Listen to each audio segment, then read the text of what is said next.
Ma'am, am I visible? Yes, sir. Thank you, ma'am.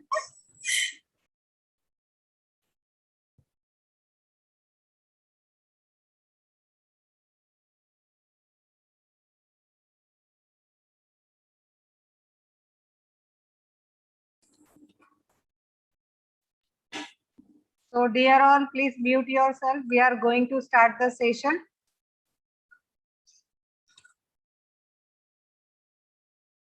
Happy morning to all of you. Welcome you in the 14th day of online refresher course, 2-week FDP multidisciplinary on emerging best practices in higher education, organized by Department of Commerce, Srimati Radha Devi Goenka College for Women, Akola, Maharashtra, in collaboration with Guru Angad Dev Teaching Learning Center, under the scheme of Pandit Madan Mohan Malviya National Mission on Teachers and Teaching, Ministry of Education, Government of India.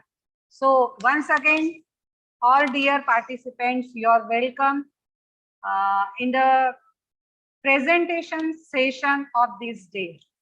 So let's start with Professor Avik Kumar, sir. Sir, are you ready?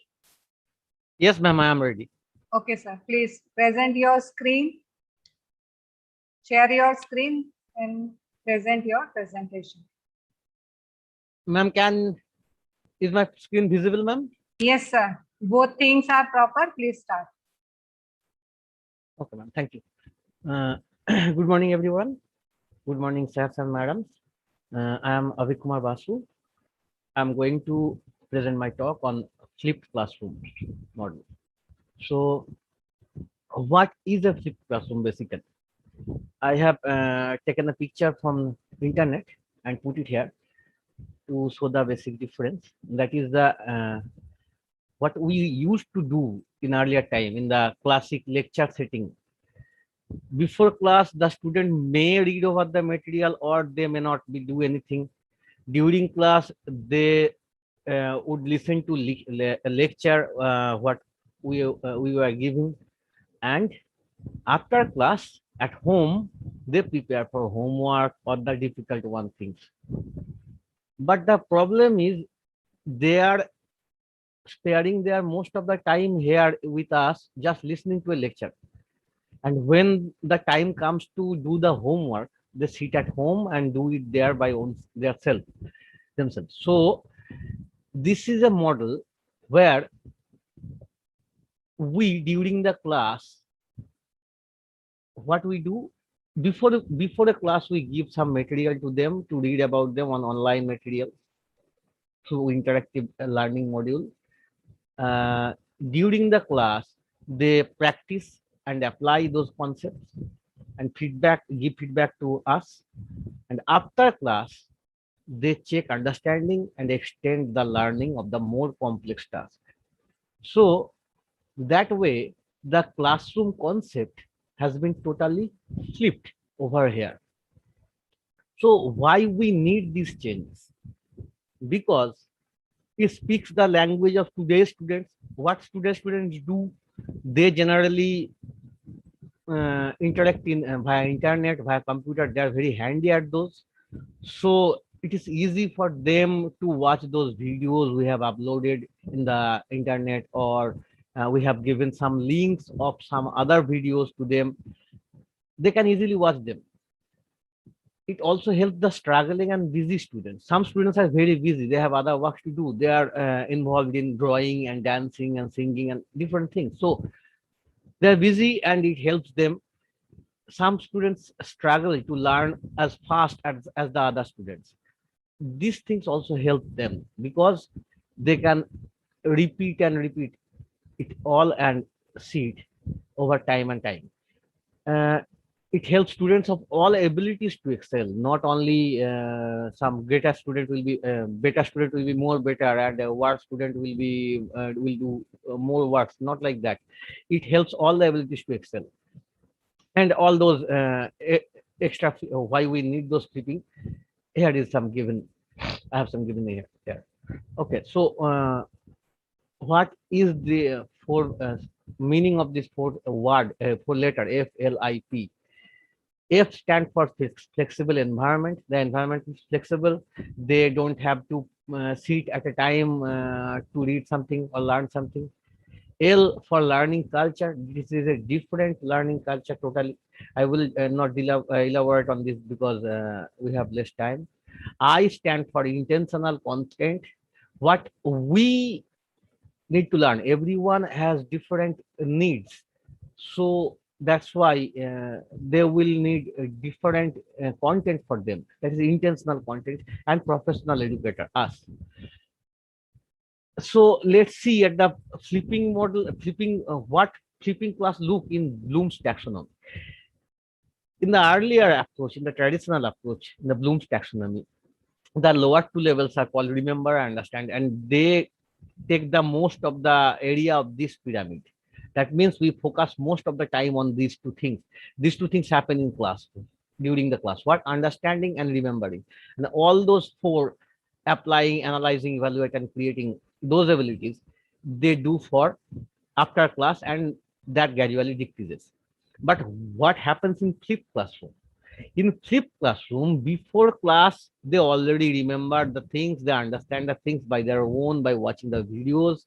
Now, during the class, we tell them to apply those things, to analyze how you learned those things, what those things mean for you.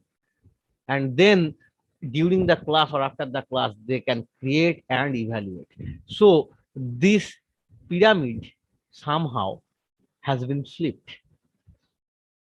So we don't always need to, I mean, there are more ways, there are several ways to flip my classroom, right? So what are the ways? We don't always have to make our own videos. There are videos, several videos, Khan Academy, we have Swayam, we have everything. We have, we don't have to, I mean, everything does not fit for flipping. We have to accordingly plan for flip. Which part should we flip? Not every part can be flipped. So that's, find a help or a partner, find a help from internet, or find a partner who can make those presentations or videos for me. These things, we can do things. We always can engage the students in the videos, not just listening. Like that, we play a video clip for 2 minutes or 3 minutes, then we ask them something, then we something demand something from them, that what you have learned only through this 2 minute video. Okay, there are several resources available.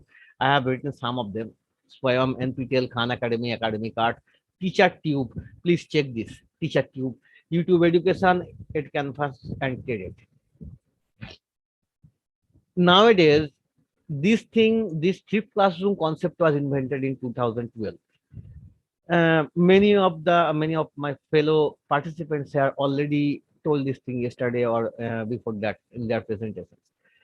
Now look at this thing from 2012 to 2018-19. This flipped learning has taken as a most used instrument in the teachers, among the teachers, at 28.5%. That is a great. That is great. Okay. And as it is a process, it is a method. So every method should possess some pros, some cons. We also have some advantages and disadvantages. I have just written some of the advantages, some of the many advantages, and only few disadvantages. Like the advantage, most advantage, I thought that students have more control as the lessons and contents are more accessible. I mean, I can access whatever time I need, whenever I need. I mean, and I can watch it for whatever time I want. And it also promotes student-centered learning and collaboration, not teacher-centered as it used to be in earlier times. What are the cons? It relies on preparation and trust, because we have to trust them that they should prepare in their home, they would watch our videos. And there is another heavy con I thought about this. That is the increased time in front of screens instead of people, like what I am doing nowadays in this corona situation, in this pandemic situation. You are all doing these things, like always sitting in front of screens instead of people. That deteriorate our mental health, I think. So thank you. Thank you, Rupa ma'am, for giving me the opportunity to present. Thank you so much, sir. Sir, what's your roll number? FDP 46031, ma'am. Okay, 31. Okay, sir. Thank you. Okay, who is next?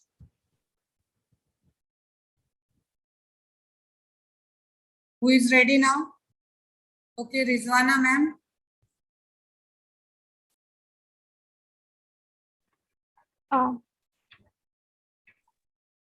Am I audible, ma'am? Yes, Hello? your PPT is also visible, ma'am. Please start. Okay. Thank you so much, Rupa ma'am. Thank you so much for providing me the opportunity to present on this 15 days online multidisciplinary refresher course. My topic is success story of a corporate leader, Azim Premji. My roll number is OFDP 46 by 194.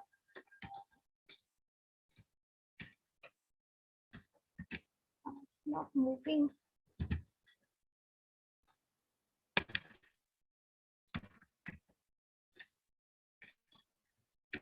Okay. Azim Hashim Premji, an Indian business tycoon, engineer, and philanthropist, is the founder and chairman of Wipro Limited.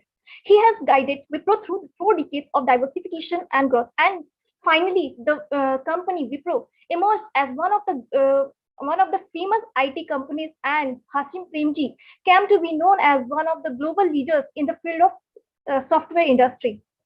In 2010, he was voted among the 20 most powerful men in the world by Asia Week. Born in Mumbai on 20 July 1945 in a Gujarati Muslim family, his father, Muhammad Hashim Premji, was a noted businessman. His business was a Wipro, which at that time was known as Western Indian Vegetable Products. Mr. Premji was pursuing his bachelor's degree from Stanford University. When his father died in the year 1966, he has to leave his bachelor's degree in between to take charge of Wipro, the then oil manufacturing company. In 1980s, when IBM was forced to leave India, he recognized the importance of IT field and took the advantage of the vacuum which was left behind by the expulsion of this IBM company from India, and he changed his company from a hydrogenated oil manufacturing company to IT company, and thus entered a high technology sector of manufacturing mini computers in technological collaboration with an American company, Sentinel Computer Corporation. In 1999, however, he completed his bachelor's degree through online learning mode. In 2000, he founded Azim Premji Foundation. He once said that being rich doesn't thrill him much. That's why he agreed to give a part of his wealth to the Giving Foundation. These are the recognition which was received by Mr. Premji during his life. The recognition list is short, although he's named as one of the greatest entrepreneurs for being responsible for Wipro emerging as one of the fastest growing companies.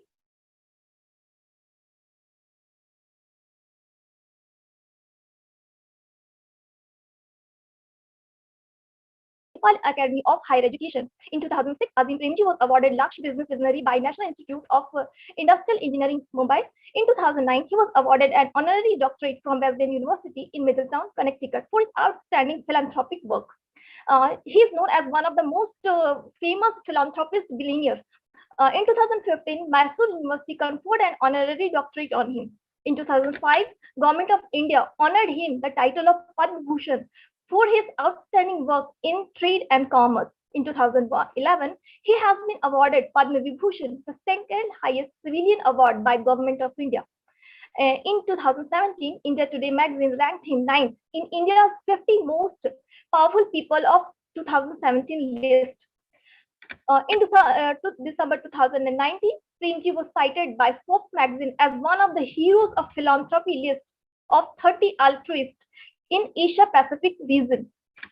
He is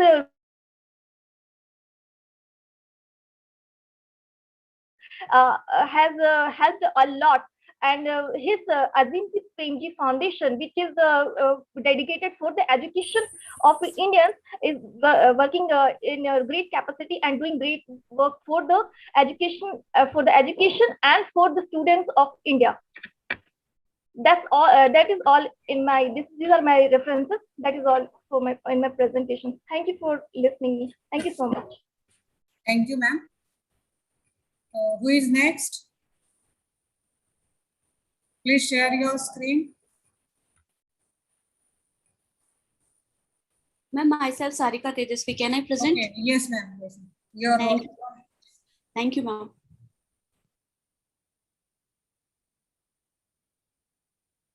Ma'am, please allow me to present. Yes, ma'am. Anyone can share the screen. Ma'am, please, Dr. Rupa Gupta, please remove your presentation. No, I did not share anything, ma'am. No, this one, ma'am. Close this speaker. No, I am not sharing. I have already stopped sharing. Yeah, okay. So now I'm sharing.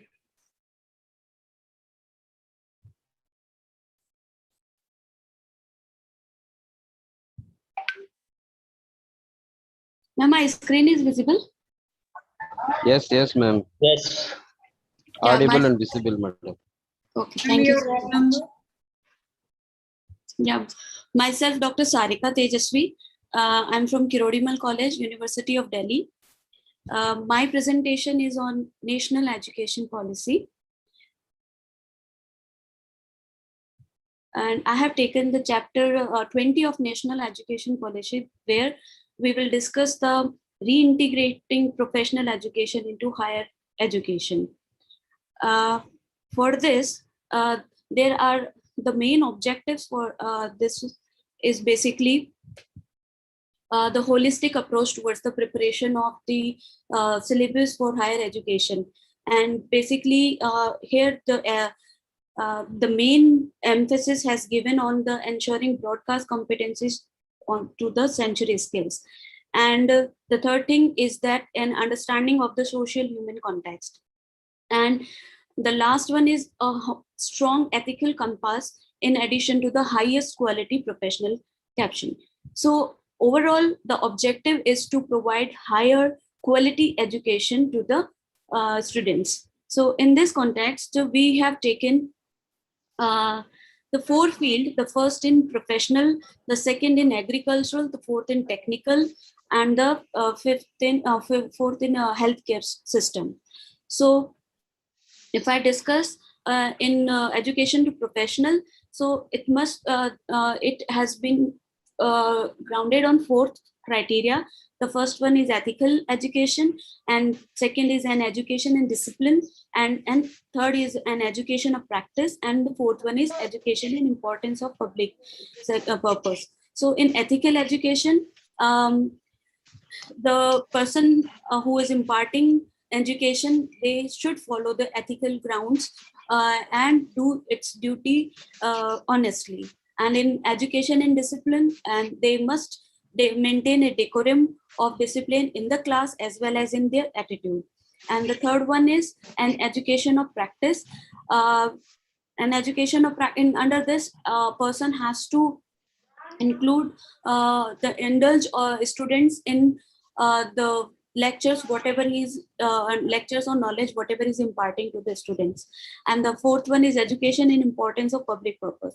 So basically the education is not only a bookish learning, it should be an education which develops life skills in the students so that they can compete on the learning ground as well as in the personal ground as well. Then the next one is these type of skills should be developed in the student, like interdisciplinary thinking should be developed, innovative thinking should be developed, research skill should be developed, critical thinking should be developed, and then student must be curious and should develop the skill of debate and discussion. And then what are these professional education stands for? this is basically in how this professional education will help in the higher education system. So we can see here that standalone and will be continued. Standalone universities, those universities which are autonomous, they will be discontinued according to NEP, and all those institutions, either professional or general education, they should be organically evolved in institutions. Under this, agriculture, if we see the what type of modification should be done, has been done in standalone university according to NEP. So these are these autonomous universities under these 4 sectors, that is agricultural, legal, technical, and healthcare institutes. So what are the modification has been done under this? So we can see that if you see the agricultural universities, then you can see,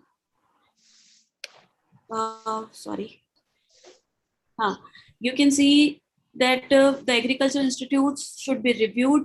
There should be increase in agricultural productivity, prepared skilled graduates and technical, and extend market technologies. And the agriculture education should be like this, that they should benefit local community through agricultural park, and they should develop skills to resolve issues like declining land productivity, climate changes, food sufficiency for growing population, etc. And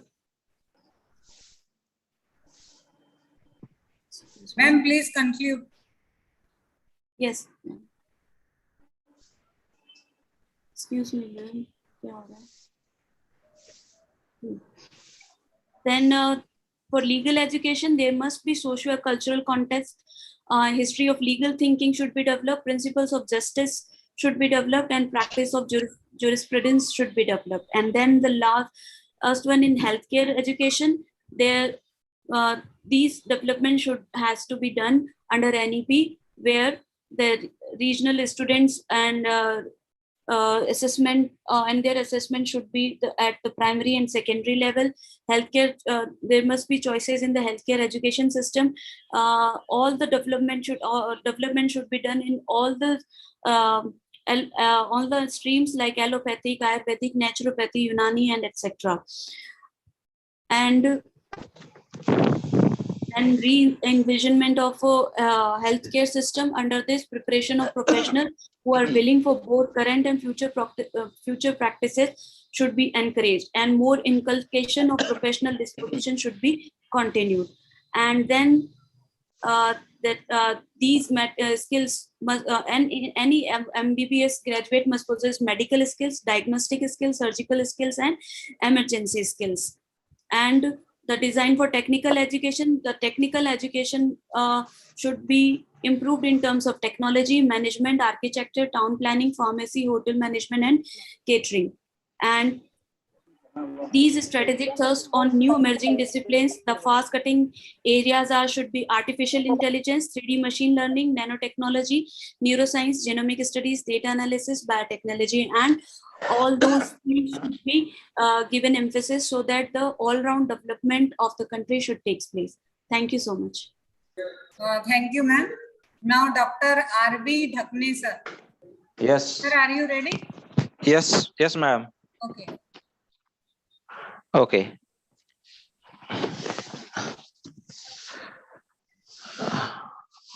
Hello. Then roll number 1 to 10, those who are remain yesterday. Afterwards, roll number 1 to 10. Sir, please proceed. Yes, ma'am. Thank you.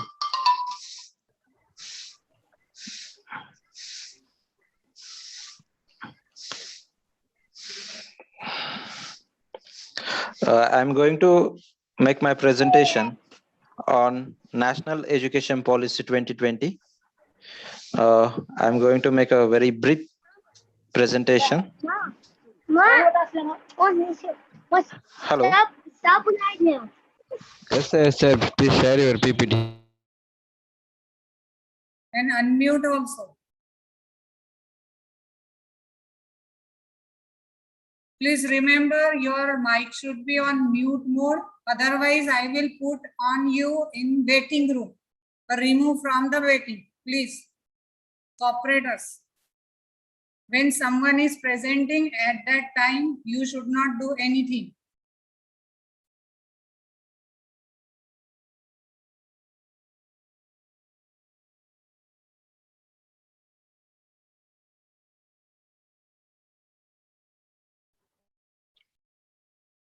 Hello, ma'am.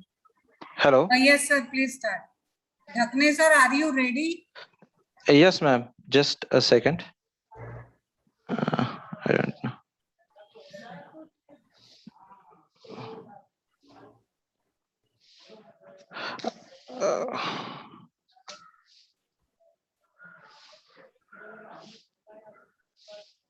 Okay, sir, till that time, Pramod sir is ready. Pramod. Okay, okay.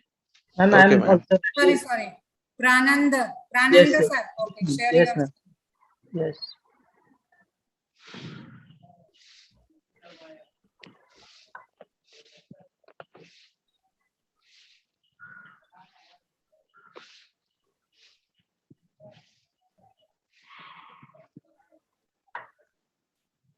I hope it is visible. Is it Yes, sir. visible? Yes, sir. Okay. Okay. Thank you very much. Good morning, all the my co-participants in the this faculty development program. This is Assistant Professor Pranand Chaugule. I'm working in Ganpatrao Arwade College of Commerce, Sangli, and my roll number is 188. So this I'm presenting on the topic intellectual property laws and education of blind persons. So this is it will be an interactive kind of a presentation. I'll just go through a few slides and then we'll discuss.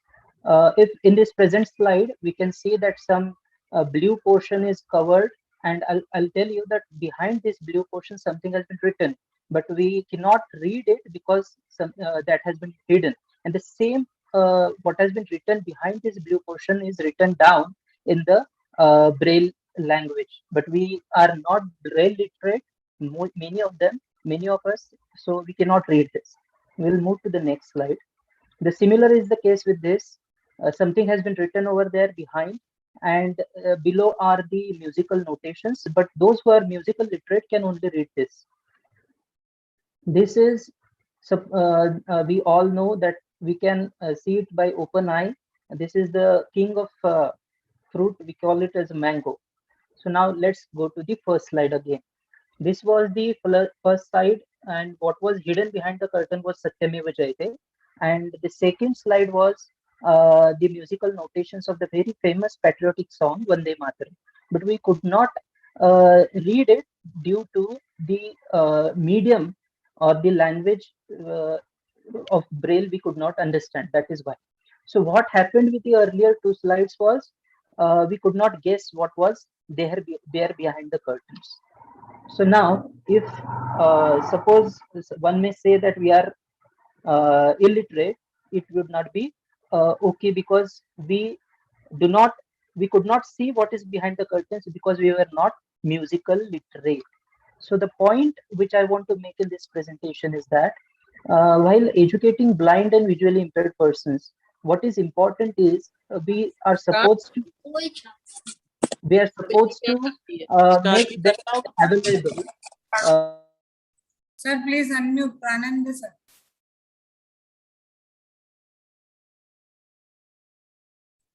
Prananda sir, please unmute yourself. Okay, yeah. So the point which I want to make is that we are supposed to give a medium, or we should allow them a particular medium in which they understand. And intellectual property law helps in that particular thing.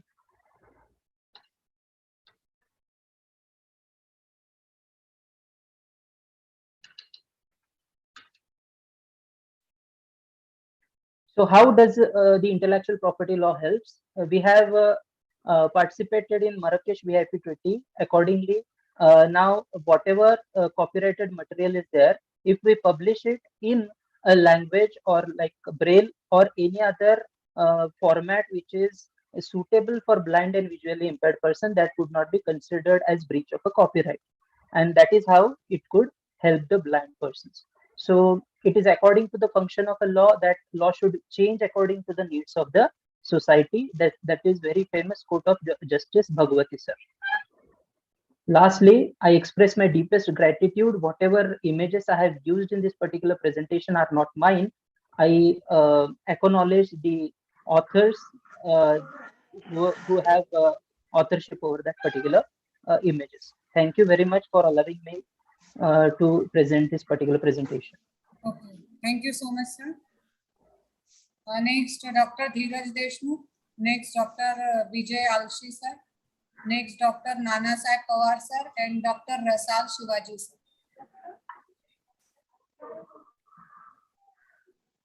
If anyone ready here, roll number 1, 2, 3, 4. Okay. Dr. Ratan Sarkar, Dr. Niliman Ambadkar, ma'am. Okay, roll number 252. Start presentation. Dr. Jana Ranjan Mohan. Yes, madam. Yes, madam. Yes, madam.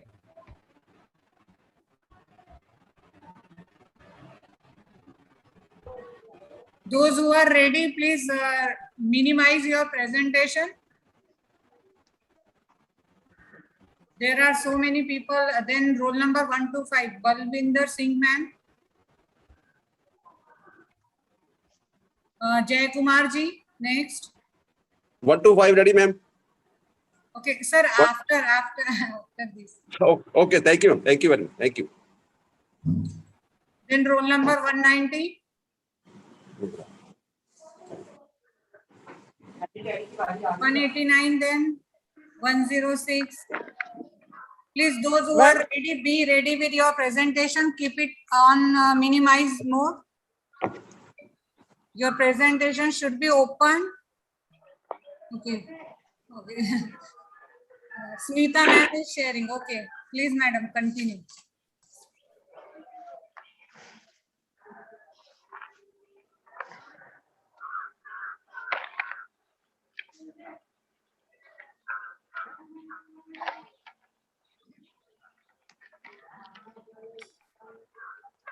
Ma'am, please do that slideshow mode. Use slideshow mode.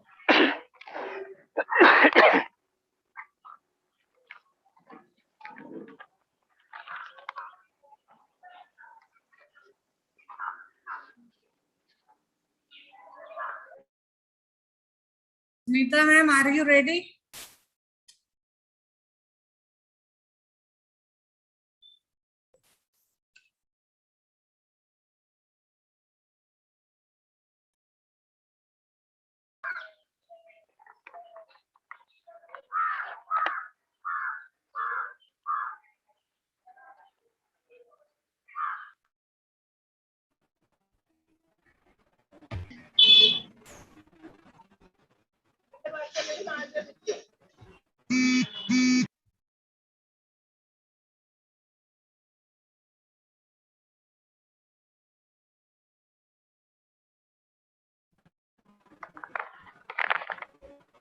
Hello. Jay Kumar sir, please mute yourself. Hello. Dr. Jana Ranjan sir, please mute yourself.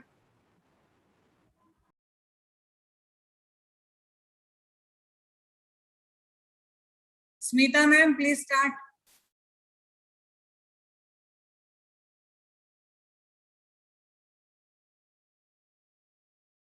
Smita ma'am.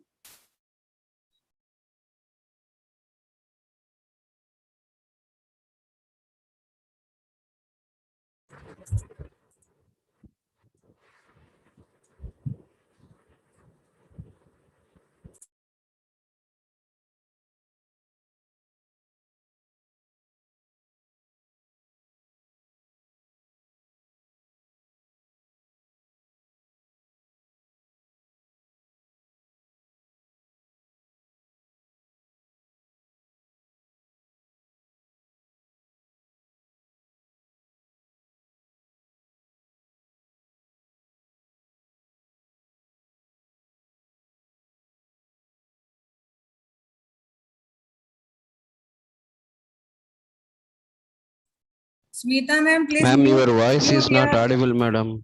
Smita ma'am, you are not audible.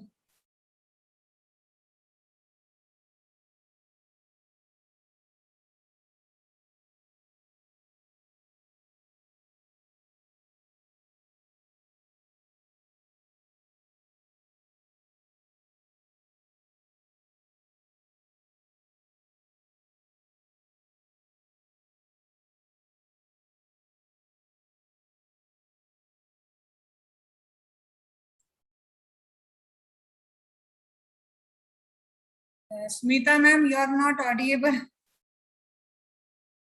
Click on mic.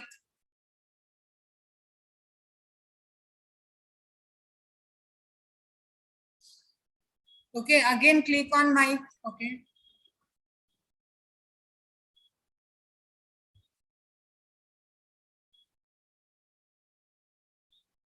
I think your speaker is on 0 mode.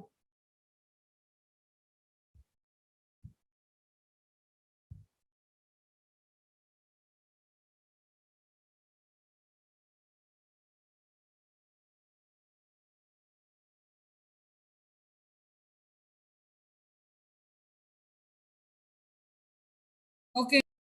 Okay, stop sharing, Smita ma'am. Dr. Janaranjan sir is ready, right? Sir, are you ready? Ma'am, I am ready. I am Dr. Sharada. Okay, okay, start.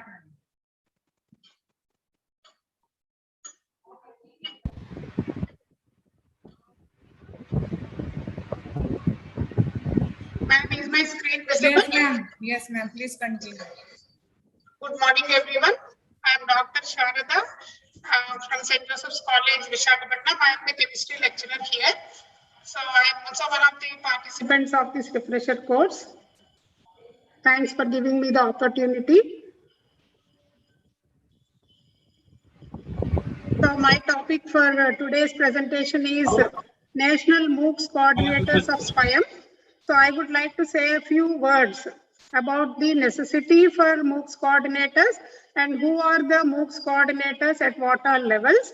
So National MOOCs Coordinators of SWAYAM is my topic, and SWAYAM is the acronym for Study Please Webs of use slideshow mode.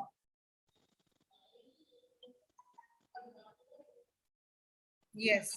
SWAYAM is the acronym of Study Webs of Active Learning for Young Aspiring Minds. And the initiative is, it is an MHRD initiative which was started in July 2017. The purpose of the initiative is to reach out to the entire population of India, not only India, all over the world. The three principles of education policy, that is equity, access, and quality, they are also the cardinal principles of this SWAYAM program, and it is a free online education inclusive of both SWAYAM and SWAYAM Prabha, whereas SWAYAM is mostly about hosting of courses and videos and content. SWAYAM Prabha is more the DTH channels that transmit live the educational content 24/7. As the former Education Minister of India, Prakash Javadekar, put it, SWAYAM is ATL. Just as we have ATM, it is ATL. ATL is anytime learning. It is the initiative through which anybody, anywhere, learn. If at all they are willing to learn. That is the purpose of the initiative. SWAYAM is very unique. It is unique in the sense it is free for anyone, anywhere, anytime. It is free. You don't have to pay anything to pursue courses there or to learn something or to access content. And it is very high standards. As Vimal Madam often says, the best of content developers are chosen and the best technology is used so as to develop the courses and also in administering the courses. So it maintains maintains very high standards. Swayam maintains very high standards, and there is scope for credit transfer. The UGC has recently passed another resolution asking colleges and universities to conduct at least 40% of the courses online through Swayam, and also give scope for credit transfer. And the portal, the Swayam portal is interactive. You can pose questions, you can interact with the content developers, you can interact with a team of academicians to get the clarifications. And it is also unique in the fact that Swayam has 4 quadrants.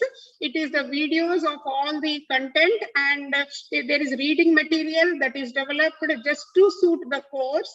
And also it is also sort of Atmanirbhar, to suit, the other day Vimal madam was saying, the content is developed with a view to benefit the Indian learner, the Indian students, the Indian population at their own level. So the reading material is unique, and there is scope for self-assessment. Several quizzes and online questioning patterns are developed. So there is scope for self-assessment, and there is also discussion fora for the purpose of clarifying doubts. Then Swayam is a mammoth platform. It's a mammoth platform because it is huge. I told you why there is necessity for national coordinators, because the platform is so very huge. It hosts all courses from class 9 to PG, and all courses are interactive. More than 1,000 best content developers or content generators are involved in the process of development as well as deployment of all these courses. 203 partnering institutes are there associated with Swayam, and as of now, as of today, the portal reads 4,024 fully developed courses. It is 18.5 million enrollment is there in the courses, and 1.2 million exam registrations, out of which it is 1.2 lakh certificate. That also speaks a lot about the quality of the examination system. Though the registration is almost 1.2 million, the certification is only 1.2 lakhs. Then, as I told you, because of the huge nature of Swayam, national coordinators are needed, and the MHRD has appointed coordinators to books at all levels: school education level, out of school education, UG education and PG education. Whereas for school education, National Institute for Open Schooling and NCERT are the coordinators. Out of school education, IGNO and National Institute for Technical Teacher Training and Research. For UG education, it is NPTEL, AICTE, the Consortium of Educational Communication, which is also in charge of 11 DTH channels. Actually, this Swayam Prabha is a group of 32 DTH channels transmitting educational content, out of which 11 channels are entrusted with the Consortium of Educational Communication. And also we have Indian Institute of Management, Bangalore, which is in charge of the coordinator for UG education. And for PG, we have NPTEL, AICTE, UGC, and Indian Institute of Management, Bangalore. They are the national coordinators. Just one more slide. AICTE is entrusted with the task of monitoring self-paced and international courses, whereas NPTEL is entrusted with engineering, UGC for non-technical post-graduation courses, CEC for undergraduate education, NCERT is whole and soul for school education. In the same school education, out of school education is monitored by NIOS. IGNO is also for out of school students, a bit higher, not exactly school. And Indian Institute of Management, Bangalore is for management studies, and the National Institute for Technical Teacher Training and Research is for teacher training programs. So these are the coordinators who are involved in the development, deployment, and also the feedback collection of all the Swayam courses that are being run in this country. Thank you. Thank you, ma'am. Now, Dr. Rangarajan sir. Okay, Jayesh Kumar sir, are you ready? Yes, ma'am. Yes, ma'am. Ji, ma'am. Please proceed.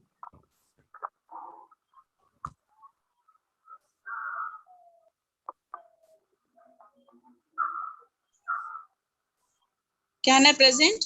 Yes, ma'am. Jayesh Kumar sir, please wait. Hello? Yes, ma'am, you are audible. Please share your screen. Okay, okay.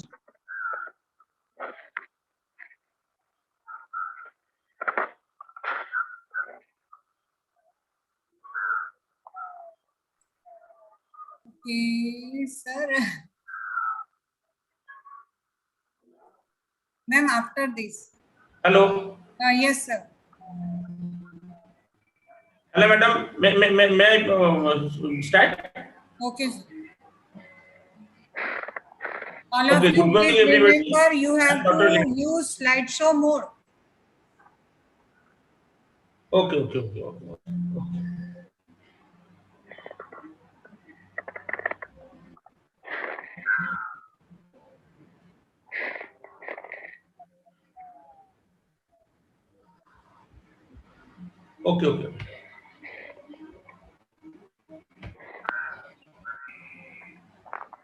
So click on near to 65%. There is a symbol Okay. of slideshow.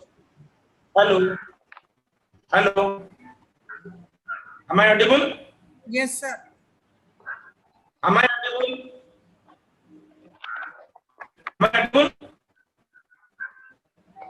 Hello. Sir, please Am I audible? continue, sir, please. आवाज आ रही है sir आपकी, आप start कीजिए. Okay, good afternoon, everybody. I am Dr. Kannaranjan Mohanty. I am from Biju Patnaik University of Technology, Odisha. My presentation is on inclusive approach, so the MOOCs platform, how it is inclusive in character to educate the people. That is what is my objective of presenting today's PPT. This is the plan for presentation of my 3 to 4 presentation, 3 to 4 minutes presentation. I would just want to make a background analysis of SWAYAM is that before SWAYAM started, it was issue was there that teachers, quality teachers are concentrated in one particular area.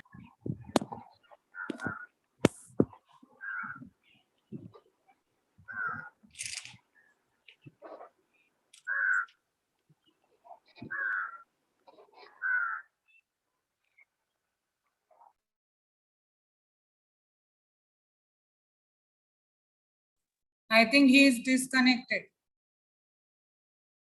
Smita ma'am.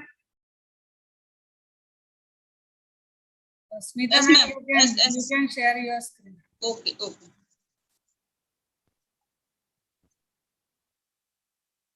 It's visible Yes, ma'am. and audible also. Yes, ma'am.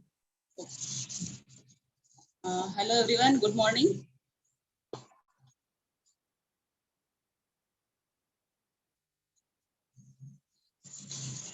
Myself, Smita Deva. Srimati Radha Devi Goenka, College for Women, Akola, Department of Sociology. My topic is types of leadership. So, what is the leadership? Leadership is process of directing the behavior of others towards accomplishment of some common objects. So, types of leaderships here: autocratic leaderships, transformational leaderships, democratic leaderships. After that, leadership, laissez-faire leaderships, and situational leaderships. So first is the autocratic leaderships. Autocratic leaderships means this is one of the different types of leadership style that are not liked by many people. In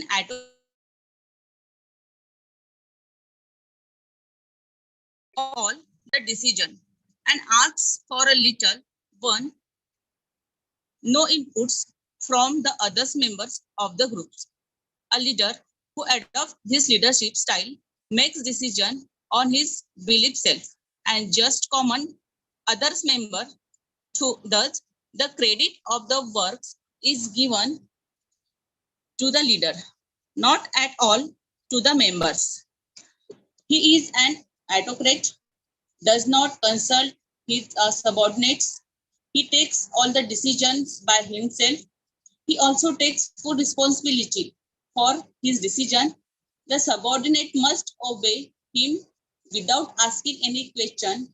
No one challenges the decision of autocrat leaders. Next is a transformational leaderships means the changeable leadership.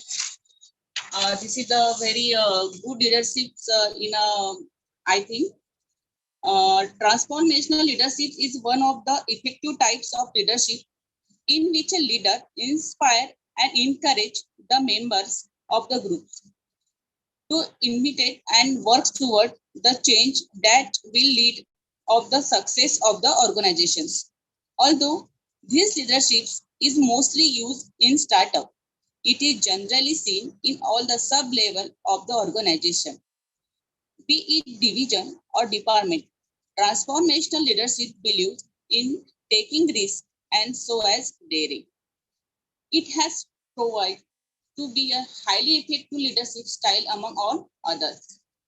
Transformational leadership are honest and intend to do the right things most appropriately. The leader is willing to adapt to the change himself so that he can drive his team toward the change. Leaders who adopt this transformational style can retain their customers as well as employees for a much longer time than other leaders. There is clear and excellent communication between the team members and that of the leaders, which lack within different organizations. Next is a democratic leadership. Democratic leadership is the leadership style that promotes the sharing of responsibility, the exercise of delegations, and continual consultations. It leads to problems being solved effectively. The employees are satisfied and feel important. This leadership can be appealed in to any workplace. Honesty is the topmost priority in democratic leadership. It helps to build team relationships. This also known as the delegation orientation leadership also. After that, the easy fair leadership. In this leadership, leader is a passive. He only acts as a contact man. He provides the information and resource to his subordinate. He believes that the subordinate will work best if they are left alone. Provide them complete freedom to take their own decision. It helps all team members to grow individually. Since the employees are free to make decisions, it helps them innovate more and makes team creative. The employee does not have to wait for any approval to move ahead with decisions that result in a quick decision-making process. Allow them to set their own goal and to solve problems on their own. Next is a situational leadership. Situational style of use different style in different situations. Change a style according to situation. Sometimes he will be advocate, consultative, and participative. Now, what is most people use this style of leadership? I mentioned these are 5 types of leadership. Thank you for the organization. Give me the chance of presentation. Thank you. Thank you, ma'am. Thank you, ma'am.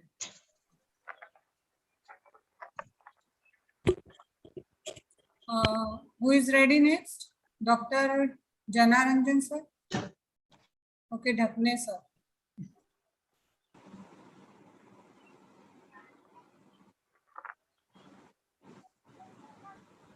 Madam, somebody is sharing. Yes, sir. He is Dr. Dhakne. Earlier, we have given chance to him. Okay, madam. Okay, madam.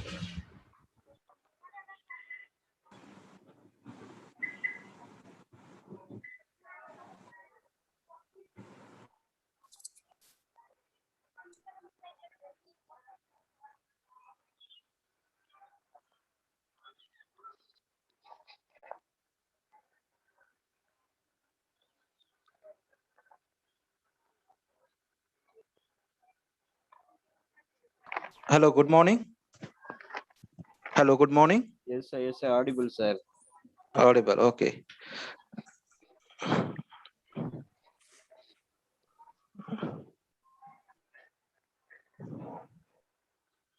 I'm going to make my presentation.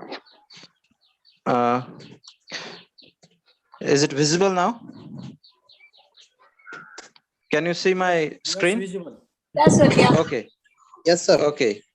Okay. So I'm going to make presentation on national education policy. It's a brief presentation actually. In 2-3 minutes, I just want to talk about the salient features of new education policy. All higher education institutions except legal and medical colleges to be governed by a singular regulator. That's the first feature of this policy. Second is common norms to be in place for private and public higher education institutions. Third important feature is MPhil courses are discontinued. Then board exams to be based on knowledge application, home language, or we can say mother tongue or first language or regional language to be medium of instruction up to class 5. Common entrance exams to be held for admission to universities and higher education institutions. School curriculum to be reduced to core concepts, integration of vocational education from class 6. Multilingualism is the underlying principle of this policy. Then, using the power of language for integration and for understanding of Indian culture and values is the intended object. Important feature is in grade 6 to 8, focuses on vocational studies in school level, which includes carpentry, electric work, metal work. So we can say focuses on vocational learning. Then experimental learning that includes arts integrated and sports integrated education, as well as storytelling based pedagogy. An existing 10+2 structure in school education will be modified with new pedagogical and curriculum restructuring 5+3+3+4 covering ages 3 to 8. This means the first 5 years of school will comprise of the foundation stage, and the upcoming years will be divided into a preparatory age stage from classes 3 to 5, and later there will be 3 years of middle stage and 6 to 8 and 4 years of secondary stage at classes 9 to 10. So before this policy, there was a Quota Commission in 1988, and this is in 21st century.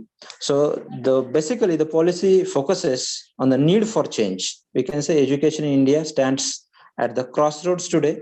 Neither the normal linear expansion nor the existing pace and nature of improvement can meet the needs of the situation. According to the new policy, the 1968 policy goals had largely been achieved. More than 90% of the country's rural population were within a kilometer of schooling facilities, and most states had adopted a common education structure. The prioritization of science and mathematics had also been effective.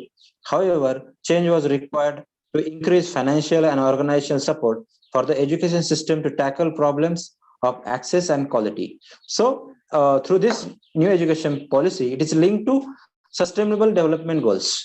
So, there are some targets by 2030, that 2030, ensure that all girls and boys complete free, equitable, and quality primary and secondary education, leading relevant and goal for effective learning outcomes. By 2030, ensure that all girls and boys have access to quality early childhood development, care, and pre-primary so that they are ready for primary education. By 2030, ensure equal access for all women and men to affordable and quality technical, vocational, and tertiary, including university education. By 2030, substantially increase the number of youth and adults who have relevant skills, including technical and vocational skills, for employment, decent job, and entrepreneurship. By 2030, eliminate gender disparities in education. It means ensure equal access to all levels of education and vocational level for the vulnerable, including persons with disabilities, indigenous peoples, and children in the vulnerable situations. By 2030, ensure that all youth and substantial proportion of adults, both men and women, achieve their literacy level. So basically, in this presentation, I just try to take an overview of the new education policy. So this policy is a comprehensive framework. Okay, so in brief, the policy is a comprehensive framework of elementary education to higher education, as well as vocational training in both rural and urban India. The policy aims to transform India education system by 2030. Thank you. Thank you very much. My roll number is OFDP 46/150. Okay, sir. Thank you. Thank you very much for the Okay, organizing okay, next. committee for giving me an opportunity.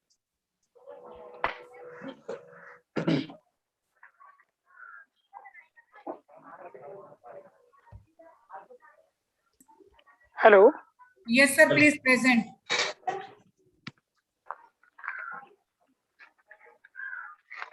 Hello. Sir, please Yes. start your presentation. Okay, madam. Okay, madam. Is it visible? Yes, sir. Okay. Sorry for the interruption and giving me another chance. Thank you, madam. This preparation and Swayam as an inclusive approach to educate the people. I was just stopped when I was discussing this that before 2017, the massive discussion was on the concentration of quality teachers, quality institution for education, and not making the education quality education inclusive. With this background, the Swayam was the digital platform was created on 2017 to make it inclusive. Really, at the end of slide, at the last slide of my presentation, you will see that really the Swayam achieves its inclusiveness. Swayam, as we know, this is the acronym for study wave of activity learning for young aspiring mind. Swayam is a central government project, and it involves development of MOOCs, complete e-content, and building of a robust IT platform. That is what is important because we are entering into a different world of IT. So education must be inclusive to the IT only. That is what is the objective. And this is three objective of Swayam. One is accessibility, another is equity and quality. Accessibility here depends upon two things. One thing is that we do have sufficient technical support side by side. Another thing is the awareness among the people. And the second is the equity. Equity is different from equality in the sense that here in equity, the objective philosophy behind this is that we will give required opportunity, not equal opportunity, required opportunity to everybody to play at a level playing game. Besides, another objective that we will give them quality education, which is available in all parts of India. That will be available for almost everybody who are ready to accept it. Then the four quadrants of this poem is that lecturers are all on video format. Video lecturers will be available. They are specially prepared reading material that can be downloadable. That is what is important. Downloadable and printable materials are available. Self-assessment test through quizzes and the test will be there. Online discussion forum with the quality teachers sitting at a big institution can be possible for a student who is far away from them, which was not possible beforehand. And a special feature of this poem is that it is having from class 9 to post graduation, full of content of all chapter. The second important characteristic is that, as previous speaker, my previous madam told that it can be accessed by anyone, anywhere, and anytime, and it's prepared by more than 1,000 special program faculty. That means all teachers are now available. All quality teachers are available throughout India. Whoever will wish can access them through SWAYAM. Free. That is what is important. Free cost to any learner. A old man can read, and a young man can read, and a child can read from 9 class. It is free of cost. But if you require certification, you have to pay some amount. Another important thing UGC and AICTE have accepted in the last few years that credit transfer is also possible. That means students can, by making their course through SWAYAM, can add their credit to their academic certificate. These are the special features. And for your information, this SWAYAM platform is for everybody, starting from engineering, starting from post-graduation, graduation, school, dropout school, management study, teachers training. for all stakeholders of the education. This Swayam is ready and it is easily accessible and it is available. There are certain coordinators at the national level. These are the coordinator, AICT for engineering, NPTEL for engineering, UGC for undergraduate and post-graduation, CEC, NCERT, NIOC, IGNOU for dropout student, IIM Bangalore for management, NITTR, this is for teachers training. These coordinators are preparing the documents and they are making these things, the system available for all people who are in need of. And this is the statistics for a day before to yesterday. This is what is the inclusive character of Swayam. If you will see that how many numbers of partnering institute are there, this is completed course is huge. Student enrollment you see in NTPL, it is in lakhs. Examination registration is this much successful, but the thing is that worry of these things that people are coming for examination. They are not the examination and the successful certification is not as per the expectation the way it is enrolled. But the thing is that it is at the beginning phase of its journey, so a long way to complete to Swayam. So what I think is that it is achieved it is on the way to achieve the objective of reaching the unreached. Its effectiveness for all type of participation. It helps in creating quality digital text for all type of readers. What I mean to say here is that Swayam nowadays is reducing the digital divide, gap created by digital divide. People who are living at the rural area, unaccessible area, students, they are accessing these, and the school going student is now connected to a professor of IIT. That is what is the inclusiveness. If you go to the course, starting from that painting course till the designing, everything, animation to engineering, every course is available. So what I will say is that Swayam, a digital platform, is the most important device now, which is going to be proved to be inclusive in character. It is reaching to all types of people. So what I will say that we must give more. But thing is that it is not reaching to the people. Steps must be taken to make it reach to the required people, rural people. Besides, one important thing is that we have to develop the infrastructure. Otherwise, this is not possible. It is not possible to reach at the aim of creating Swayam platform. One thing, awareness. Second thing is that we have to develop the infrastructure to make it available to the needy people. Thank you. Thank you. This is much from me. Thank you. Thank you, madam. Thank you, sir. Thank you. Next is roll number 135. Yes, ma'am. Please.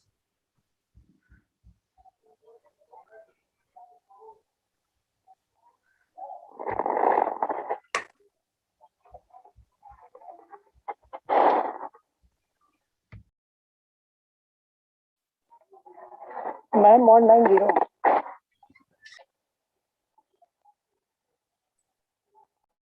Ma'am, close that or minimize that. Don't click there. Just minimize all the screens. Otherwise, you will be disconnected. Again, minimize, ma'am. Click on minimize. Yes. Dear participants, please open your PPT.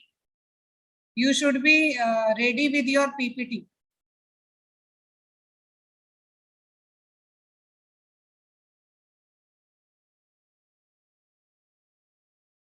Ma'am, please use slideshow mode.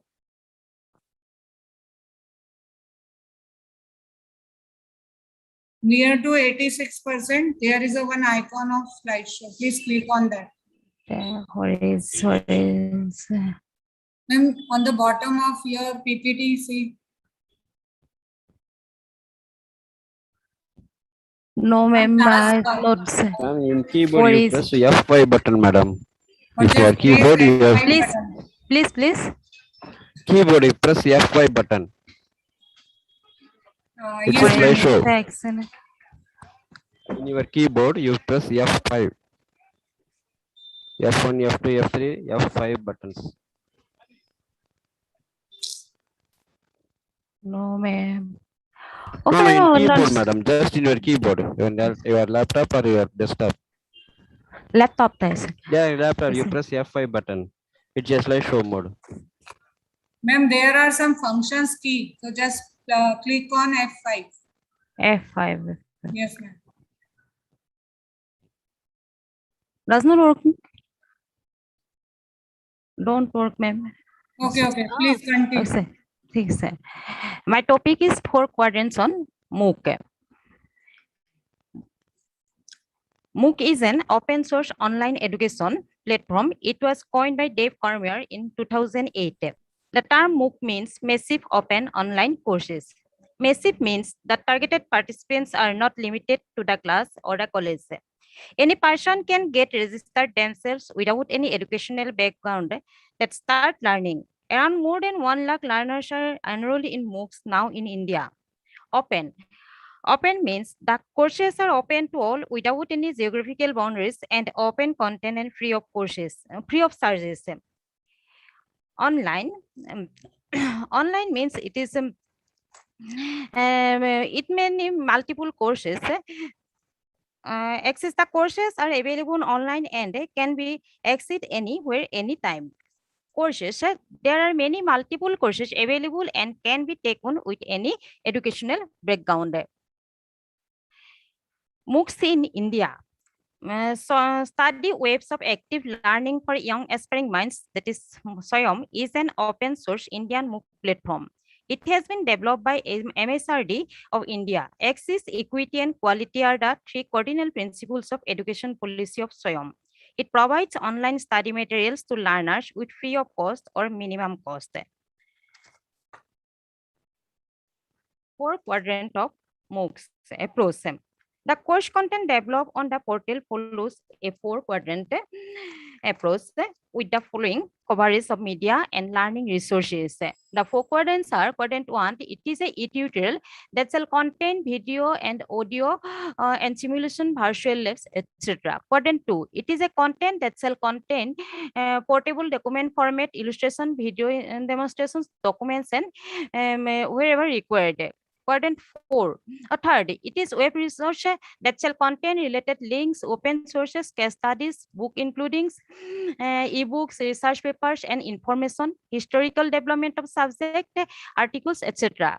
And next, quadrant 4, it is self-assessment that shall contain MCQ problems and solution discussion from topics and settings of the fake general misconception.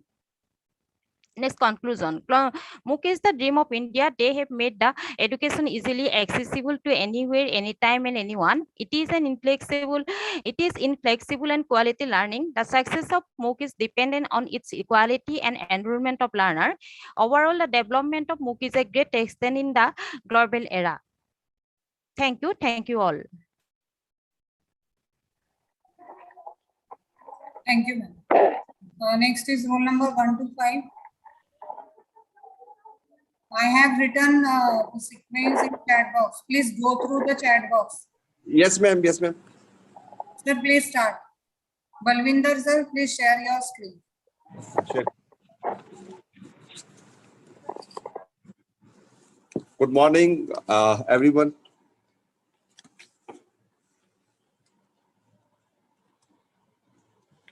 Good morning, everyone. Am I audible? Yes, sir. Audible and visible. Thank you very much. Thank you very much. Myself, Balvinder Singh, professor in college.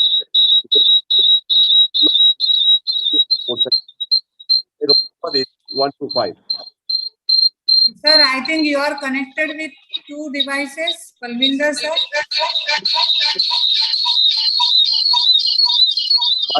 My topic is positive and negative aspects of new education policy. Now, we will discuss about positive aspects of new education policy. Point one is education system tries to fit the student in 3 categories after class 10: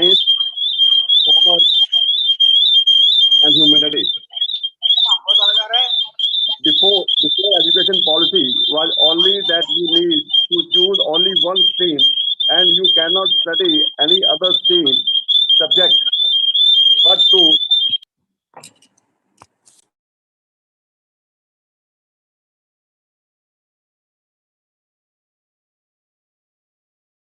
Sir, your voice is not audible, sir. but now the government has changed this by new education policy such that the students have more flexibility to choose their subjects. For example, pol science with physics and chemistry with history, extra. Second point, vocational job, training and study. The job of selling or working in a supermarket or driving, plumbing, carpentering, gardening, all the jobs like these that do not come under the proper purview of engineering, humanities, or universities. All that is viewed on the extra side. They are vocationally trained up to large extent. Then negative aspects. Now we will talk about negative aspect of national education policy.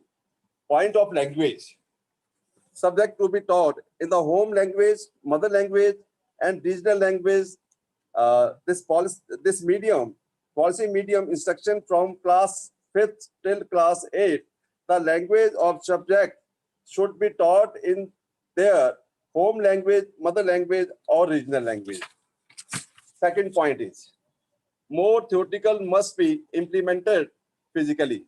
Some points of criticism that this policy is very theoretical, but to implement then practically in real life, in jogging, in going to be a very long and difficult process. Thank you, ma'am. Thank you, ma'am. Okay, thank you, sir. Thank you, ma'am. Thank you. Roll number 190. Yes, ma'am. Please share your screen. Okay.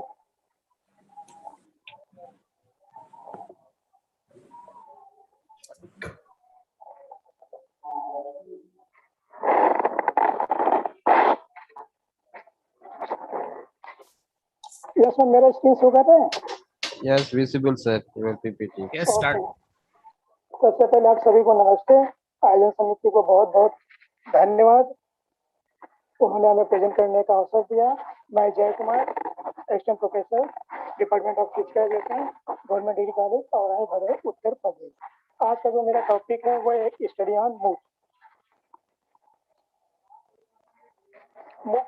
4 word से मिलकर बना हुआ है MOOC।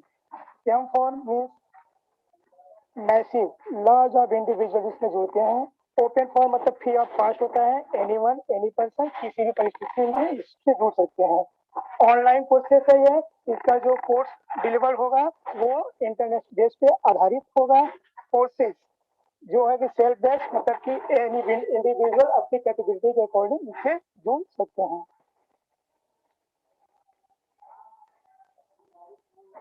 What is MOOC? A massive open online courses. MOOC is a free web-based distance learning program that is designed for the participation of large numbers of geographical dispersed students. Second, the word MOOC was coined in 2008 by their colleagues from the University of Prince Edward event for a course offered by the University of Manitoba, Confusion and Connective Knowledge. The advantage of MOOC. First, no tuition fees, open access, exposing top level professor at a school that would otherwise be unavailable to much of the world's population. Third, open courses for the all interested regardless of the location, resulting in a more diverse student base. Fourth, the students are progress with their papers from different parts of the world. And disadvantage of MOOCs, the make it easy for the student to drop out. MOOCs do not provide active feedback due to large number of students. The students need to be responsible for their own work because MOOCs provide self-directed learning. Technical problems for limited real-world engagement. Thank you so much.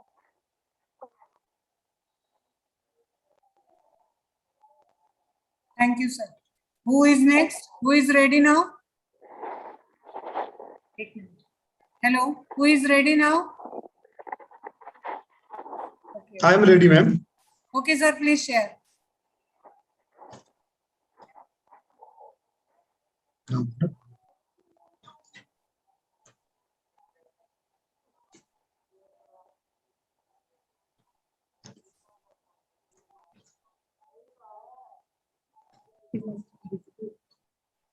Is my screen visible? Yes, sir, visible, sir. Yes, sir.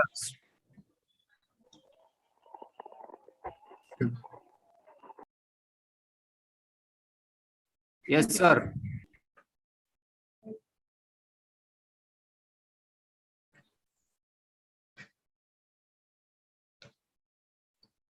Hello, good morning, everyone.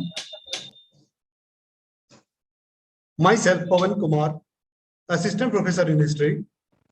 My roll number is OFDP 46216. My topic is significance of flipped classroom. अब flip classroom method 2007 से ज्यादा शुरू हुआ, जब धीरे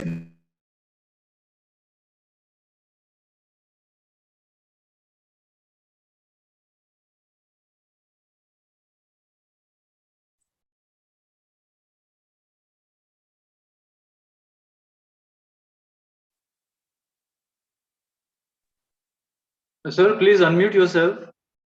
We can't hear you. Pawan, sir.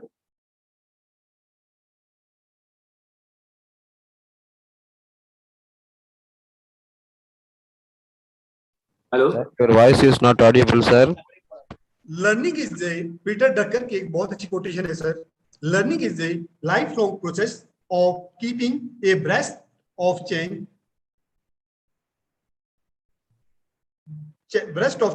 and the most pressing task is to teach people how to learn. Functioning एक definition, बहुत अच्छी डेफिनेशन भी है. A flipped classroom is a type of blended learning where students are introduced to content at home and practice working through it at school. Next, functioning. Flipped classroom is inverted version of traditional classroom where students are given instruction prior to actual class. Practice and application of concepts happen afterwards in the class. 4 pillars of flip, जिसमें F stand for flexible environment. एक SY environment इसमें flip classroom में, जिसका environment flexible है, जहां बच्चे आराम से पढ़ सके. L stand for learning culture, इसमें लर्निंग कल्चर बदल रहा है. और I stand for intentional content, इससे जरूरी चीजें मिलेंगी. P stand for professional education, जहां पढ़ने के लिए प्रोफेशनल तरीके से मिलेगी. Significance of flip classroom. Useful for quality mass education. Teachers play a guide on side role. Students take ownership for learning. Enhance student creativity. Enlightens logical thinking. Students actively work with their peers. Promote students centered learning and collaboration. More interactive. Best tool for teaching and learning. Conclusion. Flipped classroom is a very effective and students-oriented teaching learning mode that enriches students' knowledge and creativity. Flipped learning, जिसने आपको innovative तरीके से चलना और पढ़ना सिखाया. TC, traditional classroom को इसने FC, फ्लिप क्लासरूम की तरह बदल दिया. Thank you very much. Thank you, sir. Next is Manju ma'am. Are you ready? Ma'am मैं रेडी हूँ. नितिन मोटे. Okay. Hello ma'am. Yes, sir. Please. हाँ, ओके. स्क्रीन शेयर करता हूँ. So your roll number? 103 ma'am. See, at 1:55 we will start second session. Sharp at 1:55. हाँ madam. Screen दिख रही है मैडम? यस सर, स्टार्ट करिए। ओके। नमस्कार, मेरा नाम है doctor Nitin Kalyan Mote, roll number 103, department of Marathi, Shiv Chhatrapati arts and commerce college, Wadgaon Budruk, Pune. मेरा टॉपिक है लीडरशिप।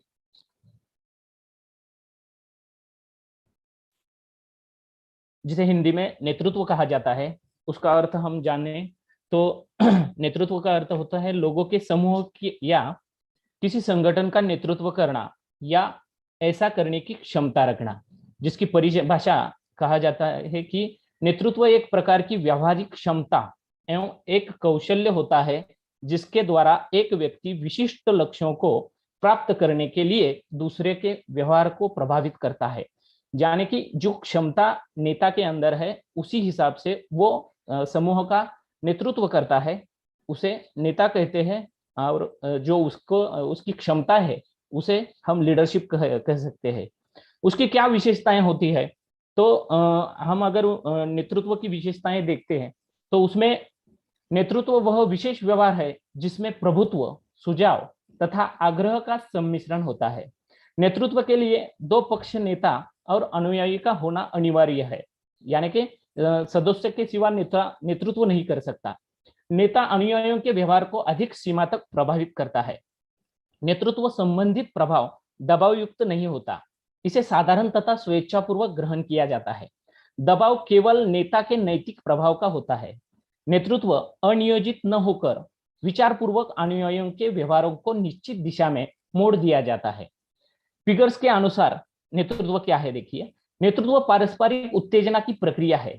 इससे यह स्पष्ट होता है कि नेतृत्व के द्वारा व्यवहारों में किया जाने वाला परिवर्तन उत्तेजना से प्रभावित होता है।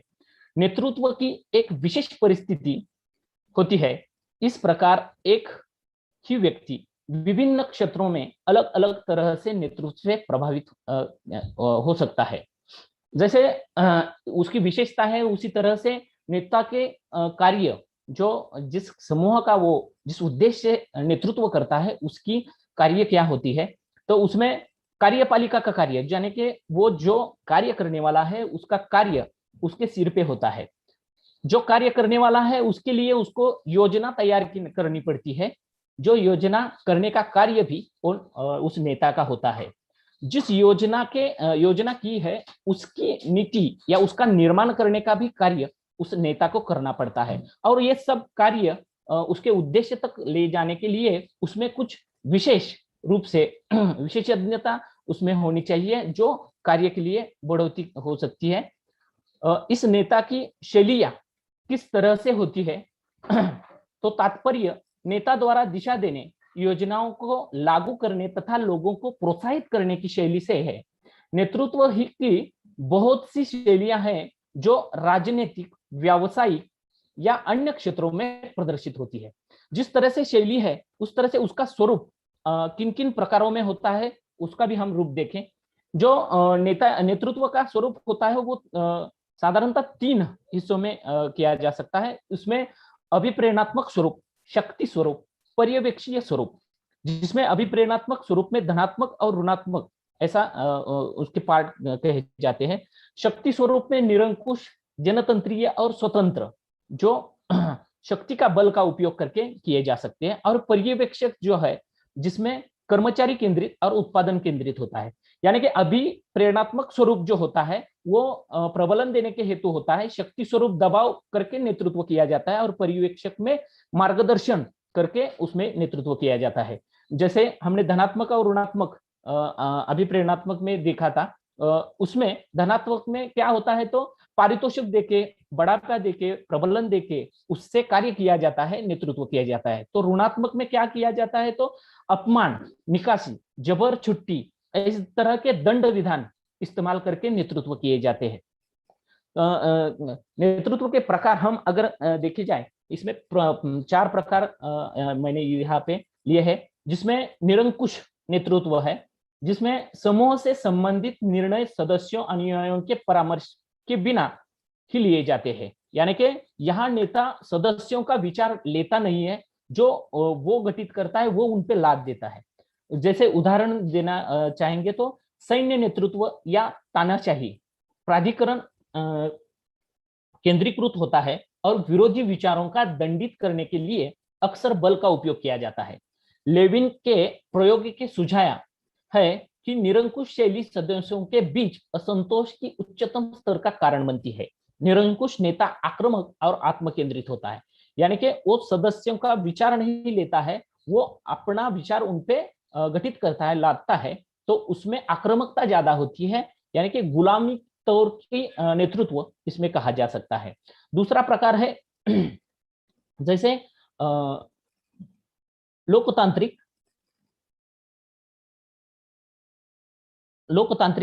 नेतृत्व।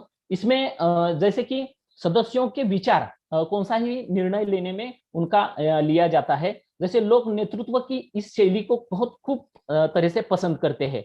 लोकतांत्रिक नेता अपने सदस्यों के समान व्यवहार करता है और उनके साथ समूह में संबंधित मुद्दों पे समस्याओं पर खुलकर चर्चा करता है। ऐसे नेता समूह केंद्रित और समाज भावनात्मक उन्मुख पाए जाते हैं। इस लोकतांत्रिक में सदस्य और नेता वो अलग अलग नहीं होते हैं, वो उनमें ही घुल मिलकर निर्णय लेता है और नेतृत्व करता है। तीसरा प्रकार जो है, सर प्लीज कंक्लूड। हाँ, तीसरा प्रकार जो है उसमें अहस्तक्षेपी नेतृत्व है। ये पहले दो प्रकारों से अलग है। इसमें फ्रांसीसी शब्द है चलो करो, यानी त्रयस्थ रह के वो उनको सुझाव देता है, यानी कि उनपे ज्यादा बंधन, यानी कि उनको मोटिवेट करने का भी ज्यादा ये नहीं करता है और उनपे दबाव भी रखता नहीं है। वो अलग होके उनको कार्य करने के लिए इस प्रकार में ज्यादा से ज्यादा सदस्य ही काम करते हैं। उसमें नेतृत्व का नियंत्रण कम रहता है। जैसे निर्णय लेने की प्रक्रिया में नेता की भूमिका न्यूनतम होती है। इस शैली में सदस्य स्वयं निर्णय लेते हैं। इस शैली के नेता अत्यधिक विकेंद्रित प्रकृति के होते हैं। सदस्यों पर कम से कम निर्णय नियंत्रण और उसके साथ न्यूनतम संपर्क रखते हैं। चौथा प्रकार जो है वो परिवर्तनकाली या करिश्माई नेतृत्व। ये और अलग तरीके का नेतृत्व कहा जा सकता है, जिसमें उसकी शैली के जो विशेष गुण है, जिसमें प्रतिबद्धता, प्रेरणा, शारीरिक हावभाव आदि पर आधारित होती है। यानी कि उस नेतृत्व के में जो गुण होते हैं वो अन्य नेतृत्व के अलावा उसमें प्रभावित करने वाले होते हैं। उसका जो पर्सनालिटी है वो अलग ढंग की होती है, उनपे गुण विशेषताएं अलग तरीके होती है जो सदस्यों के को मोहित करती है अलग कार्य से। परिवर्तनकारी या करिश्माई नेता अपने अनुयायियों की आवश्यकता और महत्वाकांक्षों को पूरा ध्यान रखते हैं, यानी उनको जो चाहिए या कार्य जिस तरह से करना है, उनकी जो बातें हैं वो उनको पक्की मालूम होती है। वे प्रभावी प्रेरणा और करिश्माई व्यवहार के माध्यम से अपने अनुयायियों की विचारधारा तक में परिवर्तन कर सकते हैं। इस तरह से हम नेता के अलग अलग ढंग से अलग अलग प्रकार, उसकी विशेषताएं, उसके कार्य किस तरह से होते हैं, ये हम जान सकते हैं। Thank you. Thank you, sir. Now next is roll number 102, Dr. Anita P. Ma'am.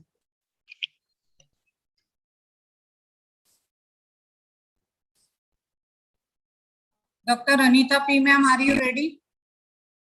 Rupa ma'am, can I present? Manju ma'am, okay, continue. Okay, ma'am. Thank you, ma'am. Thank you. Hello, madam.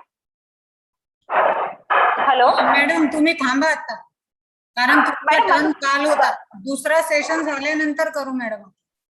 आता दुसरा session 1:30 वाजता. 1:30 वाजता. 1:30 वाजता. बरं. PPT मिळाली का माझी madam? तुम्ही अपलोड केली तर मिळालीच, मी चेक नाही केली. पाहून घ्या जरा मॅडम फक्त. Okay okay ma'am, please continue. Present after Manju ma'am. Ma'am, Okay, I'm Dr. Rupaji, I am waiting here. 1 or 2 Anita is waiting, ma'am. Yes, ma'am, I am stopping here.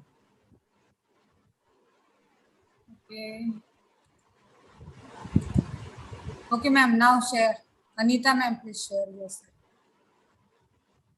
Is it visible, ma'am? No, just click on share button. Yes, ma'am, I'm screening, ma'am.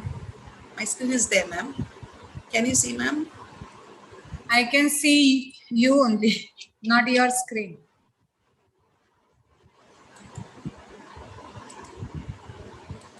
No, ma'am. Can you, ma'am? No, ma'am. Maybe I'll present after somebody else, ma'am. I just work on that, ma'am. It's been sharing. This is the last. Afterwards, we are going to start our second session. Yes, ma'am. Because our resource person, Honorable Dr. Jagdishji Vyas sir, has already joined. Ma'am, can you see this, ma'am, screen now? Yes, ma'am. Now you are sharing. Okay. I'll be very short. I'm Dr. Anita from Tamil Nadu, Holy Cross College from the Department of Social Work. I'm just going to show a light on what is a flipped learning upon the blended learning. Of course, we all know what is flipped classroom. Flipped classroom is a teaching strategy that reverses the traditional learning environment by delivering instructional content outside the classroom. It moves activities like projects, assignments, homeworks, etc. into the classes. As we all reading a couple of slides talking about the 4 pillars, yes, F stands for a flexible environment, L for the learning culture, I for intentional content, and P for professional educators. Here, the Venn diagram talks about the commonality between the face-to-face learning and the online learning to be addressed as flipped classroom. So flipped classroom, previously we had most of the solving problems at home and the theory part in the class. Now it has been ulta. The flipped classroom talks about a minimum of lecture alone and total activities and solving problems and practicing theories with the teacher, which is of better use, which allows creativity to bring out more innovation in future. So flipped classroom plus technology added boom to the teaching technology and learning platform also.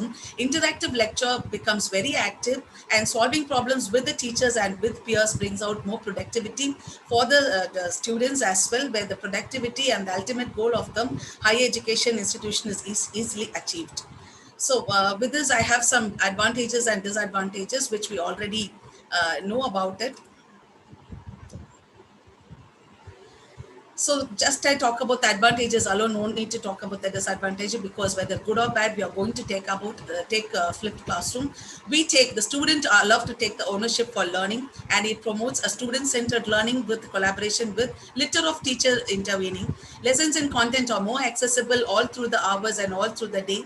It emphasizes on cooperative learning, and it gives more time to explore the content, and it will be more efficient. Added to the point, students are totally accountable for what they are learning and what they are to be. Thank you. Okay, Rupaji finished. Yes, ma'am. Thank you. Can I present, ma'am? I'm Dr. Angel. Can I present, ma'am? Okay. Yeah, this is last for this session. Can I present, ma'am? Yes, your screen is visible. You are sharing. Ma'am, it's my screen. Manju. Okay, Manju ma'am. Okay, Manju, you proceed, Manju ma'am. Okay. Okay, thank you, ma'am. Myself, Manju, I'm the assistant professor in the physics department, NRS Rohtak. Today, as a part of assignment, my topic is the flipped classroom. In this concept, we will focus on what is a flipped classroom, why it is developed, when it's developed, and in the teaching scenario, how this is very, very helpful. So first, in the first slide, we will focus on the flipped classroom. Flipped classroom, as the name suggests, it's different from the traditional concept. In the traditionally, we will think that teacher is there, students are there, and within the boundaries, they are the learning process takes place. But in the flipped classroom, nothing like that. Teacher is replaced from the that part. Now teacher behaves as a facilitator. Teacher behaves as a guide. Teacher behaves as a helping hand.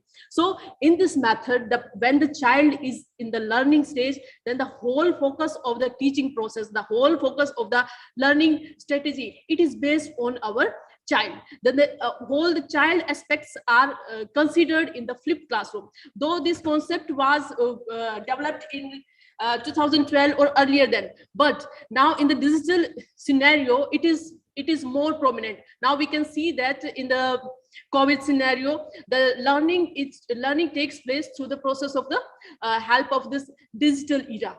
Student is there, teacher is there, both are far apart. But with the help of the technology, both are connected. We are in the learning process, we are in the learning methodology with the help of this digital technology. So now the three cone of the learning process, teacher, students, and the curriculum. Now it is replaced by the teacher, students, and the digital. Now the books are replaced by your laptop, desktop, and your tab. Now in the three cone of our learning process, the curriculum is there, but now curriculum is somewhat replaced by our digital technology. If you are well connected with the digital technology, the learning is more prominent, the learning is more effective. So in the flipped classroom, we will focus on how the learner is interact with our teacher. And the role of the teacher, again I'm saying the role of the teacher is just like a facilitator. It's like a guide. Whenever the student feel the requirement of the teacher, whenever student feel he or she is lacking in the information, then he and she take the help of the teacher. The role of the teacher is just like a guide. And now, though, because this is the new to every person, for a learner also, for his teacher also, and for all the learning community, it's a new concept. Though we are adopted in the COVID, but still the implementation, when we implement this flipped approach in the learning method, we must face some challenges also. In this concept, I'm not focusing on the challenges, I'm focusing on how the flipped approach is implementing. The flip approach in the teaching in the classroom, we must understand the classroom, the size of the classroom is not fixed, because you are connected from the far distance. It means you must have the good digital techniques. And the second is your teacher is a facilitator and the learner is in the more focused area. And the fourth thing, which is the beauty of the flipped classroom, is doing by yourself, learning by doing. This is the concept of the heuristic approach, where the experimental approach is where the more focus on the experimental. In another way, we can say the Bloom taxonomy, where in the Bloom taxonomy, classroom was there, instruction was there. These were replaced by the process of analysis, process of approach, process of your observation. The main focus here was how the student feels, how the student observe, how he react, the reaction process, and all these things are connected with this digital era, with the flipped classroom. We are moving towards the heuristic approach. We are moving towards a more child-focused concept. So in a nutshell, I want to say the flipped approach is nothing. Flipped approach is very beautiful in the digital era. This is very beautiful. This is very helpful, and this gives more focus on the student as compared to the teacher. Like in traditionally, we are more focused on the everything instruction and the curriculum. All these things are oriented towards the teacher, how the teacher behave, how the teacher instruct, and the student's behavior is connected with the learning or the information of the teacher. But now in the flipped classroom, everything analysis and all things are dependent on the student. Or in nutshell, we can say this is the student-based approach, and it is very helpful in this and the concept of the COVID.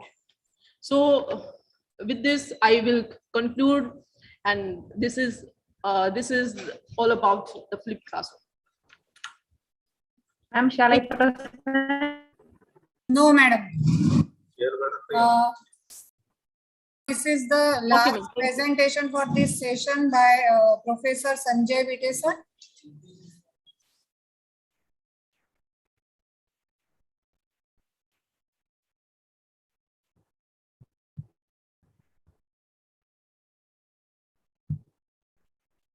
Shall I present, ma'am? Angel, Dr. Angel.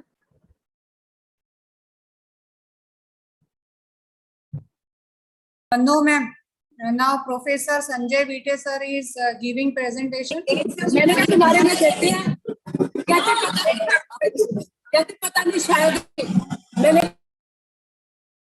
Madam माझा केव्हा number लागणार आहे? Sir, after 1:30, because you lost your turn yesterday. तर 1:30 नंतर आपला turn येईल.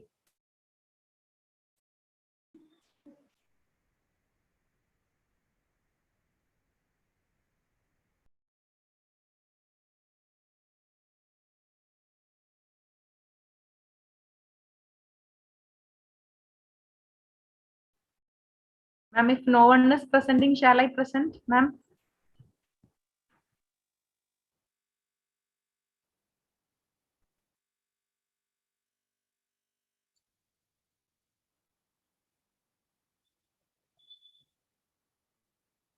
My screen is visible, right?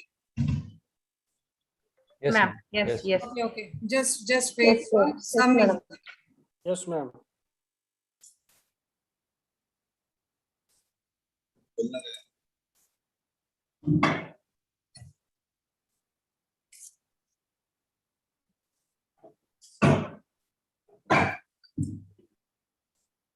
Good afternoon, one and all. Today I am going to present myself on topic intellectual property rights in higher education. Myself, Professor Sanjay Vite, and my roll number is OFDP 46247. Friends, actually, we have an idea that what exactly the property.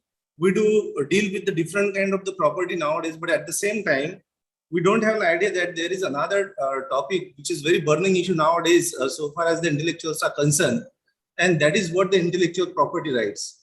The basic of it is that what is intellectual property? Intellectual property refers to a creation of mind, such as an invention, literary and artistic work, design and symbols, names and images used in commerce, used in each and every kind of the field. If we do have some sort of the creativity and we do wanted to make it as a right, then definitely we can use that intellectual property right also.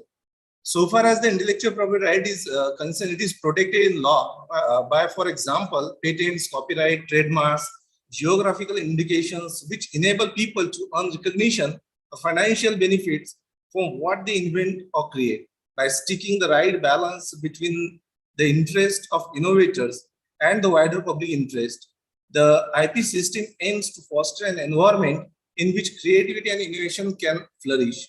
Second point is that what is the chain of activities? The chain of intellectual property right is that creation, commercialization, protection, enforcement, all these things may imbibe the intellectual property rights. It is as a property. Why in the same way, if I talk about that the property, so far as the property is concerned, we can sold it, brought it, rent it, or we can pass it under a will.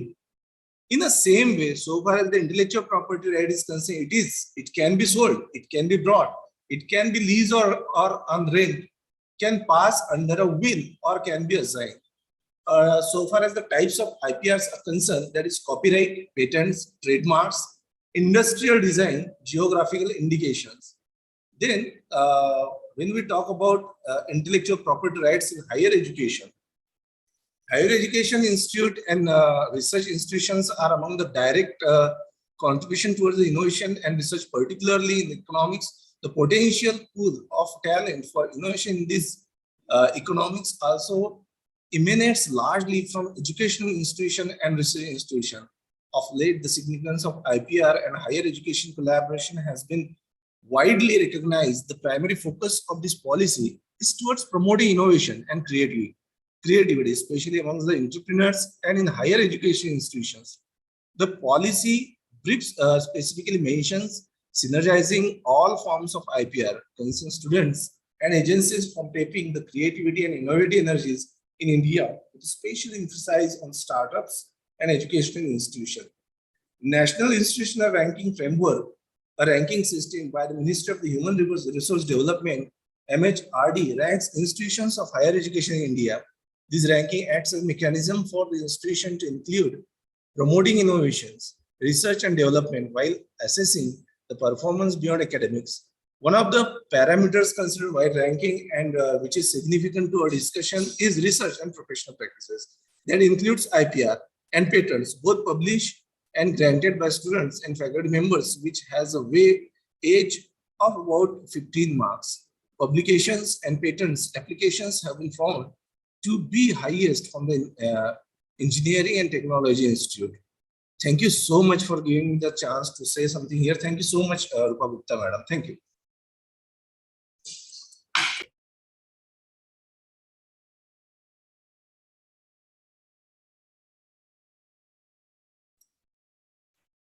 Thank you, sir. Now we are ready to start our second session. Honorable Dr. Jagdishji Vyas sir has already joined this session. Good afternoon, sir.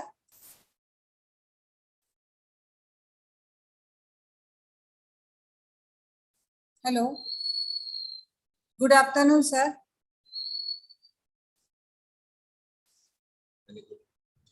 Thank you. Good afternoon, sir. Good afternoon. Good afternoon. Yes. Are आवाज? Yes, sir. Yes, sir. Okay. So shall we start the session? Yeah. Sure. Sir, pranam and once again welcome in this session.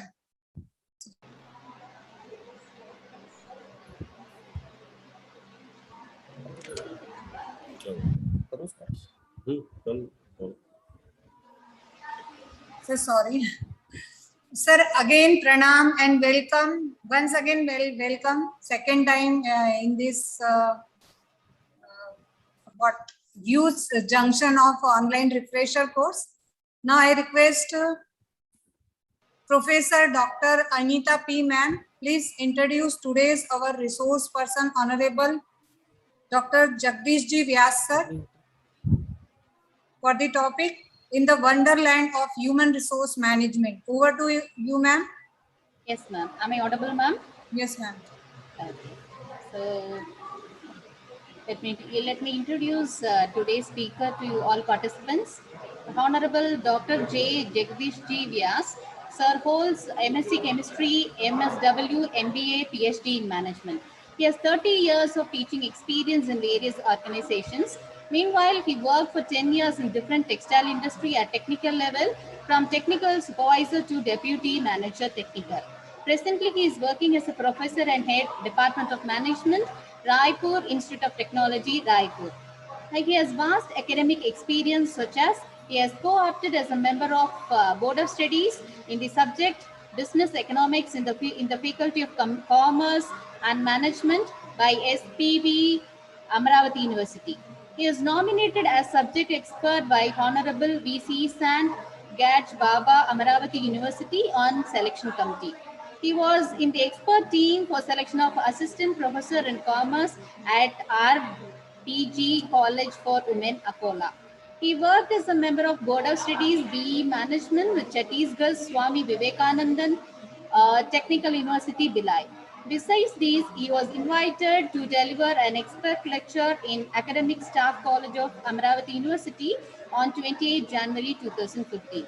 He was approved as research guide with Chhattisgarh Swami Vivekanand Technical University, Bhilai, and Dr. C.V. Raman University, Bilaspur, as well as Max University, Raipur.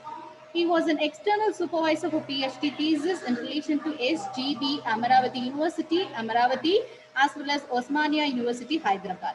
He worked as chairman Board of Studies with Amravati University. He worked as a member Academic Council in Amravati University. And sir has guided 40 plus MPhil students and 60 plus MBA students in their projects. And sir has 6 candidates already awarded PhD under his supervision, and 2 candidates are pursuing currently. He has published 30 plus research papers in Scopus Index and UGC CARE listed journals, and has also presented and published many research papers in national and international conferences and reputed journals.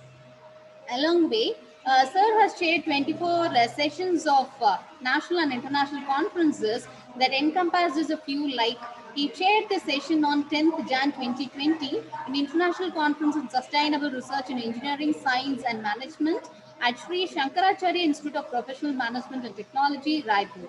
He has presented a paper in University of Sri Jayavendrapura, Sri Lanka on 15th and 16th October 2014 at International Research Conference on Humanities and Social Sciences on Innovate, Integrate and Impact, Development Without Borders.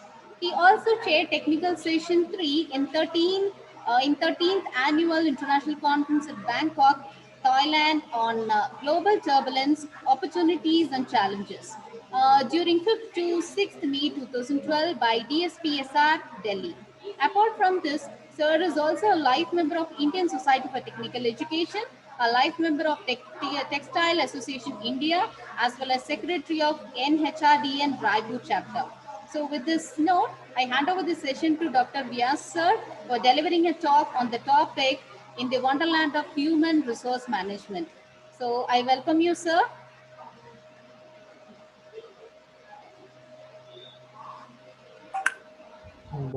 Thank you, madam. Thank you for giving nice introduction. Now, you may ask me a question, why I have kept this type of title to my today's lecture, the Wonderland of Human Resource Management. Now, see, every day we are coming in contact with n number of people around us. We find how the people react, how the people answer, how they behave, and so on. Because ultimately, again, the behavior of the people is totally a psychological phenomenon. Sometimes we like people, sometimes we don't like them. But still, we have to carry on our life continuously. Now, in my today's presentation, I have tried to accommodate the different types of situations where how the human resources or how the human beings behave in different situations.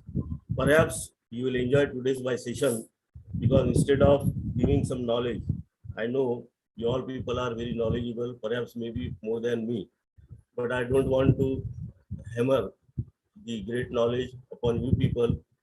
To begin with, certain slides are in relation to the human resource management, which I will briefly introduce. And in my later or next slides, perhaps you have to read those slides. When I will say that you read it, please read those slides by heart because some meaning is there. And then I will explain you what is perhaps the different type of the meaning in those slides. So, very good afternoon to all of you, ladies and gentlemen. I welcome you all in this my session. Now, my first slide.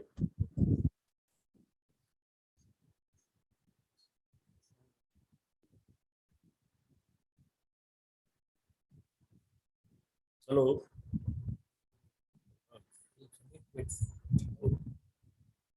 Please wait. My slides are hanged.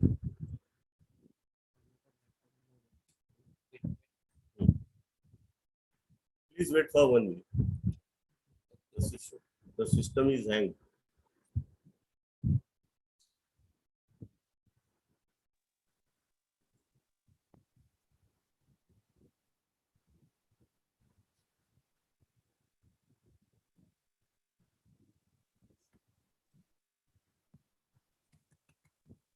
Hello. Hello. Yes, sir, you are audible. हाँ ये hang हो गया बेटा system hang हो गया I am just correcting it please wait for few minutes फिर से करना होगा फिर से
Technical.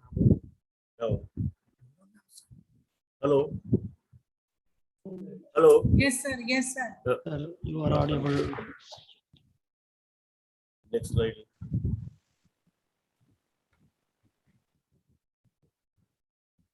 Next.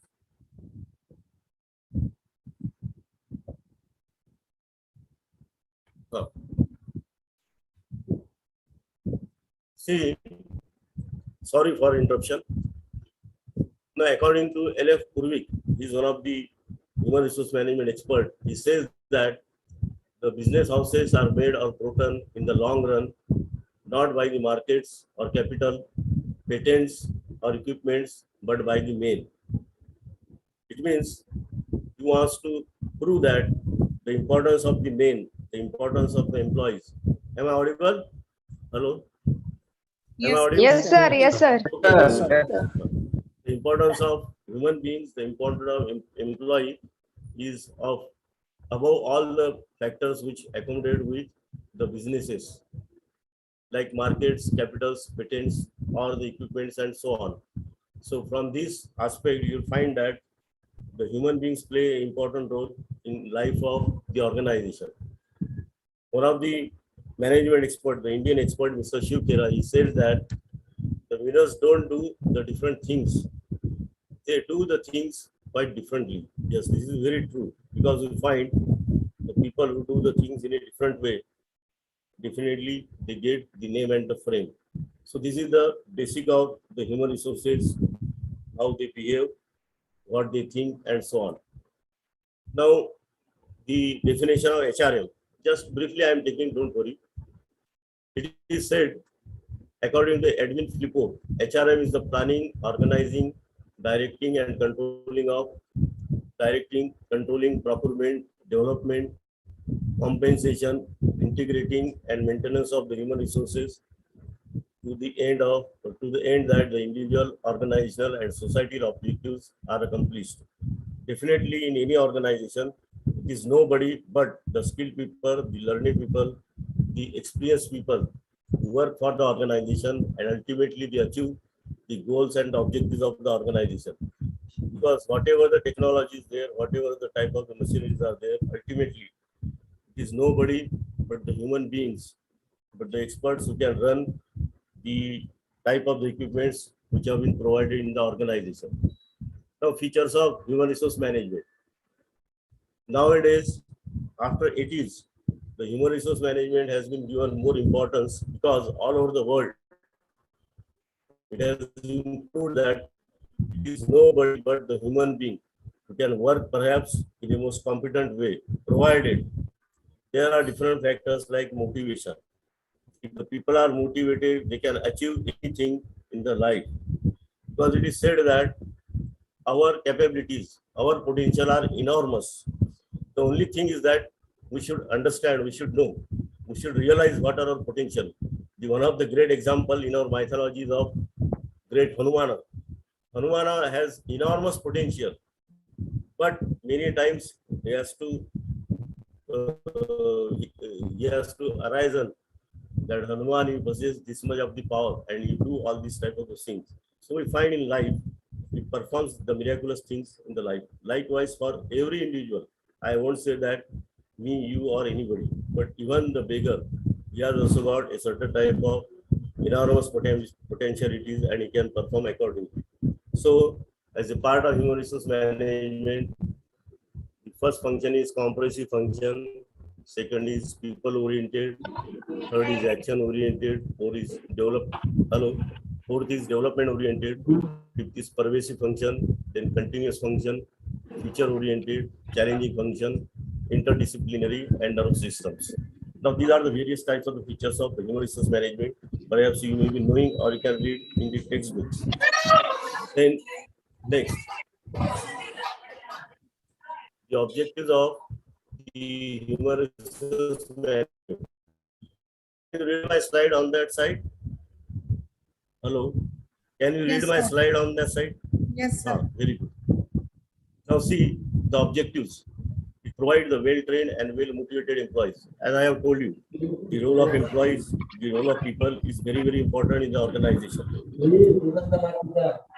Hello. And then one more thing I have observed. Hello. Then one more thing I have observed in my life. The owners or the board of directors, they also play a very important role in the life of the organization. In creating the impact of the brand, they play very, very important role. I will just quote one of the experiences of the owner of Wipro, Mr. Azim Premji. You may be knowing the name of Mr. Azim Premji. He is very renowned personality of the IT sector. He is owner of the Wipro computers. Now during 80s when they opened their office at Bangalore, I am experiencing, sharing the experience or whatever I read in the text that I am sharing with you people. So about Azim Premji, it is said that in spite of so much of the wealth, even today, if you might have read in newspaper that last year only he has donated about 9,000 crores of the rupees for the CSR, that is for the welfare of the society. So this type of the people is to earth. One day it so happened that in his office during 80s, that time the photocopy machines were newly introduced in India. And in his office, some of his employees were already standing in a queue. Then Azim Bhai reached there. The other people, when they saw that the owner is coming, so they gave him the preference that, sir, you please come and take out your photocopies. But see the humbleness of Azim Bhai. He told all the employees that here in this floor, we all are equal. I'm not owner or you are not also the employees, but we all are sharing the same power. We all are, the employees are for the organization. So whenever my turn will come, I will take out the photocopies because your time is also important. My time is also important.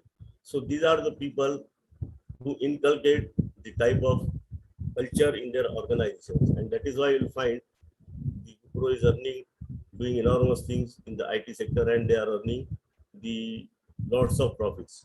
Then second objective is to employ the skills and knowledge of employees efficiently and effectively. Definitely the skills and knowledge have to be applied and they have to be used for the benefit of the organization.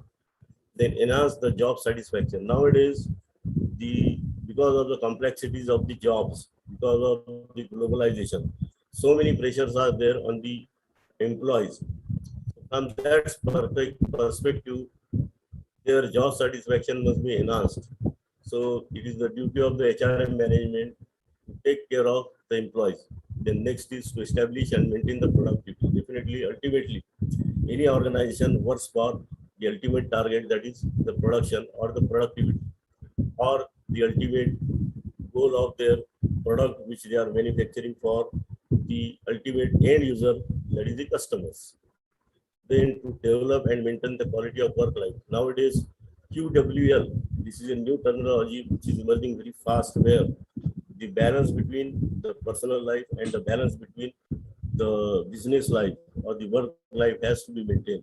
And for that purpose, the new concepts nowadays, perhaps this is very befitting in the context of the pandemic, where you find the work from home is very much emerging. This work from home idea was promulgated by the HRM people only long back. But that time, many people used to laugh of this idea. But now it has been worldwide accepted, and work from home is nothing but a sort of quality of the work life which is being maintained by the HRM.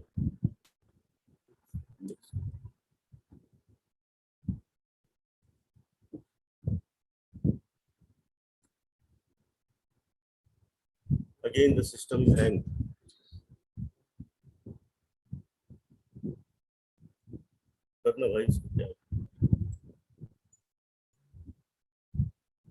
Please bear with me. Please bear with me. My system is hanged again.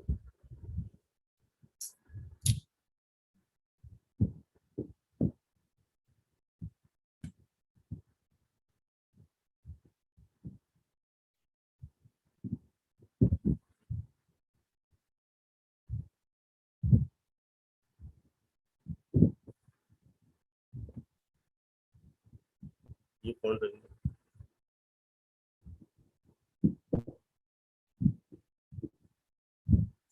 Now next, the major challenges in management today.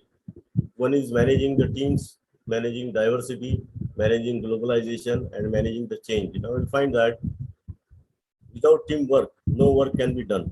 So for organization, it is very essential that the forcibly, or you can say the competent teamwork must be there, and then only the task can be performed.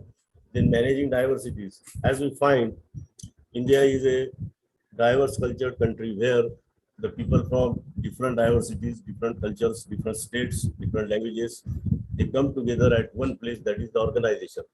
And there it is the duty of HRM to manage those diversities. Then managing globalization, definitely you'll find that because of the globalization, no doubt, n number of opportunities are there, but at the same time, n number of challenges are also being faced by the people. So from this perspective, in case of globalization, you have to be highly competent and you have to face the competencies of the international skill organization.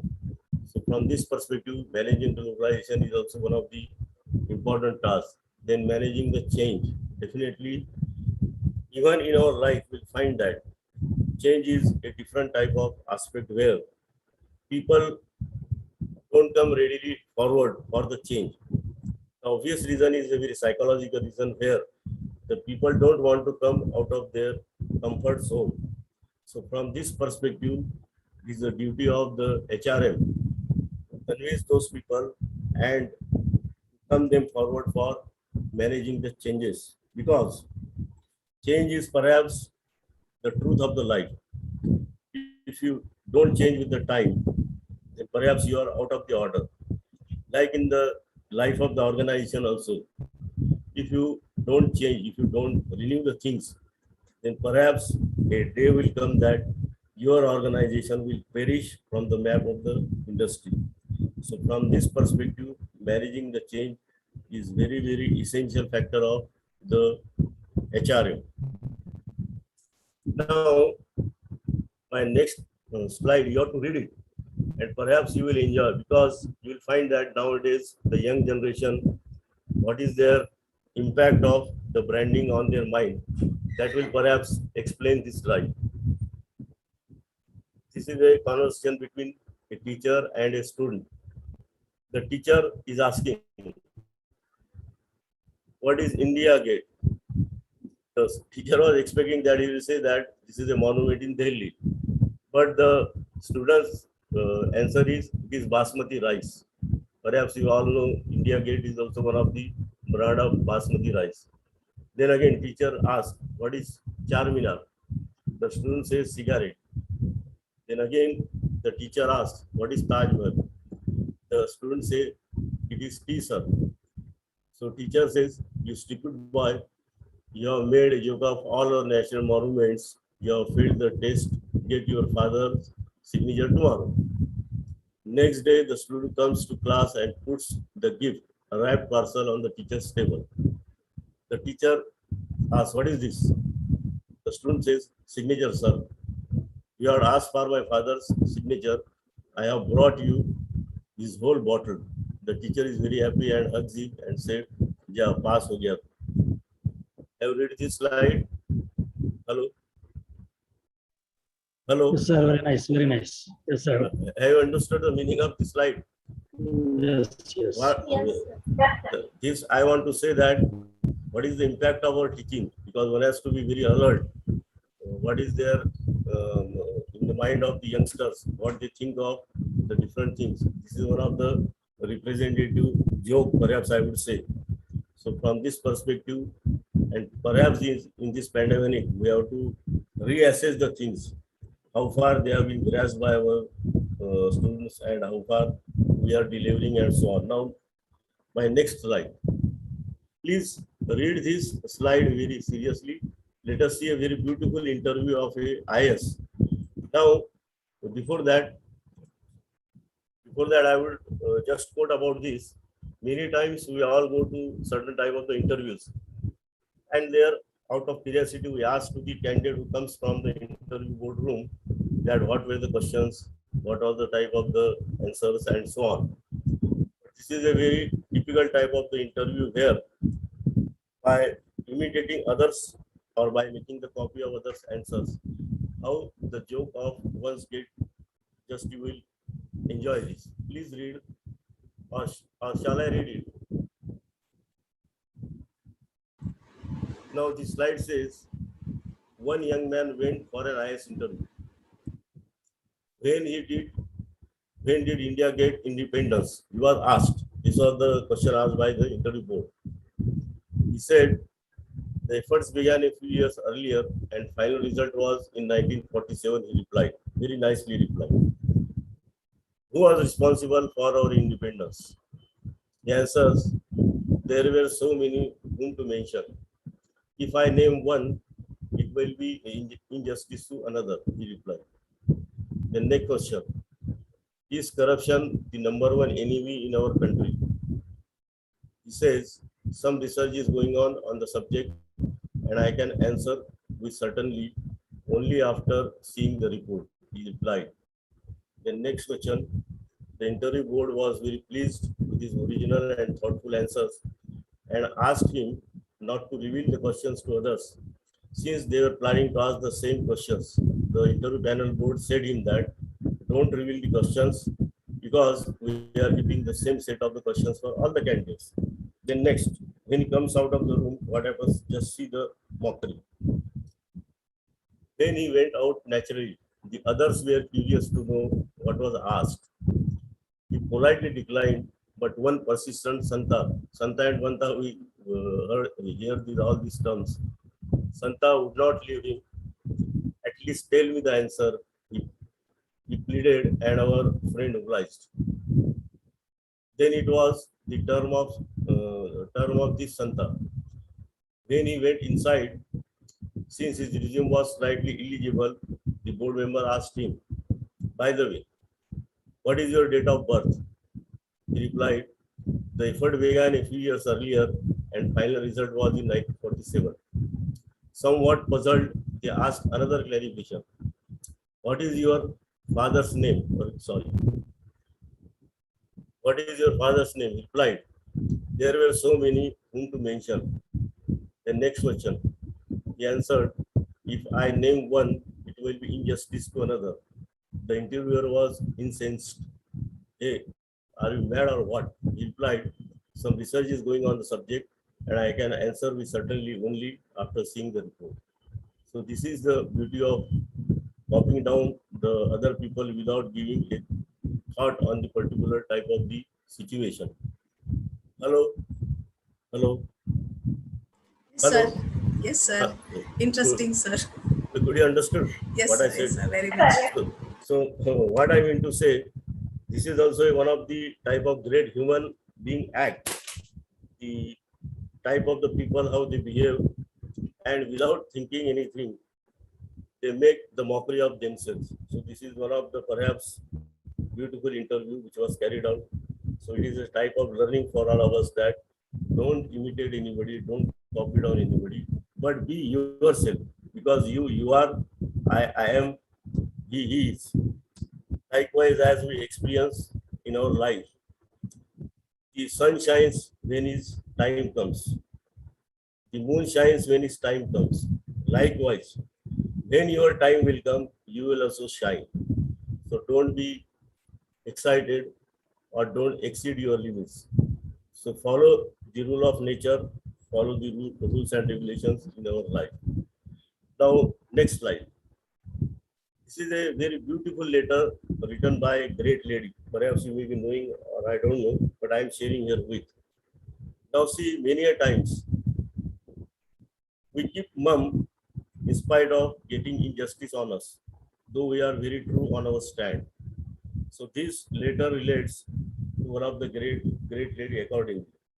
Particularly in India, our teaching is that don't argue with the elders or get whatever you get and so on. We are perhaps satisfied with the less resources, and that is why our great country of 135 crores is still going on in spite of getting the rate of petrols more than 100 rupees. So from this perspective, this is a great learning of a great people. How they become great in life, this is one of the learning. So please go through this letter also. And then I will ask, who is the lady? Please read this letter on your slide. It was probably the April of 1974. Bangalore was getting warm and full moons were blooming at IS campus. I was the only girl in my postgraduate department and was staying at ladies' hostel. One day, while on the way to my hostel from our lecture hall complex, I saw an advertisement on the notice board. It was job requirement notice from the famous automobile company Telugu, that is Tata Motors. It stated that the company requires the young, bright engineers, hardworking, with an excellent academic backgrounds, etc. At the bottom was a small line: lady candidates need not apply. I read it and was very upset. For the first time in my life, I was up against the gender discrimination. Thought I was up the job. I saw it as a challenge. I had done extremely well in my academics, better than most of my male peers. Little did I know then that in real life, academic excellence is not enough to be successful. See, this is the statement of a great lady, that in real life, the academic excellence is not enough to be successful because the other extracurricular activities or other extracurricular virtues are also required. I took a card addressed to JRD and started writing to this day. I remember clearly what I wrote. The great Tatas have always been, she wrote a letter to JRD Tata that time, and she says, the great Tatas have always been pioneers. They are the people who started the basic infrastructure industries in India, such as iron and steel, chemicals, textiles, and locomotives. They are cared for the higher education in India since 1900, and they were responsible for the establishment of Indian Institute of Science. Fortunately, I studied there, but I'm surprised how a company such as Telco is discriminating on the basis of gender. I posted the letter and forgot about it. Less than 10 days later, received a telegram stating that I had to appear for an interview at Telco's Pune facility at company's expenses, and I was taken aback by the telegram. Now see, this is the great lady who has written, who has that time made a daring to write a letter to great JRD Tata. And that time he has taken the cognizance of his letter. And then definitely she was called there and she was elected as the employee of Telco. In that Tata examination, she stood order of merit in the first order and she was called. So please let me know who is this great lady. Anybody? Sudha Murthy. Yes, very good. Murthy, sir. Certainly, very good. So she is none other than Sudha Murthy, the wife of Narayana Murthy, the chief mentor of Infosys. Now you'll find that how the people do the things bravely. Not only the academic excellence, but braveness, but at the same time, I would say that the honesty is also very important, because honesty play a very important role in a longer term in our life. Always be honest to your situation. Always be honest to wherever you live, wherever you perform your duty, and so on. So this is the great example of one of the great lady, Sudha Murthy. Perhaps I need not explain more things about her. You know the history of Infosys, how the Infosys was again started. It was none other than the inspiration of Sudha Murthy and the team of Mr. Narayan Murthy. Even one of the great member of team of Mr. Narayan Murthy is Mr. Nandan Nilekani, who is instrumental in getting our Aadhaar card. He is basically the man given ideas to start the Aadhaar card, and now you'll find that this venture is highly successful all over the world or all over the India. Now see, these are the people. Why it so happen? Mr. Narayan Murthy or Sudha Murthy, they are the people like you and me. They belong to the mediocre family, that type perhaps. Now they are very rich. But when they started their venture, they were just the mediocre people. But their confidence level was very high than all of us. And that is why they could stood in a competency, in a very competitive market of the business. And you will find that in spite of getting so much of the wealth, still they are not forgotten their roots. Still they are on the earth. So this is the, you can say, the life, this is the philosophy of human resource management. So we must remember all those things and we should get inspiration from this type of the people. Now, a very interesting one more later is there. Perhaps many times in life we come across with you can say very rowdy people, very gunda elements and so on. Because we are also dealing with the young human resources, the youngsters in our college life, in our business and so on. Because our stakeholders are young students. And sometimes they may also create a certain type of problems in our life. Likewise, in the life of an organization, one rowdy person who stood by the head near the manager and said that, please write down, please send my confidential report. He wanted that the manager should favor him by writing a confidential report in front of me. Now the manager is in dilemma, what to do. Because if he write directly there, then perhaps the problem may arise. He may start conflicting with me. He may start fighting with me. But in that situation, you'll find a manager. He has written a very beautiful letter to the management for recommendation, and what type of recommendation is there that we have to see.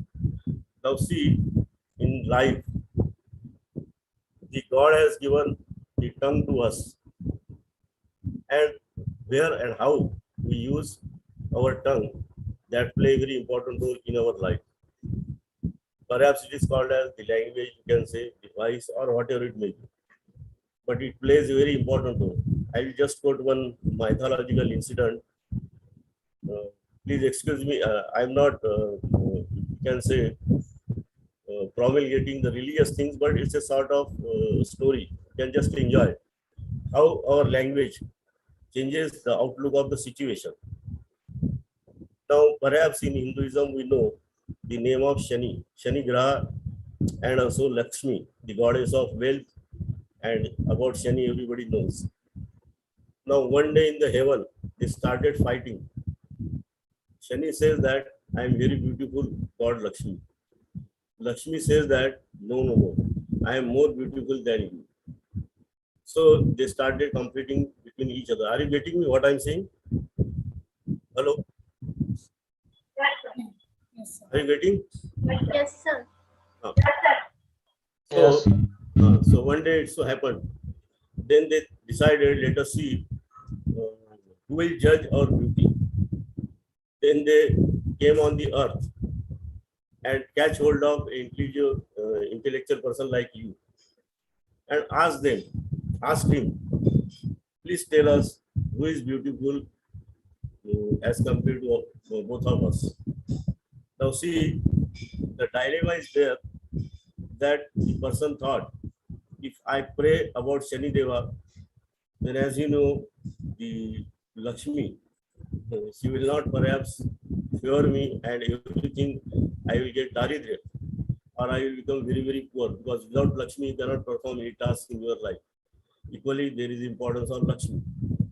Then he thought that if I criticize Shani Deva, then if he curses me, then perhaps I will remain nowhere in the life. But still, both of them persisted in that. Please tell us, who is beautiful?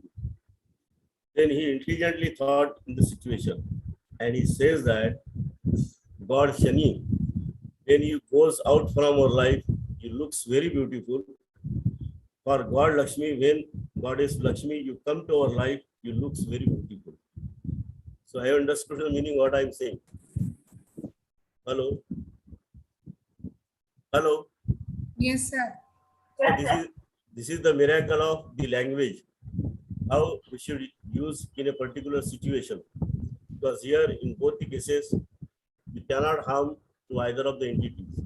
Now next, please read this letter which I am presenting before you, a confidential report of assistant by HR manager. Now here the letter says attention for human resource management. Joe Smith, my assistant programmer, can always be found hard at work in his cubicle.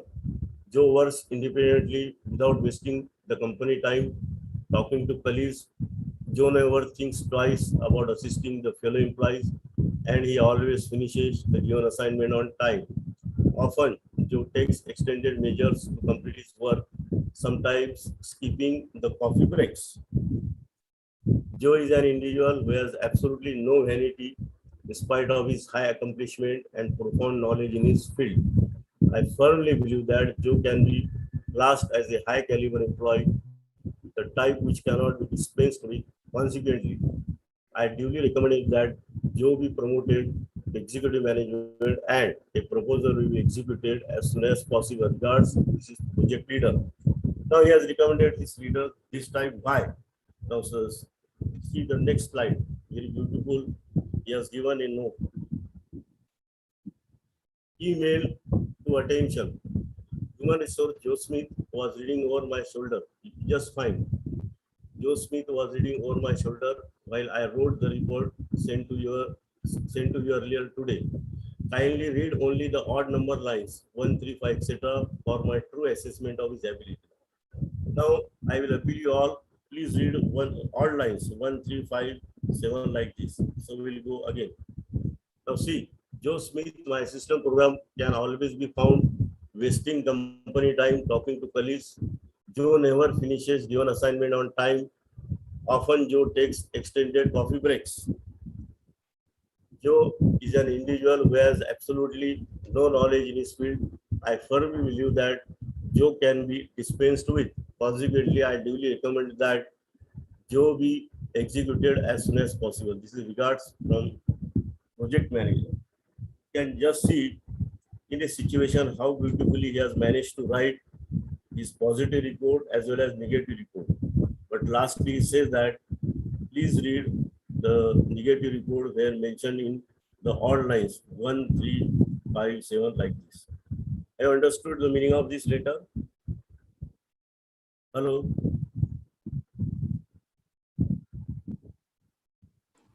Yes, sir. Have you enjoyed this letter? Yes, sir. Yes, sir. Yes, sir. So this is the situation many times come in your life.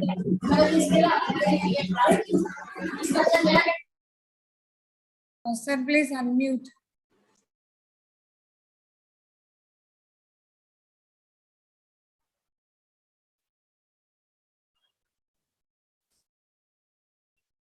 Hello. Yes, sir.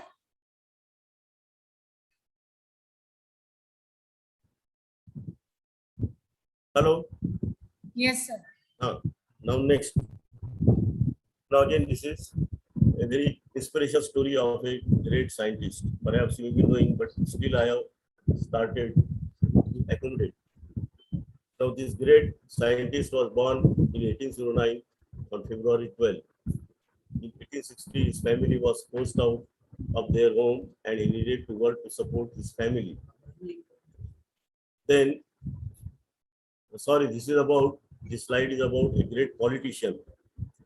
Perhaps in life we find, the background of this letter is, perhaps in life many times we find that if we don't get success in any of our event, then we go in the nervous breakdown.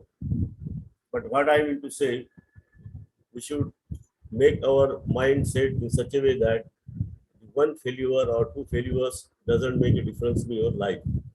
But it is said that every failure teaches you something. Because again, it is said the failure is the first step for the success. So this is a great example of a great person who has been um, who has been the president of the great nation, and how consistently through n number of failures ultimately he could achieve his goal. So this is a beautiful example of this great person. In 1809, born February 12, 1816, his family was forced out of their home and he needed to work to support his family. In 1880, his mother passed away. 1828, his sister dies.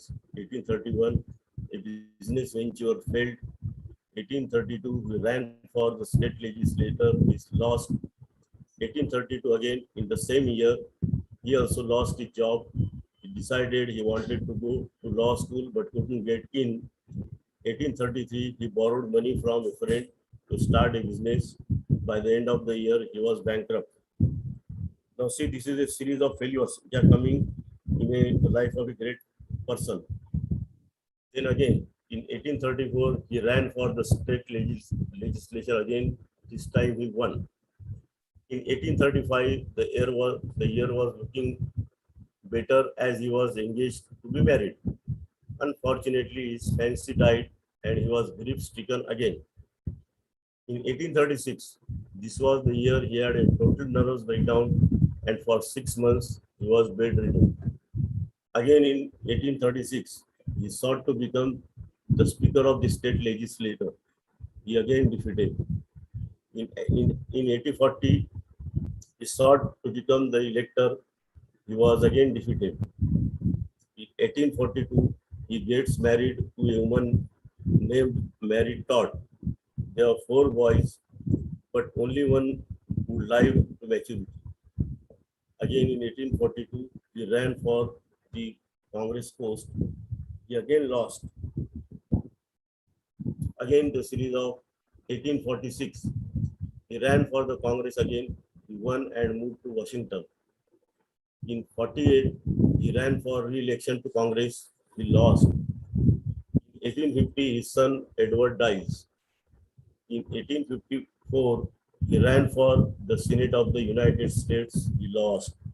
In 1856, he sought the vice presidential nomination as a national convention. He got less than 100 votes. Again, 1858, he ran for the Senate again. He lost again.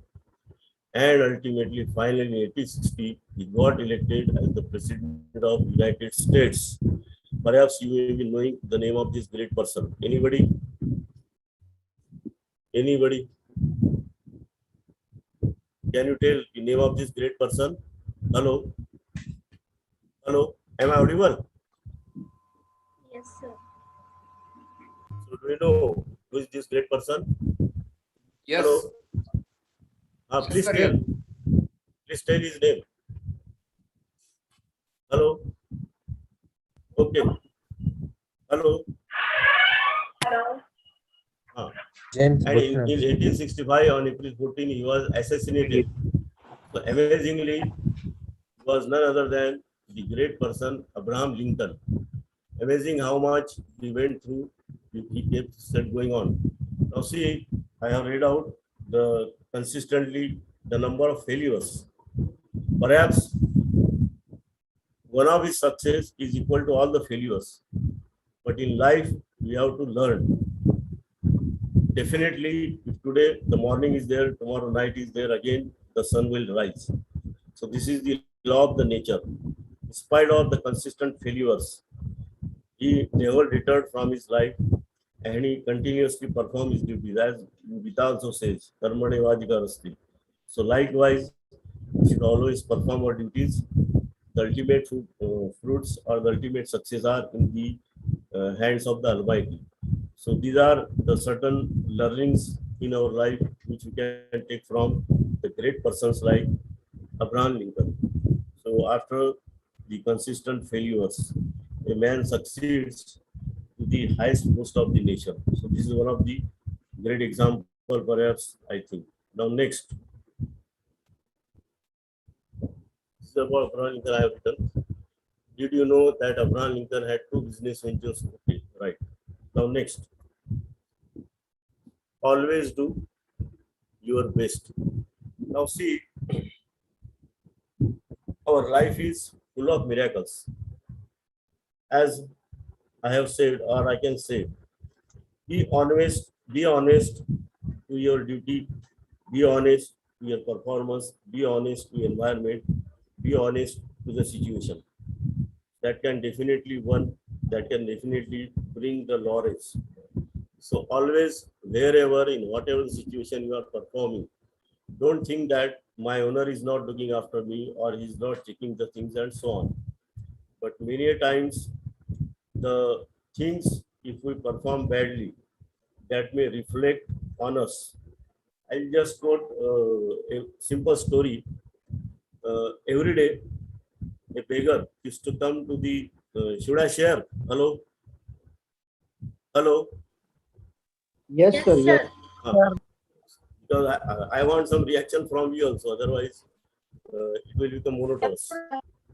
So there is a very short story. One beggar daily used to come to the house of a woman, a lady, and she used to donate every day. She used to offer every day one chapati or one roti to him. And he always says that whatever you do good, it will come back twice. Every day he visits the house. Hello, some disturbance is coming. Please maintain. Every day that beggar comes to her house, begs for the roti, and she gives that roti to him. Now one day she thinks that what a idiot person daily is saying that if you do good, it will return back to you in a twice manner. So one day she thought that let me put some poison in this roti and let him die so that I can get rid of this person, rid of this beggar. So she prepared that roti accordingly and kept in the window. But after some time, she thought that no, this is not a good thing, I should not do. So she took back that roti and kept the better one. Now after 1 hour, she found that her son is coming in a very ruined way. His clothes were torn, was very thirsty and hungry, and he was not. Some people hijacked him. After so much of the struggle, he was released, and he came to the house. His mother asked him, "Beta, how do you come here?" He said that, "Mother, one beggar has helped me, and because of his help and because of his roti, I could walk, and I could come to the house."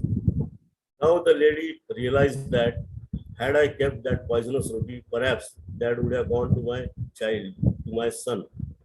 But since he always says that, the beggar says that if you do good, it will come twice good to your life. So these are the sort of learnings which we must learn from the small things. So always it is said that it is the law of the physics also. Every reaction has got. Hello. Yes, sir. You're right, sir. So from this perspective, what I would like to say, please read this letter and how what we sow we get. A carpenter was working for a contractor for many years. He had grown old, so he thought to retire. He went to his employer contractor and told him that he wanted to retire now as he was now very old to do such a heavy work. His employer was sorry to know that one of his very best and most loyal workers was leaving. He tried to persuade him to work for some more years for him, but the carpenter was firm in his words. At last, we could make him agree to build just one more house as a personal favor. The carpenter agreed for this, but it was easy to make out that his heart was not in his work. He was lazy in working, His workmanship was not as good as before, and he used inferior materials. It was an unfortunate way to end his career. When the carpenter finished his work and his employer came to see the house he built, he appreciated him and thanked him to obey his last request. Then he, as a gift for his good services of so many years, the carpenter handed the front door key to the carpenter and said, "This is your house, my gift to you. Please accept it. Don't say no to it." So what a shock, what a shame. The carpenter got shocked to hear his employer's words. If he had only known that he was building his own house, he would have done it all so well and so differently that he would feel enjoyment living in a house. Now he had to live in that house, which he had built the worst in his whole life for his whole life. So see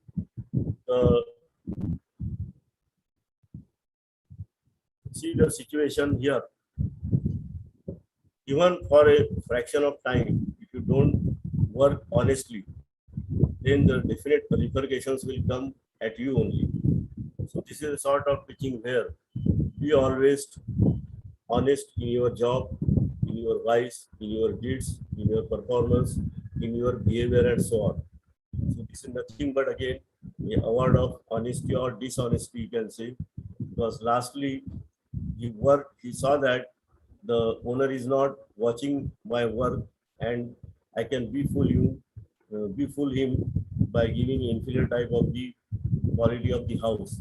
But the owner realized that he has made he has used the inferior type of the materials in building the house, and I should reward him whatever he has done for.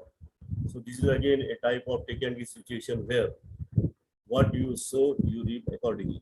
So this is one of the experiences of our routine life. Now my next slide. This is a now you have to think out of box. A type of situation, very beautiful situation. In an interview, the candidate was asked, the situation is like this. Please look this situation very seriously, and I would expect some answers from you people. Now you are this is a situation where you are driving along in your car on a wild stormy night. It's raining heavily when suddenly you pass by a bus stop and you see three people waiting for a bus. Number one, an old lady who looks as if she is about to die. This is one situation. Second, an old friend who once saved your life. This is second. Third, the perfect partner you have been dreaming about. So these are the three situations. They are standing on a bus stand. You are driving your own car, and your own car has got only one seat to sit or to accommodate. Now question arises, to whom you would like to accommodate. This is the situation. Which one would you choose to offer a ride to, knowing very well that there could only be one passenger in your car? This is a dilemma that was once used as a part of job application. You could pick up. Now, this is the situation. So think over this situation and you can reply, or otherwise I will give you the answer to this situation. The three situations are: one, old lady who is likely to die; the other is the friend who has saved your life; and the third is your life partner. So to whom you will pick up and you will pass from the particular situation. So first option, sir, an old lady who looks as if she is about to die. Okay, very nice. Any other answer? Sir, actually, he can give his car to his friend and who can take the old lady. So his desire to have a better mate will also satisfy. Acha. Then how you will go? Sure, that is good. But That if both of them are there, they have to go through the consequences. very nice, very nice. Anybody, any more answer?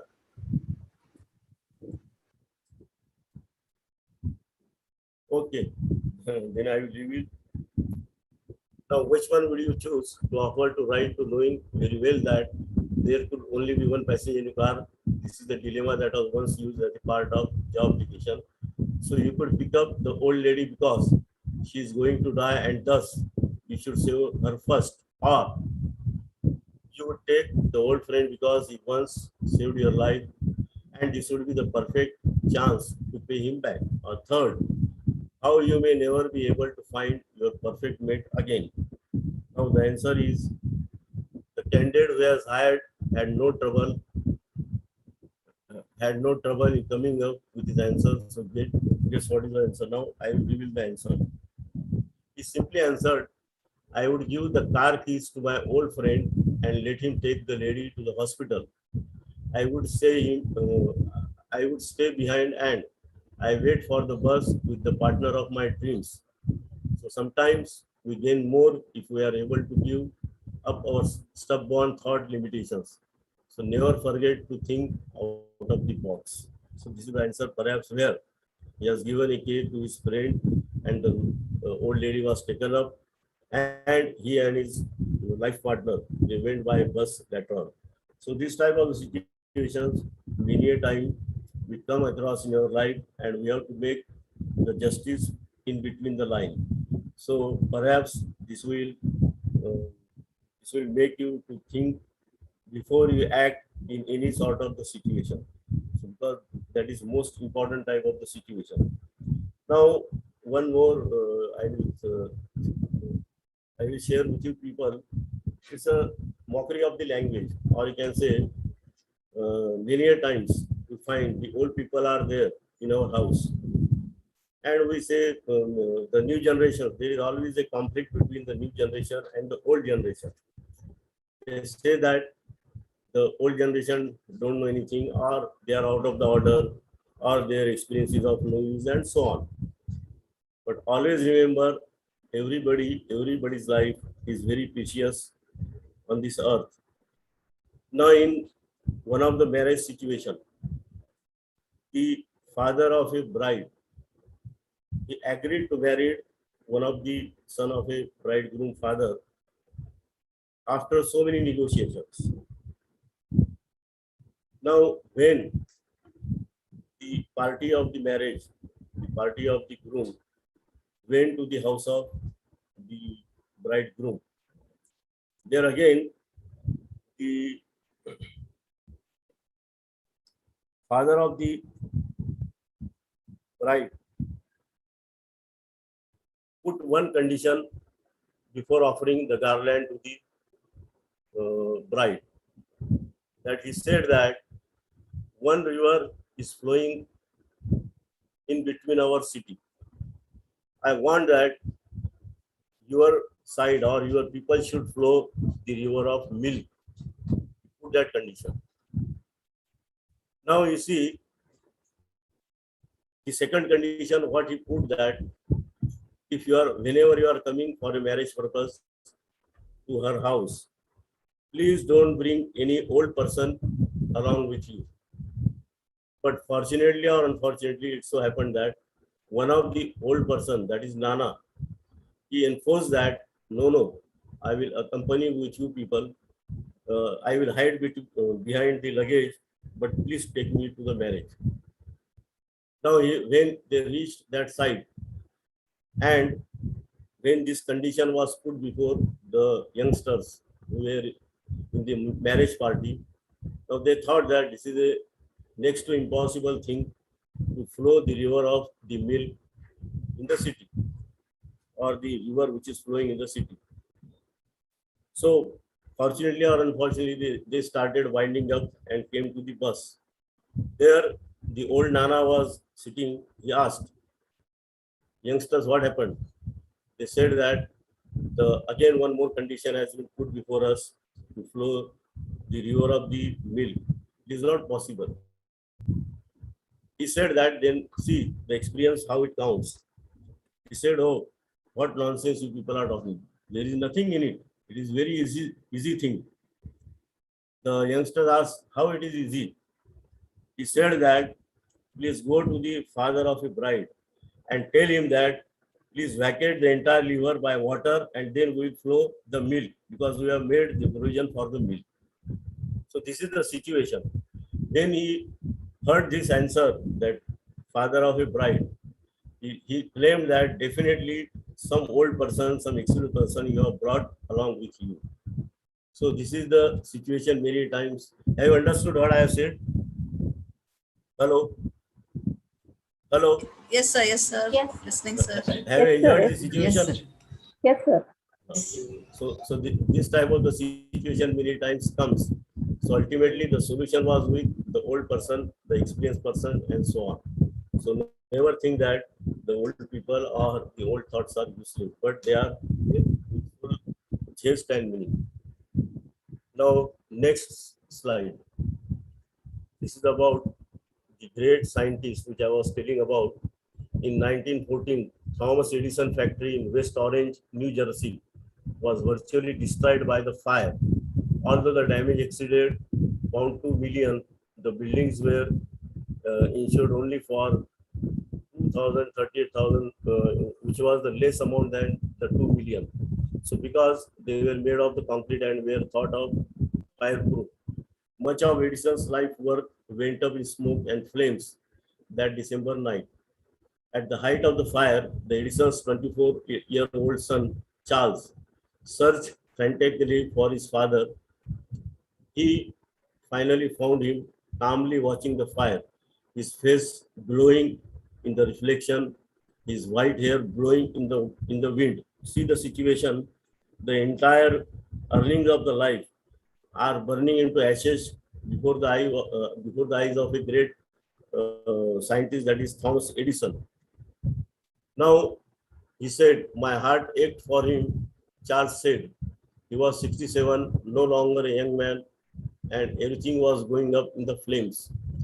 When he saw me, he shouted, Charles, where is your mother? When I told him, I don't know, he said, find her. Bring her here. She will never see anything like this as long as she lives.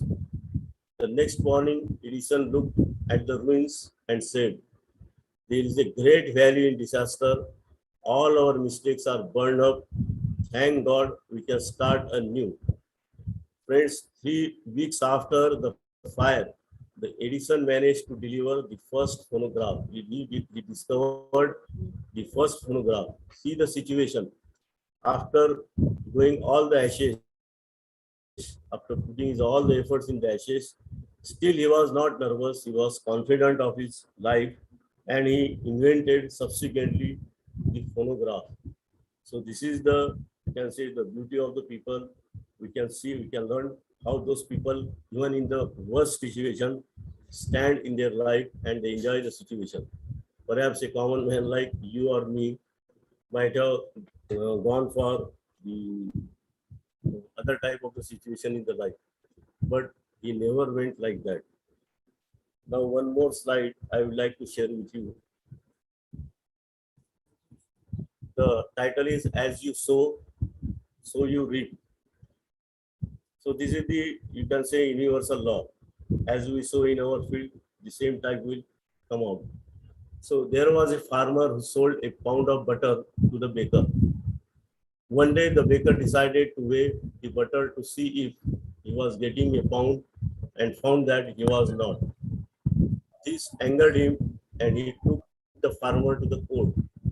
The judge asked the farmer if he was using any measure.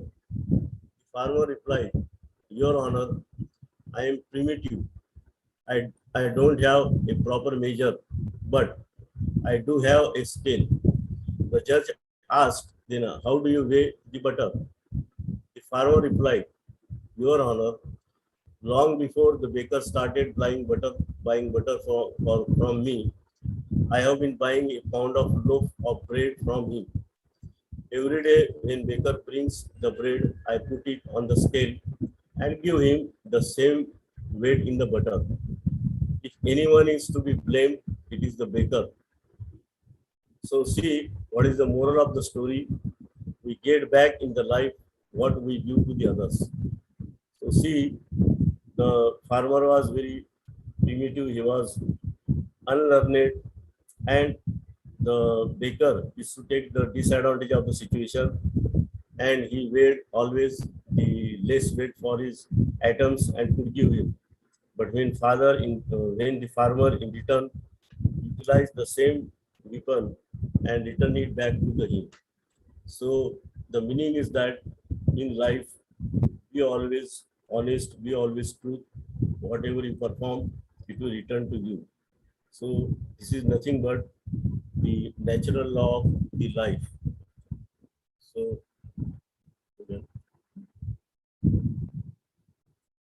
So friends, perhaps I have tried to put the certain experiences of human resource management or the different type of the humans who behave in different situations and how we have to cope up with the situation in the life.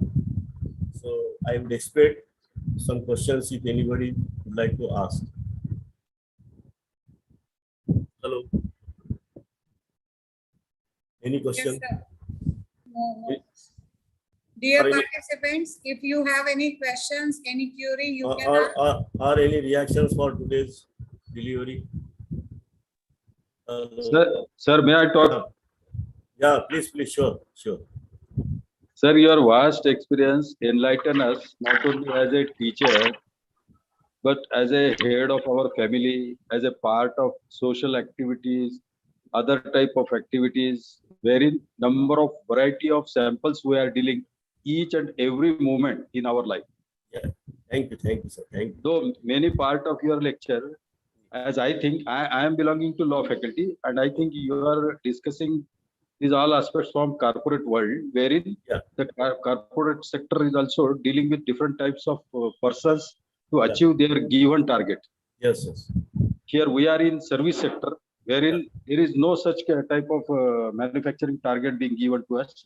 We are focused on our academic targets. Yes, that is moral target also, I should say. Yes, but in achieving our academic target, in our law colleges, we are having students of 80 years old.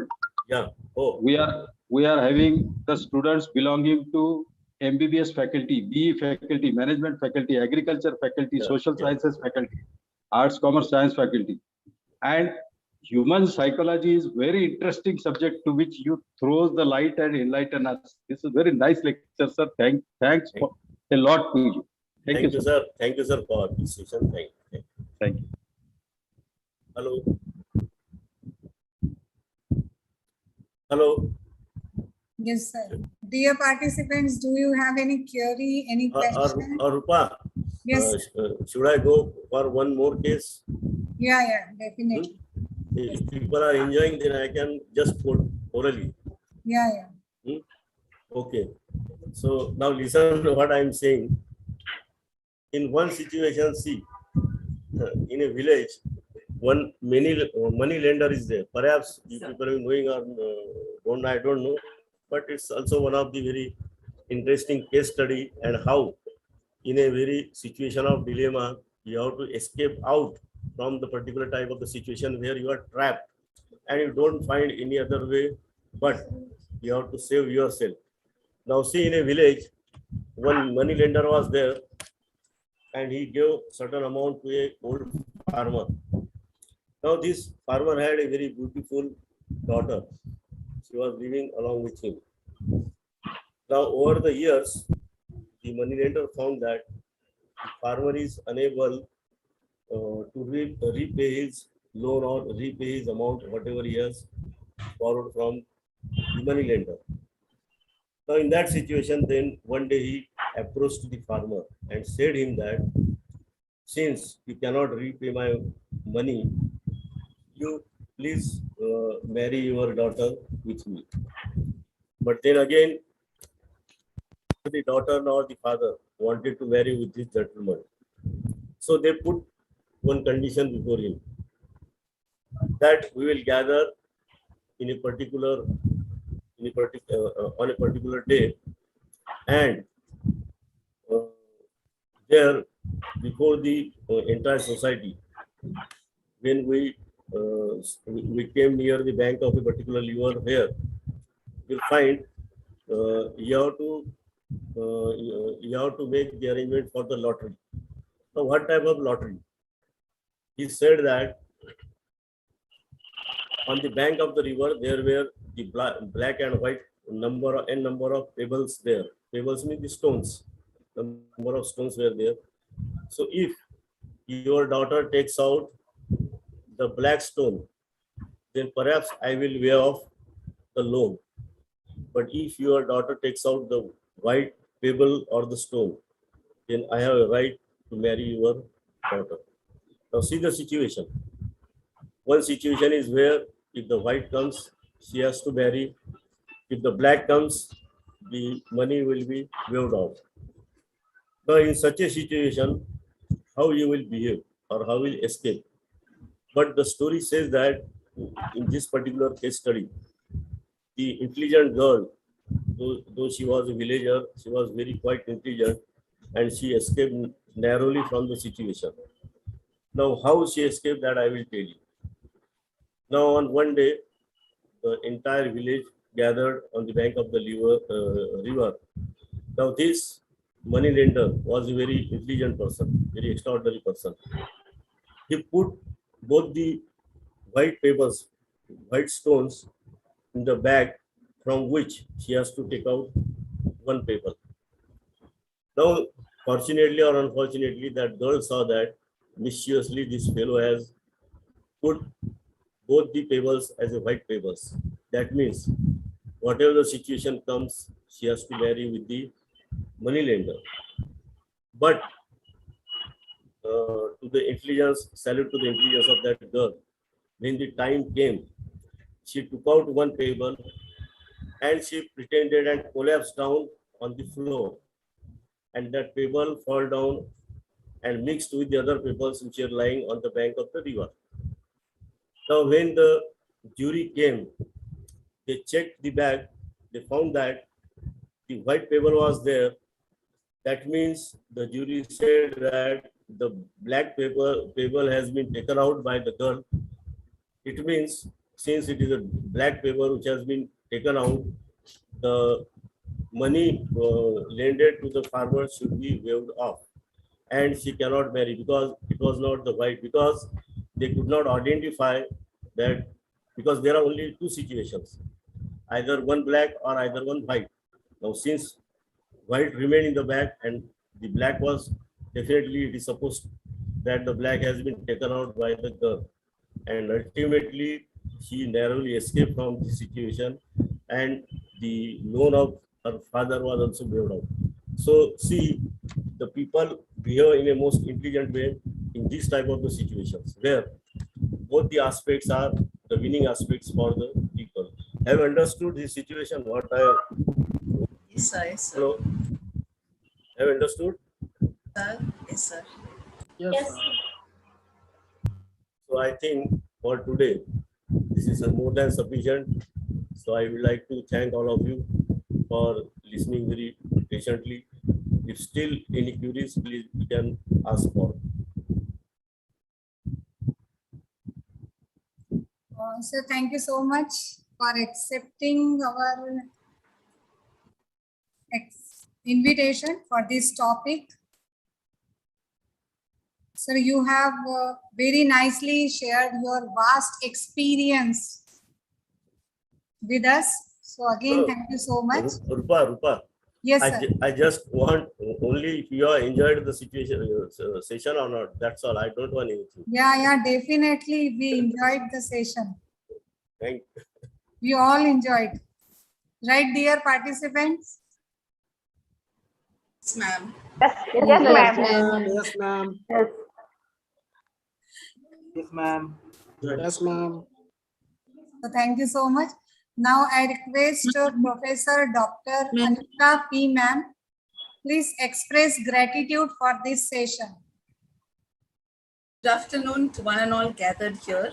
I deem it a privilege and great honor to propose the vote of thanks on this 14th day of the 15-day FDP on emerging best practice in higher education, organized by Srimati Radha Devi Goenka College, Akola for Women.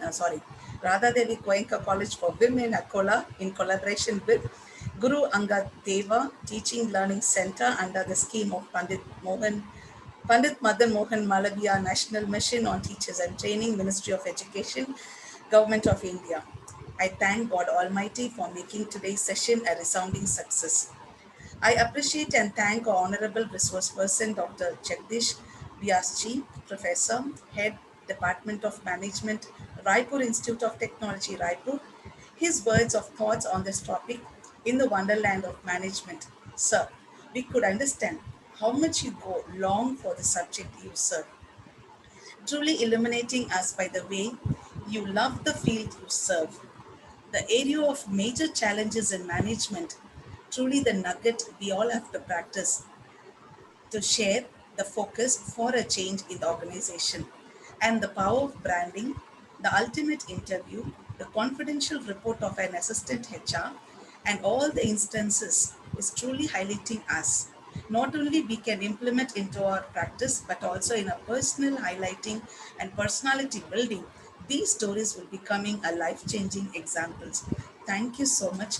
So far we have heard Alice in the Wonderland, and first time we are looking at Jagdishji in the Wonderland. Thank you so much for whatever you have shared, and we have no words of appreciation. We thank you and congratulate for all the efforts you're going to take in future. So thank you so much. I heartily accord my sincere gratitude to the collaborating agency GADTLC, a scheme on the Pandit Madan Mohan Malaviya National Mission on Teacher and Training, as a Ministry of Education, Government of India, with special note of gratitude to Honorable Dr. Vimitra Madam. The accolades she holds is truly a light for many teachers. That too in pandemic struck, her work is truly a salvation. We appreciate, congratulate for whatever you are for us, ma'am. Thank you so much. I fold my hands to thank Honorable Dr. Jagdishji Vyas of Principal of the host institution, Srimati Radha Devi Goenka College for Women, Akolam, who in a magnificent manner conducting this 2 weeks FDP successfully. Thank you, sir, for all your support, motivation, encouragement throughout the process. She is a pillar of support, a good human to sacrifice her time, respecting and acknowledging all our queries and demands patiently, and spending all her nights and day in keeping the show running. This is none other than Arupaji. Simple thank you will not be a justice, madam. It's because of you we could able to cross this virtual mode completely in a successful manner. The program coordinator, Dr. Rupa Gupta, we thank you dearly and heartily, madam. I document other members of the organizing team with grateful heart who are also involved in the process. Technical source is the one backend process that help us keep moving. I acknowledge and thank all the IT supporters and technical supporters from the host institution and the collaborating institution. Without your help, we wouldn't travel this much far. Thank you so much. Finally, I applaud and thanks all the hardworking souls directly and indirectly dealt in the process. And also dutifully thanking all my fellow participants for such a disciplined appearance all these days. Thank you all once again. Thank you, ma'am. Thank you so much, ma'am. Once again, we want to thank Honorable Dr. Jagdishji Vyas sir for accepting our invitation for this session. Thank you.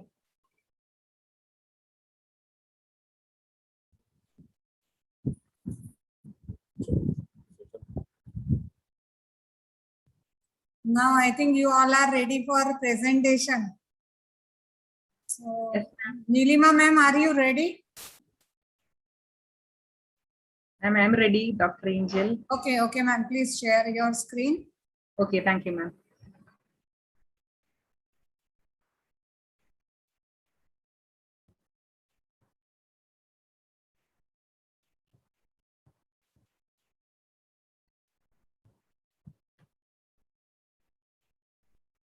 Can you see the slide, ma'am? Yes, ma'am. Ma'am, your roll number? My roll number is 53053. Okay, please continue. So good afternoon all. Myself, Dr. Angel Blossom Gonsalves, and I'm from Sacred Heart College, Devra. It's in the state of Kerala. So my register number is 053. So I would like to take a small session on IPR, intellectual property rights. So first of all, I would like to give a small intro of kinds of property. That is, property is basically divided into two, that is tangible and intangible. As you all know, tangible comes under tangible, it's come under movable and immovable. Then intangible, intellectual property rights. Then intellectual rights leads to industrial property related, then copyright related.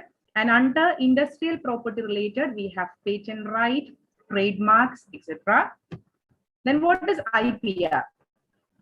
We can say it is the exclusive rights given to a person over the creation of their minds for certain period of time. And the rights include legal rights, intangible potential asset, monopoly, negative rights, that is, it prevents others to use his or her creation from others for a definite period of time.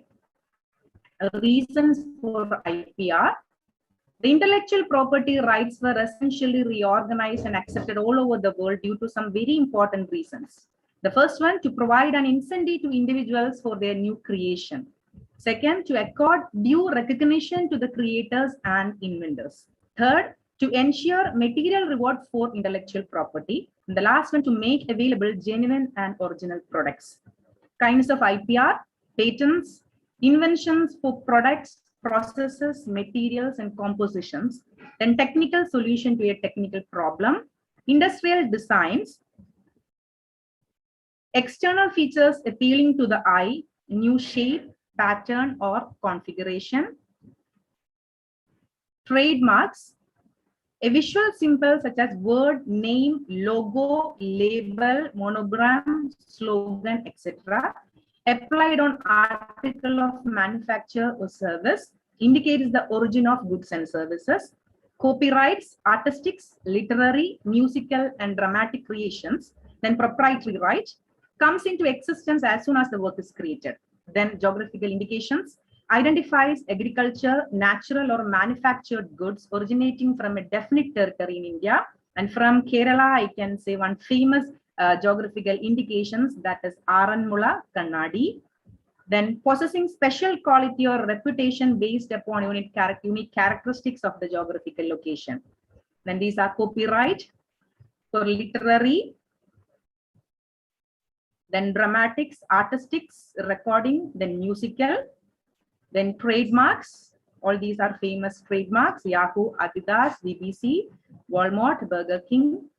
Registered GIs: Kesar Mango, Patan Patola, Tirupati Laddu, Kolhapuri Chappal. Examples for IPR: a single product can be protected by more than one IPR. Example for Coca-Cola: the logo of Coca-Cola, that is the trademark. Shape of the bottle is industrial design. Patent in respect of bottling equipment. Copyright in respect of the text, database, or artistic work appearing on its website. That's all. Thank you very much. Thank you all. Thank you, ma'am. Who is next?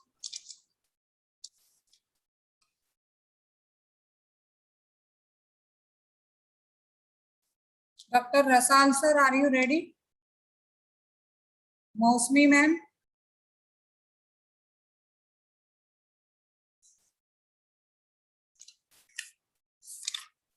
हाँ madam. Yes sir, please share. Hello Rasal sir बोल रहे थे। Yes sir. Please share your screen.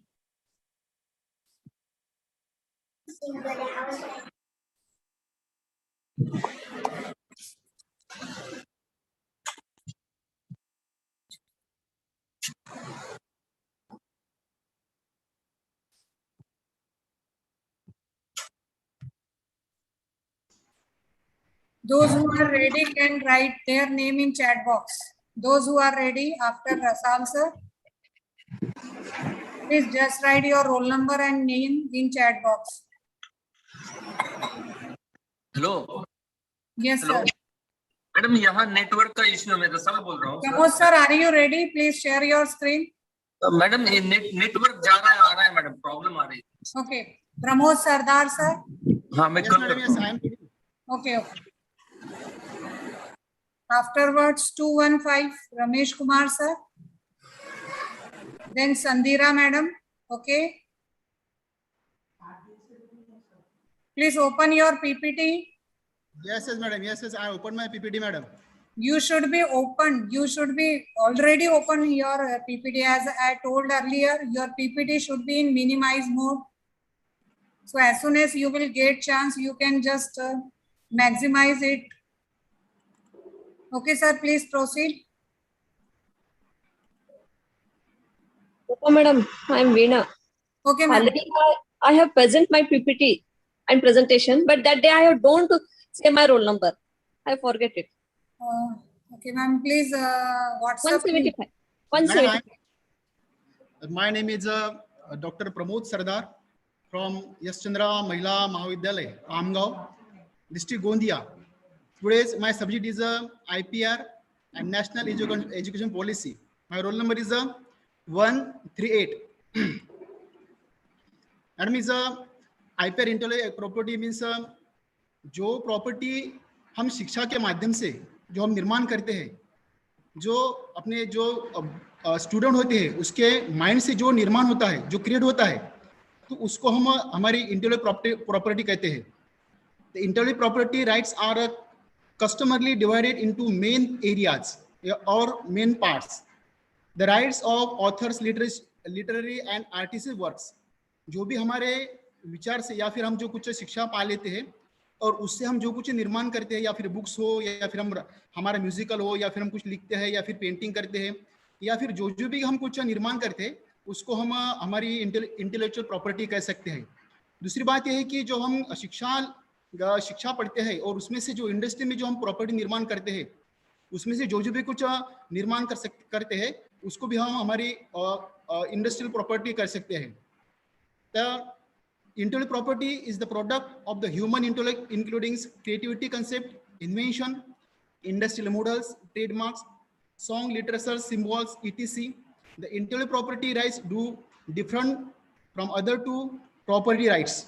जो भी intellectual property है वो कौन सी है, अभी हम देखते हैं जो भी हमारे माइंड से जो निर्माण होता है, जैसे कुछ इलेक्ट्रिसिटी हो या फिर कुछ पेटेंट्स हो या फिर कुछ जैसे कि हमारी शरीर की या फिर जो भी हम निर्माण होता है जो हमारे इंडस्ट्री में निर्माण होता है या फिर हम जो भी कुछ मनुष्य के लिए यहाँ पे कुछ निर्माण करता है तो हमारी पूरी इंटेलेक्चुअल प्रॉपर्टी है. जो यहाँ पे जो चित्र दिखाई देता है उसको हम इंटेलेक्चुअल प्रॉपर्टी कह सकते हैं. और ये जो इंटेलेक्चुअल प्रॉपर्टी है वो किस तरह से निर्माण होती है, तो हमने जो भी कुछ हायर एजुकेशन जो पॉलिसी बने हैं और दिन ब दिन ये पॉलिसी हमारी बढ़ती जा रही है और ये जो हमने 2011 में जो हमारी न्यू एजुकेशन पॉलिसी बना है HRD मिनिस्टर के माध्यम से, तो also there will be a single regular for all the higher education during the announcement of the new education policy. और ये पॉलिसी प्रकाश जावड़ेकर जो हमारे मिनिस्टर है इन्होंने ये पॉलिसी बनाई है. तो खास करके हम देखते हैं कि जो हमारी जो पॉलिसी है उसके क्या क्या इंपॉर्टेंस है. The new education policy will give importance to the students. अभी यहाँ पे जो हमारी जो एजुकेशन पॉलिसी है जो पहली कक्षा से लेकर जो हमारा हायर एजुकेशन है तो उस स्टूडेंट के लिए ये बहुत ही महत्वपूर्ण ऐसी एजुकेशन यहाँ पे बनाई दी गई है. लेकिन यहाँ पे जो NEP aims to make easier to set up a new quality of higher educational institution which will be at par to global standards. Since NEP will be made to erase foreign college to set up their campus here, many students who are unable to get abroad due to multiple reasons will be able to experience it to get global exposure. तो madam जिस तरह से ये policy बनाई दी गई, जिस तरह से फॉरेन में जिस तरह से एजुकेशन चलता है तो वो भी एजुकेशन भारत में चलना चाहिए. इस तरह इसके लिए हमने ये एजुकेशन पॉलिसी यहाँ पे हमको बनाई है, ऐसे हमको दिखाई देता है. और यहाँ पे जो आपके सामने जो पिक्चर्स है तो उसमें हम देख सकते हैं कि अगर किसी भी लड़का हो, कोई भी जो बच्चा पढ़ रहा है तो अपने सब्जेक्ट को लेकर दूसरा भी सब्जेक्ट यहाँ पे चुन सकता है और आपका जो लाइफ है वो अच्छी तरह से यहाँ पे बना सकता है. अभी जो अपने हमारी एजुकेशन पॉलिसी है और जो IPR है, अगर हम इसकी बात करते हैं तो भले ही हमारी एजुकेशन पॉलिसी बढ़ रही है दिन ब दिन, MA है, नेट सेट है, PhD है या फिर और एजुकेशन में बढ़ोतरी हो रही है, लेकिन हम जब नई एजुकेशन पॉलिसी की बात करते हैं तो क्या इससे हमारी बेरोजगारी खत्म हुई है? हमारे सभी जो बच्चे हैं, हमारे सभी बच्चे बहुत सारी एजुकेशन ले रहे हैं, लेकिन जब ये एजुकेशन पूरा करने के बाद जहाँ पे वो अगर जहाँ पे जॉब होते हैं तो वहां पे हमारे कॉलेज में कम से कम 50-50 लाख रुपए डोनेशन देके हमको वहां पे लगना, हमको वहां पे एंट्री मिलती है। अगर जिस बच्चे के पास 50 लाख रुपए नहीं है तो किस तरह से वो जॉब मिल पाएंगे उसको। अगर हमारे ये जो नई एजुकेशन पॉलिसी है उसमें ऐसा कुछ भी प्रावधान नहीं है कि आपने जो एजुकेशन लिया है वो पूरा करने के बाद आपको फ्री तरह से गवर्नमेंट की तरफ से आपको नौकरी मिलेंगी, या फिर जो भी आपके कुछ इंटरव्यू होंगे वो इंटरव्यू यूनिवर्सिटी के माध्यम से चलेंगे, और जो बच्चा क्वालिफाइड है, जिन्होंने अच्छी तरह से शिक्षा प्राप्त की है, क्या उसको नौकरी मिलेंगी? ऐसी कोई भी प्रावधान इस एजुकेशन पॉलिसी के इस सिस्टम में या गवर्नमेंट ने यहाँ पे दी नहीं है। और खास करके जो नक्सलाइट एरिया है या फिर जो गरीब बच्चे हैं, यहाँ पे सामने उनको रखकर एजुकेशन पॉलिसी बनाई नहीं गई है। ये सिर्फ जो प्राइवेटाइजेशन है उसको सामने रखकर ये एजुकेशन पॉलिसी यहाँ पे बनाई रखी है। और खास करके आप एक तरफ से इंग्लिश मीडियम के स्कूल निकल रही है और एक तरफ से जो हमारी जिला परिषद के स्कूल है वो बंद हो रही है। जिसके पास पैसा है वही पढ़ रहे हैं, और जो बच्चे जिसके पास पैसा नहीं है वो धीरे धीरे इस एजुकेशन पॉलिसी के अपने आप बाहर हो जा रहे हैं। और इसी तरह से हमको सोचना होगा कि क्या सच में ये एजुकेशन पॉलिसी अच्छी तरह से, आप सभी लोग प्राध्यापक है और ये एजुकेशन पॉलिसी बनाई है, ये सिर्फ हमारे लिए नहीं बनी है, तो ये भारत के सभी बच्चों के लिए बनाई है। और इसमें से एक दिन हमारे जो पिछड़े जो गरीब बच्चे हैं वो एक दिन इस एजुकेशन पॉलिसी से वो बाहर हो जाएंगे, मुझे ऐसा लगता है। Thank you madam. Thank you madam. Thank you sir.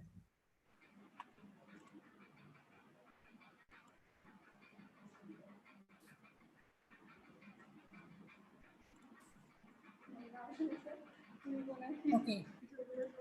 Who is ready now? Ramesh Kumar ma'am ready. Okay, sir. Please share. जी ma'am.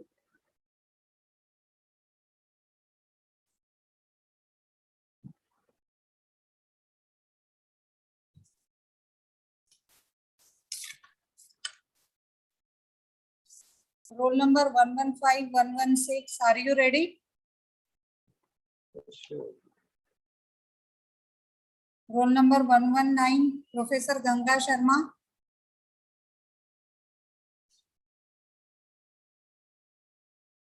Shweta Dwivedi madam. Roll number 130, 131. Roll number 140, Ravindra Sonone sir.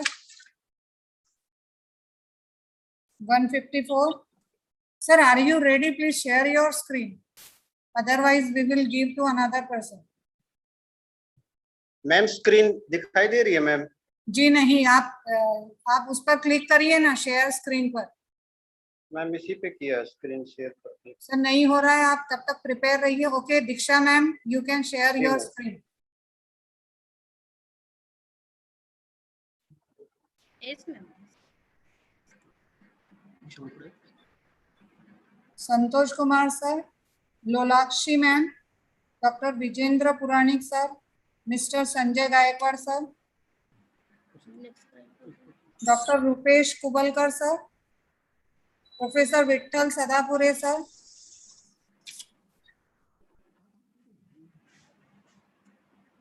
अश्विजा ma'am, are you ready? Okay ma'am, please start. Hello, आवाज येतोय madam? Yes madam. माझं नाव दीक्षा रत्नसर Vadole, S Chandra महिला महाविद्यालय Amgaon, district Gondia, और माझा number OFDP code 225 आहे। माझा टॉपिक आहे what is mock. Introduction. Mock, which is an abbreviation of massive open online course offers free education in an online environment with no limit on class size. MOOCs are a relatively new development in education, representing a trend towards affordable education availability for the masses in a collaborative, connected space with traditional educational materials like lectures, slides, and videos, supplemented with interactive element.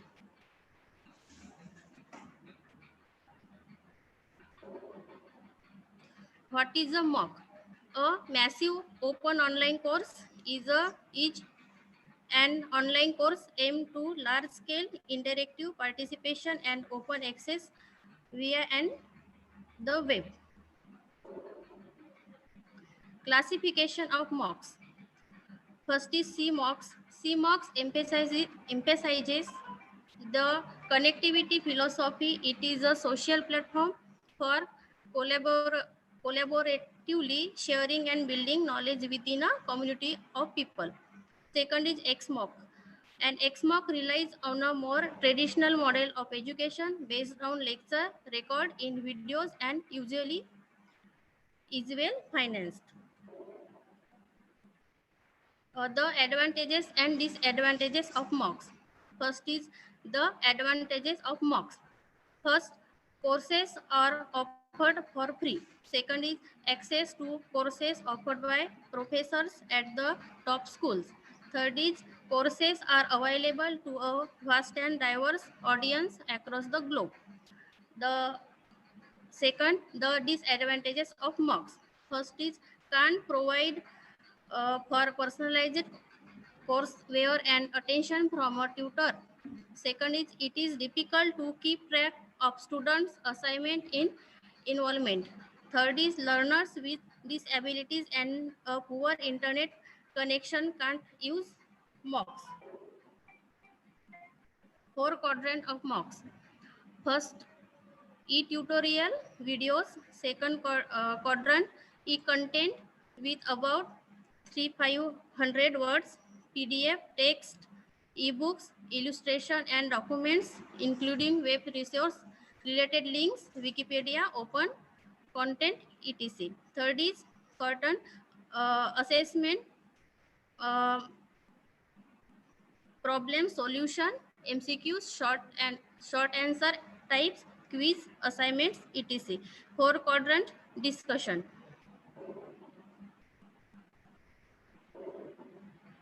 Thank you.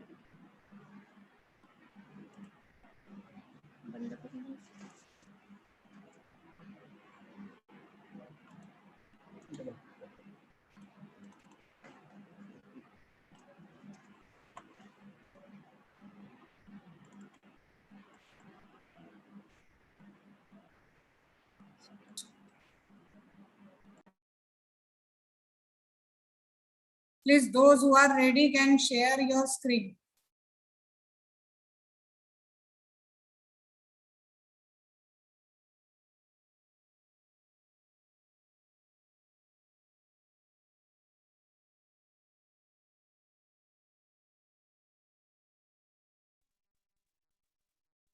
Ma'am, please start. Your screen is visible, but you are not audible.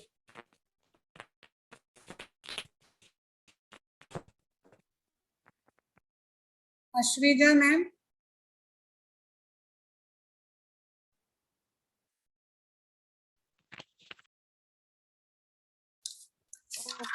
Okay, ma'am.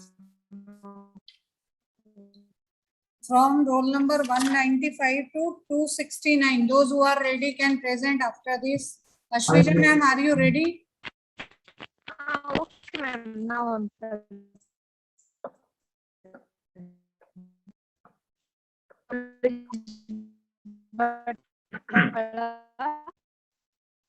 Balvinder, sir, are you ready?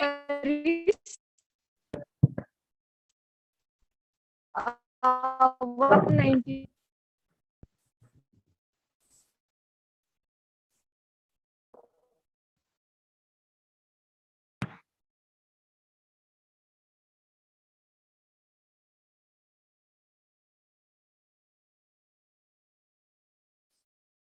Okay, Praveen, sir.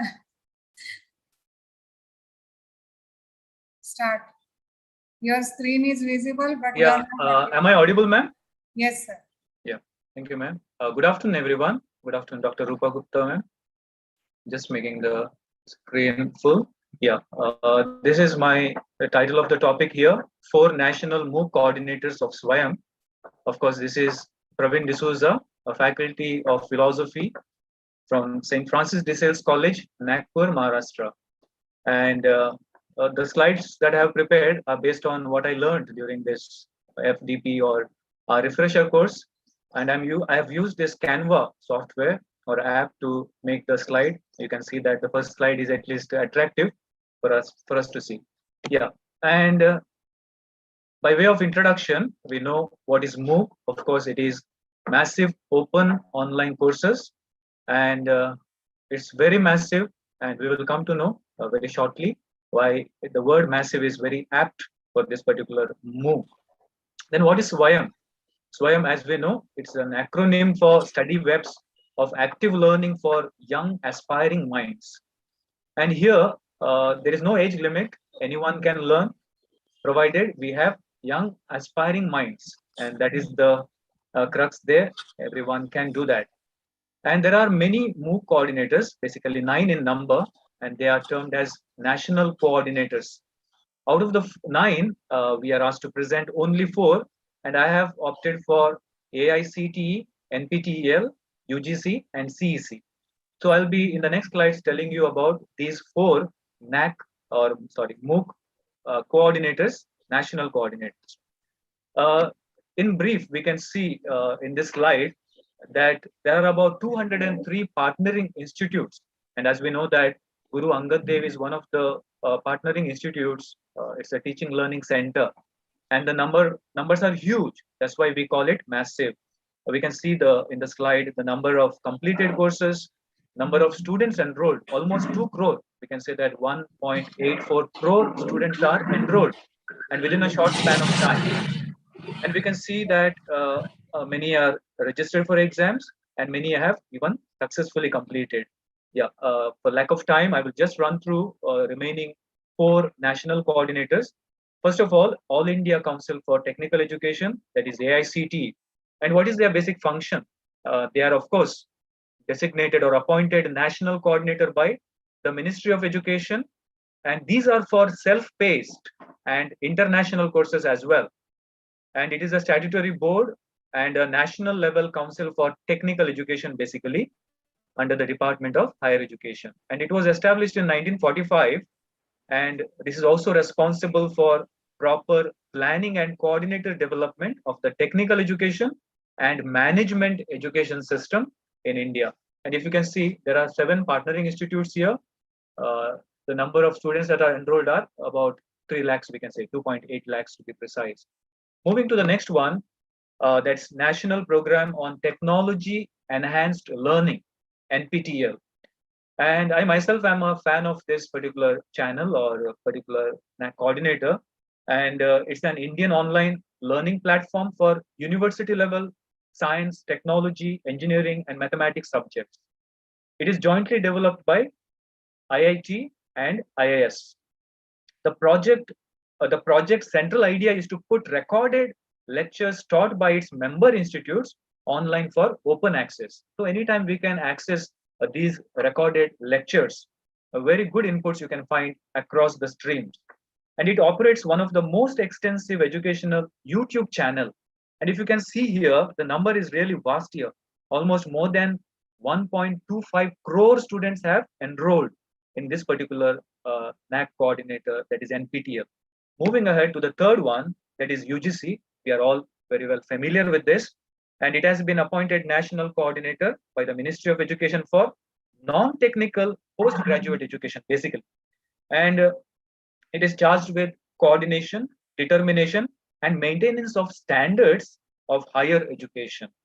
It provides recognition to universities in India, as we know, and disbursements of funds to such recognized universities and colleges. So we have about 133 partnering institutes in this venture.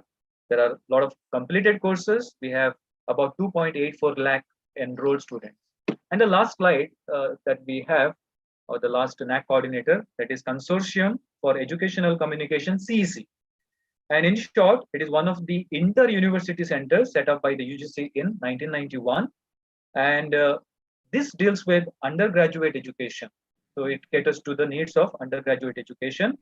And it addresses the needs of higher education through powerful media like television, along with the appropriate use of emerging ICT tools.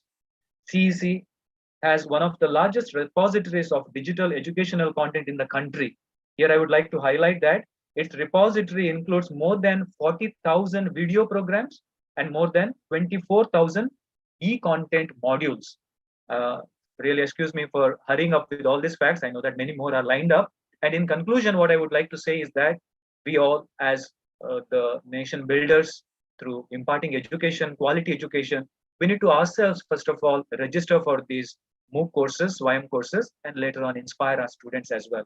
So I would like to deeply appreciate the efforts of all of you, especially Dr. Radha Gupta ma'am, and thanks for giving me this opportunity and everyone for this patient listening. Thank you. Thank you, sir. Your slides are very good. Your presentation is also very good. Thank you. Now, roll number 211, Kapil Kumar Singh, sir. Are you ready? Okay, who is ready now? Please present. Ramesh Kumar ma'am. Okay, please share, sir. Only 250. Ready ma'am.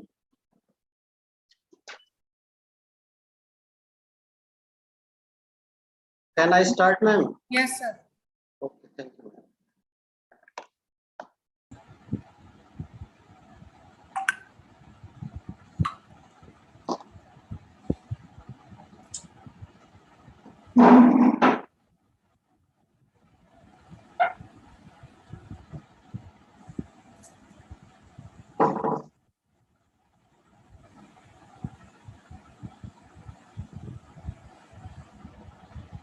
No need of any introduction, just you have to start with your roll number and your topic. Screen Yes, visible sir, it ma'am? is visible. Do slideshow mode.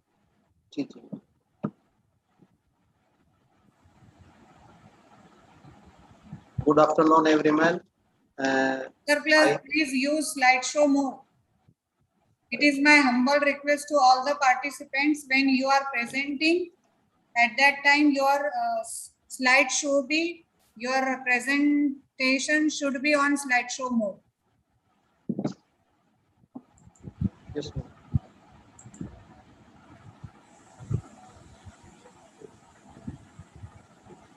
Those who are ready after this can present.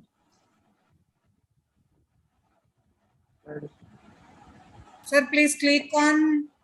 Yes, ma'am. Or use F5. Is it okay, ma'am? Is it okay, ma'am? No, sir. What's the problem, ma'am?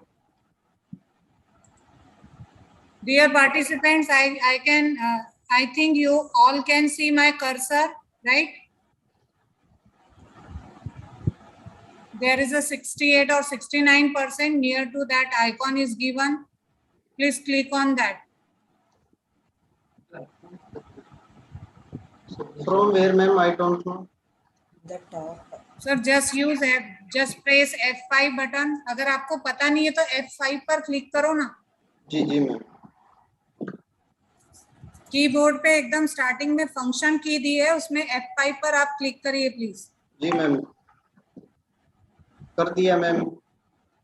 Okay sir, आप नीचे देखिए, वो नीचे percentage दिख रहा है आपके battery का, उसके पास में एक आइकॉन दिख रहा है, उस पर क्लिक करिए. This is the same process. हाँ देखिए यहाँ 68% देखिए ना, टाइम नहीं कहा सर. जी मैम. हाँ उसके साइड में देखिए, उसके लेफ्ट साइड में. यस सर, क्लिक करिए प्लीज वहाँ. Thank you. Good afternoon everyone, and good afternoon Rupa ma'am. I Ramesh Kumar, as assistant professor in chemistry from Chaudhary Bansilal Government College Loharu. I am very thankful to you, Guru Anand Dev Teaching Learning Center, a center of Ministry of Education under Pandit Madan Mohan Malviya National Management Teaching and Training Scheme, for providing me platform for completing my refresher course. Presentation. My topic is 4 national coordinates of SWAM. I am starting by introduction. The topics of my PPTs are introduction to SWAM, introduction to MOOCs, and then national coordinates of SWAM. Now, SWAM. SWAM is study webs of active learning for young aspiring minds. It is of India that designed to achieve the three cardinal principles of education policy, which are access, equity, and quality. The objective of these efforts is to take the best teaching learning resources to all. It facilitated hosting to all the courses taught in classroom from 9 to PG. It is an active platform, means SWAM is the host, which provides many platform online teaching learning. And nowadays, everyone has shortage of time, which can improve and learn by this platform. Next is MOOC. MOOC is massive open online courses. It is also a free online courses. It is the content of SWAM. It is developed by for anyone to enroll. He can enroll free of cost. It provides an affordable and flexible way to learn new skills, advance for career, and deliver quality education experiences at scale. Some best MOOCs platforms are like as Canvas, Network, Conjunctive, Class, Coursera, FutureLens, etc., etc. So, MOOCs, we can say MOOC is the part of STEM platform. And students online way. Now, there are 9 national MOOCs coordinates of SWAM, which are AICT, All India Council for Teaching Technical Education, NCRT, National Council of Educational Research and Training, UGC, IGNOU, Indira Gandhi National Open University, IIMB, NPTEL, NITTR, NIOS, and most one is CEC. I would like to focus on CEC because I belong to college level, and we are teaching UG level students. So for the those students, CEC is very helpful, which is a consortium for educational communication. It is developed by UGC in 1991. It is one of the inter-university centers set up by the University Grant Commission of India. It is national coordinator for UG, MOOCs, and SWAM Prabha. 11 SWAM Prabha DTH channels. There are many SWAM Prabha 10 channels, which this one is 11 SWAM Prabha channels. Today, it includes more than 40,000 videos program, 24,000 e-contents module, and developed around 322 UG MOOCs in different subjects like as arts, literature, languages, social sciences, nature and applied sciences courses. So I think this is one of the most useful platform for the UG students. Thank you. Thank you so much, sir. Thank you.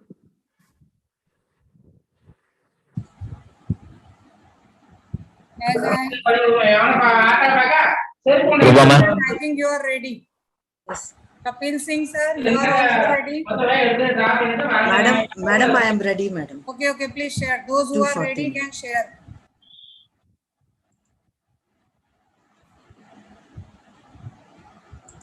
Yes, ma'am, your screen is visible. Yes, ma'am. Yes, good afternoon, madam. Good afternoon, my dear friends. This is Captain Dr. Captain Sujata from St. Joseph's College for Women, Visakhapatnam. So today's my topic is success story of any one corporate leader. So he is most Elon Musk that I selected. I'm very interested on his history. So today I'm going to discuss about one of the successful stories of corporate leaders. He is none other than Elon Musk. The person which are about to discuss, the co-founder of PayPal and Tesla Motors, and as well as founder of SpaceX. His astounding success has given rise to comparisons to Steve Jobs, Howard Hughes, and Henry Ford and Bill Gates. Amid an often difficult childhood, he developed relentless work ethic. He is known to work many as 80 to 120 hours per a week and a single-minded vision. And he is none other than Elon Musk. His picture I put. And the companies established by him, like Tesla, worth $830 billion. SpaceX is $74 billion. PayPal is worth $45 billion. Elon Reeve Musk was born in 1971 in Pretoria, one of the South Africa's three capital cities. His father was an engineer and his mother was a model and a nutritionist. And he is the oldest of the three children in an ambitious family. After his parents divorced when he was a child, Musk lived primarily with his father. Musk started a school a year early, attending the private Waterkloof House preparatory school and later graduating from the Patriotic. And if there was a point of bright escape for Musk, it was a technology main thing. When he was only 10 years old, he became acquainted with the programming via Commodore VIC-20, an inexpensive home computer. Before long, he had become proficient enough to create a Blaster, a video game in the style of Space Invader. And after that, he sold the basic code of the game to a magazine called PC and Office Technology for $500. At the age of 17, Musk moved to Canada to avoid serving in the South African military, whose main duty in the late 1980s was enforcing apartheid. He would later obtain Canadian citizenship through his mother. After that, he immigrating. After his 1 minute.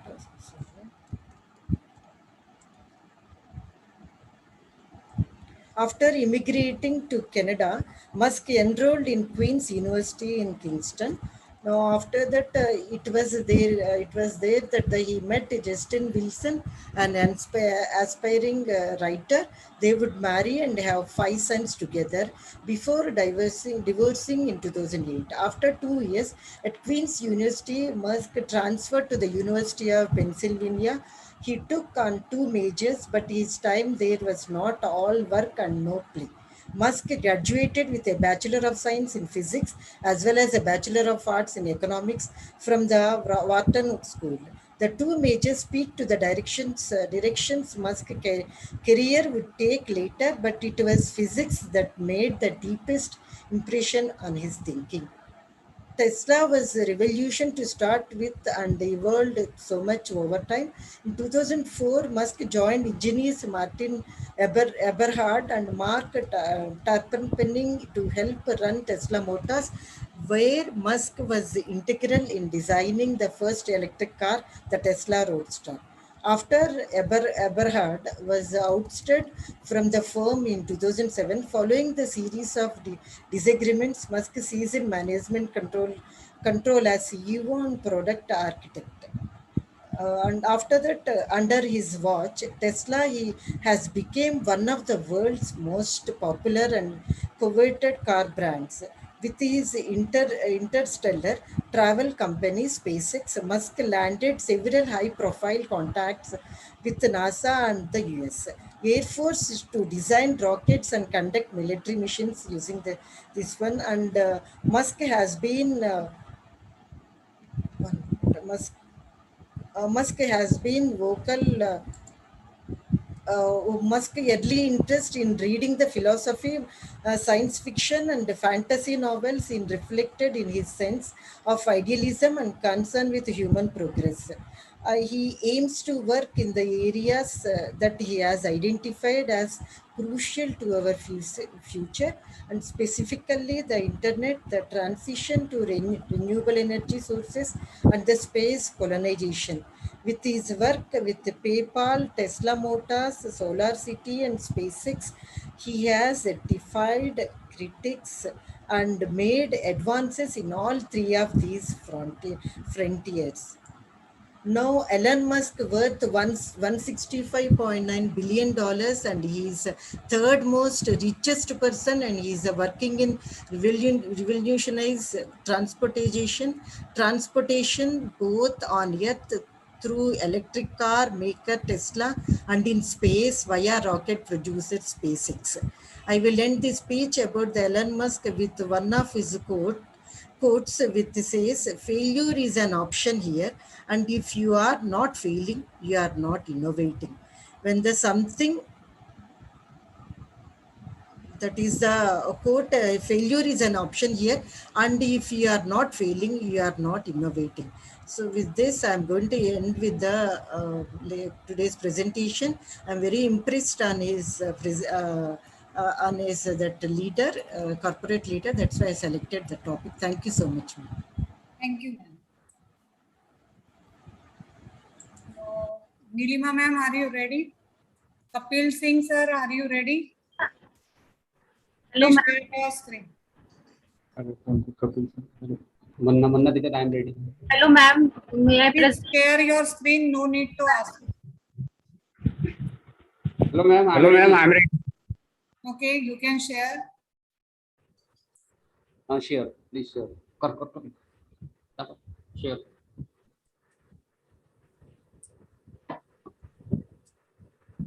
Okay. 176. Sir, please use slideshow. Okay, sir. Good. Thank you, ma'am. Good afternoon to all. I am Rupesh Vamarao Kubadkar, and my roll number is 176. I am going to present PPT on leadership and its type. Leadership is the art of motivating a group of people to act towards a common goal.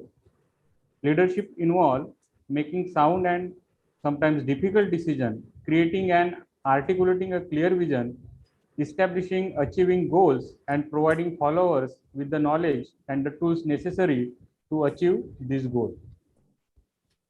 There are 4 types of leadership, main 4 types. First is autocratic leadership, second is democratic leadership, third is laissez-faire leadership, and fourth is paternalistic leadership. The first, autocratic leadership.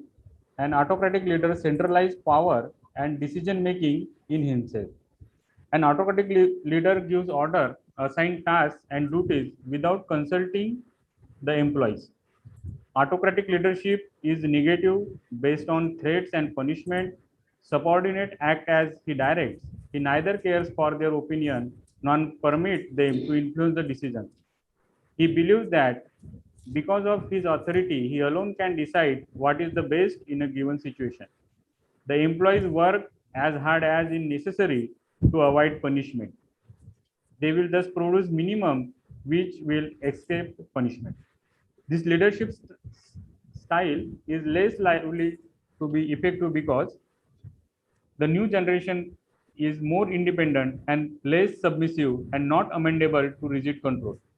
People look for ego satisfaction from their job, and revolution of rising expectation change the attitude of the people. The autocratic leadership, the leader expect from employees that employees should do what the autocratic leader says. And second type is democratic leadership. Participative or democratic leader decentralized authority. It is characterized by consultation with the subordinate and their participation in formulation of plan and policies. Participative leader encourages employees' participation in decision making. This will foster enthusiasm in them. Employees feel that management is interested in them as well as in their ideas and suggestions. They will therefore place their suggestion for implement. The advantage of democratic leadership are as follow: higher motivation and improved morale, increased cooperation with the management, improved the job performance, reduction of grievances, and reduction of absenteeism and employee turnover. The participative leader expects from his employees that his approach is let's do with common decision. Then third, part is the laissez-faire or free-rein leadership. The laissez-faire or non-interpreting type of leader passes on the responsibility for decision making to his employees and takes minimum initiative in administration. The laissez-faire leadership doesn't give any direction, allow the group to establish its own goal, work out its own problem. Leader can check in on work performance and give regular feedback. It also helpful for the leader to recognize when his style should be utilized, such as with the team member who are expert at what they do. The laissez-faire leadership also develop friendly approach to the leader as in the democratic group, but suggestions from the groups were very low and they were also less productive. The approach of laissez-faire leaders about his employees that he give freedom to his employee and his approach is do what you want to do. Then paternalistic leadership. Under this paternalistic leadership style, leaders assume that his function is fatherly or paternal. The relationship between leader and his group is the same as the relationship between head of the family and the member of family. The paternalistic leader gives, guides, and protects his subordinate as the member of his family. As the head of family, he provides his subordinate with the good working condition and fringe benefits. It is assumed that employee will work harder out of gratitude. This leadership style still have been widely prevalent in small firms in India. However, this paternalistic approach is unlikely to work with mature adult employees, many of whom do not like their interests to be looked after by godfather. Instead of gratitude, it might generate antagonism and resentment in the subordinate. The approach of paternalistic leader about his employees that do according to what the paternalistic leader says. Thank you. Thank you very much, ma'am.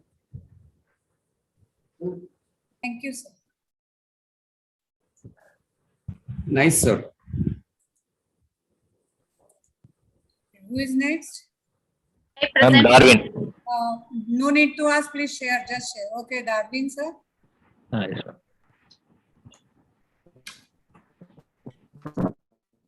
Yes, sir. Please use slideshow mode.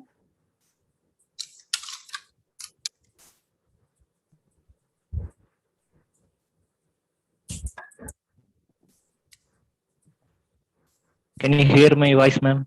Yes, sir, but click on last slide. Yes, sir. Please continue. Ruba, ma'am. Shall I present? Yes, sir. So my name is Darwin. My FDP number Just is remember you have 3 260. to 4 My minutes. topic is science of leadership. Okay, ma'am. So what is leader? Definition for leader is the leader is a person who influences a group of people towards the achievement of goal. This is the definition of leader. Then leadership. Leadership is the ability of individual or a group of individuals to influence and guide followers or other members of an organization. Leadership involves making sound and sometimes difficult decisions, creating and articulating a clear vision, establishing achievable goals, and providing followers with the knowledge and the tools necessary to achieve these goals. So there are plenty of types of leadership is available. So in this time, I am going to explain only the 4 types of leadership. One is autocratic leadership. The second one is democratic leadership. Third one is servant leadership. The fourth one is transformational leadership. Autocratic leadership. Autocratic leaders views themselves as having absolute power and make decision on behalf of their subordinates. They dictate not only what need to be done, but also how those talks should be accomplished. There are plenty of pros and cons available in the autocratic leadership. So regarding the pros, the decisions are often made quickly and strategically, and terms are kept on tracked as a result. Regarding cons, employees can feel ignored, restricted, in absolute worst case, even abused. Second one is democratic leadership. It's a totally different from autocratic leadership. So leaders accept their subordinates' view. Leaders act as a bridge. So and also leader act as a equal power among the group members. The regarding these pros and cons, so the creative and innovations are encouraged, which also improve job satisfaction and among employees and team members. Regarding cons, constantly trying to achieve uh, consensus among a group can be inefficient and in some case is costly. The third one is servant leadership. The servant leadership operator with this standard motto: serve first and lead second. So this is the main motto of this leadership. Regarding pros and cons, this approach boosts morale and leads to be high level of trust, which result in better employee performance and more positive company culture overall. Regarding cons, it's challenging, constantly pursuing your own needs and priorities to be back burner. It's something that comes as second nature of this most of us. Last one is transformational leadership. The transformational leader seeks to be change the business or group in which they lead by inspiring the employee to innovate. Regarding the pros and cons, leaders are able to establish a high level of trust in employees and rally them a shared vision and end goal. Regarding the cons, the environments where existing process are valued, this desire to change things up can ruffle some futures. So thank you, ma'am. Thank you, one and all. Thank you, sir. Rupa ma'am, Yes, ma'am. PPT कब तक present करनी है? आज, कल, परसों? आज हुआ तो बहुत ही अच्छा। और कल भी चलता है? देखेंगे, अगर कोई रह गया तो वैलिडिक्ट्री के बाद कंटिन्यू करेंगे। Okay, thank you. और Renu ma'am? Yes, ma'am. Please continue. Thank you, ma'am. Hello, good afternoon, everyone. This is Renu Tyagi, Assistant Professor, Department of Education, PSN College, Kannauj. Today, I am going to present my PPT on NEP 2020. I am taking a very important. Can you see my PPT? Yes. Yes. Pre-service teacher education. As we all know, pre-service teacher education is the education and training provided to the student teachers before they have undertaken any teaching, like in BTC and BEd, before they assign to a job or before they enter in a job. That is pre-service teacher education. In new education policy 2020, there are teacher eligibility as they proposed teacher with multidisciplinary perspective. The teacher should be full of Indian values, languages, knowledges, traditions and tribal traditions, well versed in technology and pedagogy. They want that teacher should be teacher should have diverse approach. He or she must have Indian values, languages, knowledge, and the teacher should have technology and pedagogy, a combination of both. Teacher education institution, their requirement or they want to the teacher education institution, prevention of commercialization of teacher education. It is very sad, it is feeling very bad to say that there are shops, they are imparting BEd degrees to the people. They want to prevent the commercialization of that education. They want that the teacher education must have a quality, raise the standard and enhance the efficiency of teacher education system. They want that the quality should be maintained. The main focus is on the teacher education should be very strong, should be quality wise strong. change standalone institution into multidisciplinary institution. We have seen many institutions, they are imparting degrees, they are giving education in law or B.Ed. They want that the institution that are giving the education in a single discipline, like law or B.Ed, they must have many courses together. Improvement, the last point, next courses, they 4 year of B.Ed program, they want that graduation plus training like BCom, BA, BSc plus 1 year of teacher education program. Second, 2 year of B.Ed program that is going on, that is traditional, and 1 year of B.Ed program. Next is scholarship on the basis of merit. The students, the brilliant students, those are very intelligent, those are capable to enter this enter in this line. They must have a scholarship so that they can continue to their studies. Admission through aptitude test conducted by NTA, National Teacher Agency. The person, the students who are actually want to be a teacher, they those students who are actually interested in the field, they should enter in the field of teaching.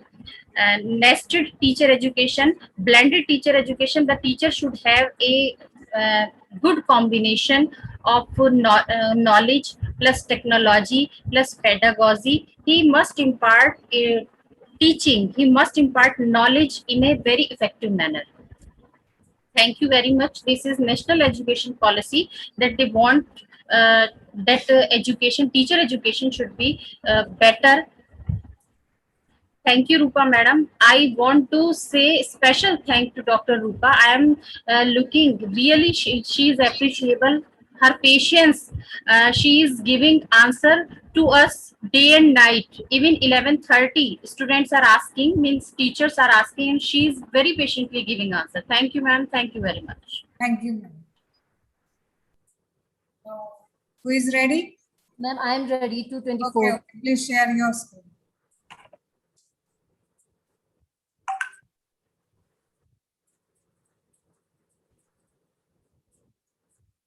Is it visible, ma'am? Yes, ma'am. Okay.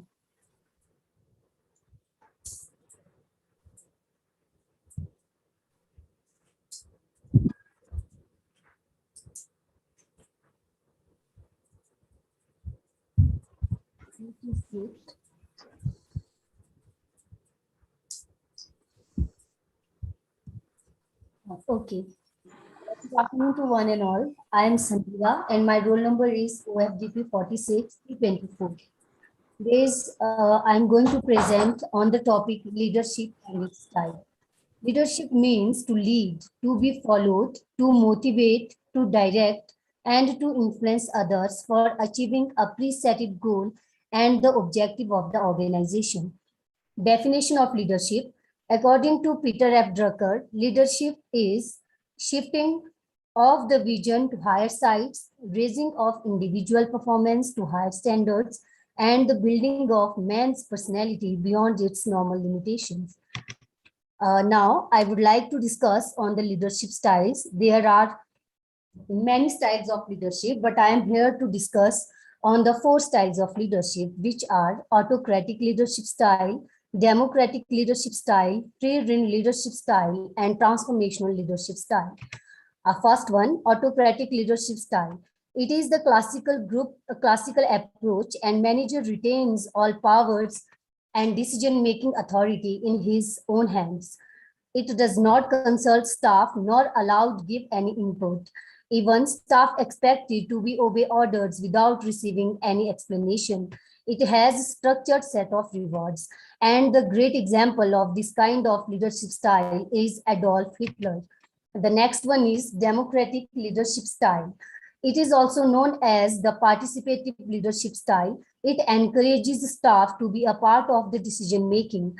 It keeps staff informed about everything that affects their work. And in these styles, it shares decision making and problem solving responsibilities. The great example of this kind of style is Carlos Ghosn, who is the CEO of Renault French company and Nissan Japanese company. The next one is free rein leadership style. This style is also known as the hands-off style. In this style, the manager provides little or no direction and give as much as freedom as possible to his employees. In this style, authorities are given to the staff and they determine the objective and make decisions and resolve the problems on their own hands. The last one is the transformational leadership style. In this style, the leader inspires his or her followers with a vision and encourages them to achieve it. It makes changes happen in self, others, groups, and the organizations. In this style, it leads to a lower employee turnover rate and higher morale of employees often experiences. The example of this style is a well-known, renowned personality, Mr. Mahatma Gandhi ji, who bring freedom to our nation, is the great example of transformational leadership style. Thank you, ma'am. This is the last slide of my presentation. Thank you, everyone. Thank you, ma'am. Thank you. Next, Kapil Singh, sir. Nilima, ma'am. Hello, madam. I'm ready Amol, for sir. presentation. I'm ready for presentation. Okay, okay. Start now. Yes, madam. Hello. Hello. Madam. Yes, ma'am. Hello, madam. I'm ready. Sir, Dr. Amol sir is sharing. Please, after this. Okay. Thank you, madam. I am Dr. Amol Awandkar, Nutan Adarsh College, Umred, district of Nagpur. My PPT topic is highlights of National Education Policy 2020. Let's start now. Introduction. The National Education Policy 2020, which was approved by the Union Cabinet of India on 29 July 2020. The new policy replaced the previous National Policy on Education 1986. The policy aimed to transfer India's education system by 2021. हम आप सबको पता ही है कि इसी साल new education policy को central government ने अप्रूव किया है। इस पॉलिसी के अंतर्गत जो पुरानी पॉलिसी अपनी एजुकेशन की चलती आ रही है, जो 1986 से चल रही है, तो करीब करीब उसको अभी 34-35 ईयर हो चुके हैं। तो उसी पॉलिसी को यहाँ पे रिप्लेस करके सेंट्रल गवर्नमेंट ने एक न्यू पॉलिसी लाई है, जिसे हम न्यू एजुकेशन पॉलिसी 2021 या 2020 कहते हैं। तो उसी को अभी उसका जो मेन एम्स है कि जो पुरानी चलती आई पॉलिसी है उसे थोड़ा चेंज करके कुछ नई थीम्स लेके ये पॉलिसी आई है। तो इसको अभी चलते हैं आगे की, देखते हैं इसके कुछ हाइलाइट्स हम यहाँ पे देखने वाले हैं। तो पहले लेते हैं कि क्या है इसका स्ट्रक्चर। हम सब जानते हैं कि जो ओल्ड एजुकेशन पॉलिसी है, जिसके अंतर्गत 10+2 का स्ट्रक्चर रहा है, उसे अब इस पॉलिसी में रिप्लेस करके 5+3+3+4 इस प्रकार से किया गया है। यानी कि जो जूना पैटर्न था, जो 10+2 का था, उसे रिप्लेस करके 5+3+4 इस प्रकार से किया गया है। तो पुराना जो था, जिसमें हम 10 जो बोलते थे वो एज 6 से लेके 16 तक था, और जो +2 था वो एज 16 से लेके 80 तक था।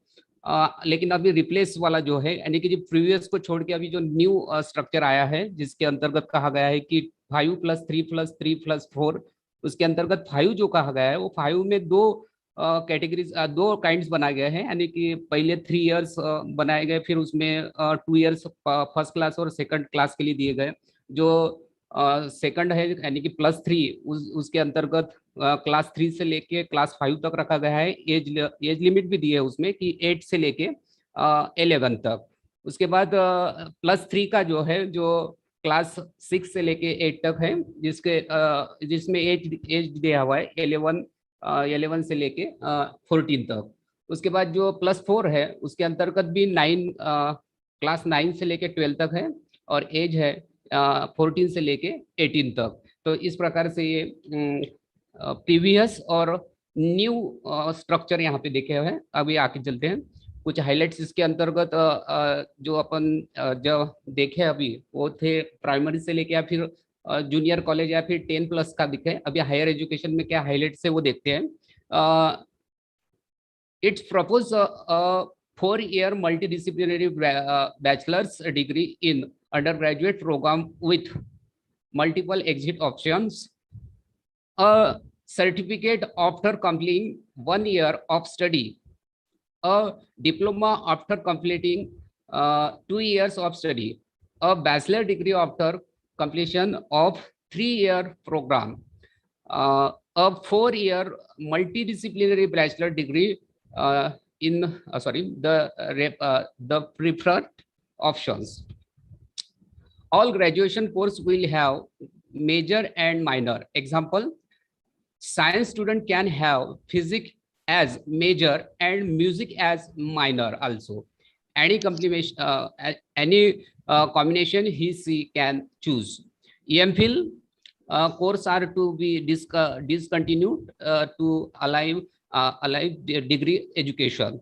A higher education council of India, जिसे शॉर्ट में हम कहते हैं HECI, जिसे higher education council of India कहा जाता है, will be set up to regulate higher education.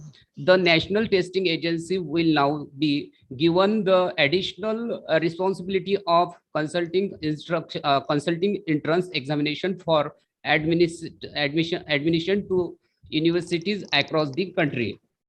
कुछ और नई बातें देखते हैं जो हाइलाइट्स के अंतर्गत आती है। The new education policy 2020 puts forward many policies change when it comes to teachers and teacher education. To become a teacher, a 4-year Bachelor of Education will be minimum recruitment needed to 2030. Needed by 2030. The teacher recruitment process will also be stringent and made transparent. The National Council for Teacher Education will frame a national curriculum framework. For teacher education by 2021 and national professional standard for teacher by 2022. Others highlights देखते हैं कुछ। National Education Commission headed by the Prime Minister of India, Academic Bank of Credit, a digital storage of credit earned to help resume education by until credit for further education. National Research Foundation to improve research and innovation. Special Education Zone to focus on education of under-represented group in disadvantaged regions. Thank you, madam. Thank you, sir. Who is ready? Madam, I am ready. Okay, please share your screen. Okay, madam.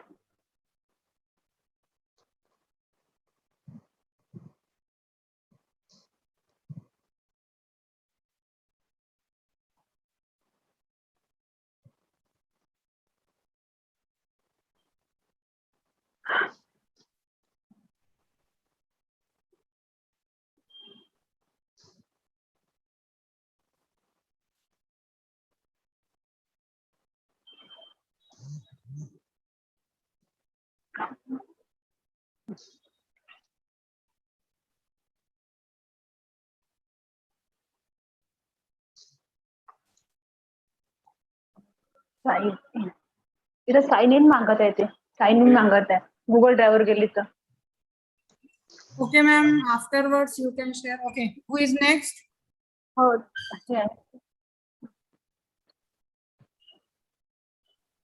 Ma'am तुमचा जे mail आहे त्याला sign in करून घ्या, नंतर ते open होऊन जाईल. हो हो. ज्या मेल वरून तुम्हाला ऍक्सेस करायचा आहे तो. हा मॅडम दिसत आहे का मॅडम? नाही, काहीच नाही दिसत आहे. नाही का? आता तुम्हाला तुमची पीपीटी शेअर करायची आहे, डेस्कटॉपवर ठेवा, ओपन करून ठेवा त्याला. Okay, who is next? Who is ready now? Okay, Ashwija ma'am. Okay ma'am, please continue. Hello. नाही मेल वरून करा. Hello. Hello. Madam, my voice is audible. Yes, ma'am. Please start. Yes. Good afternoon. Yes, you're audible. It's Please me, go ahead. Ashwija, Assistant Professor of Commerce, Government Prescribed College, Bhatkar, and my roll number is 191. Today, I am going to present a topic on a success story of N.R. Narayan Murthy. Okay, today's contents will be like that. So, profile, brief introduction, corporate profile, reason for success, his achievements, awards, and honors. Okay, N.R. Narayan Murthy, Nagavara Ramarao Narayan Murthy is the founder of Infosys and had been the chairman, chief executive officer, president, and chief mentor of the company. Okay, his profile will be like that. He is born on 20th August 1946 at Mysore. His qualification is graduated and received his master's degree from, and his occupation is chairman of Infosys Technologies, and his net worth is 400 crores US dollar. And his spouse is Sudha Murthy, and he has two children, Akshata and Rohan Murthy. So brief introduction about him. So N.R. Narayan Murthy is an Indian businessman, software engineer, and the founder of Infosys Technologies and consulting and IT service company based in India. And he was the non-executive chairman of Infosys, and he was the CEO of the company for 21 years, in the sense from 1981 to 2002. After stepping down as a CEO in 2002, he has broadened his scope of activities like social services as well as promoting India globally. In 2009, his lectures delivered around the world have been published as a book, A Better India, A Better World. Okay, and his corporate profile is Murthy served as the founder as the CEO of Infosys for 21 years. At Infosys, he articulated, designed, and implemented the global delivery model, which has become the foundation for the huge success in IT services outsourcing from India. He also serves as a director on the Central Board of the RBI, and he also serves on the board of the Ford Foundation and UN Foundation. And he is also independent director on the board of HSBC. However, he continues as a non-executive chairman of the board, and Murthy started a new venture capital fund called Catamaran Venture Fund with money he got by selling 8 lakh Infosys shares worth 174 crores.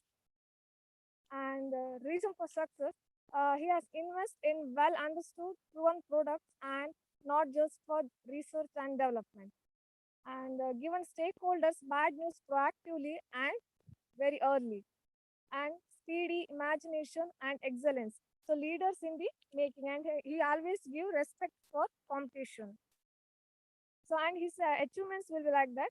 So voted as the managed company on India, biggest exporter of software, first to follow the US generally accepted accounting principles before going for Nasdaq listing in 1991. So champion corporate governance in India.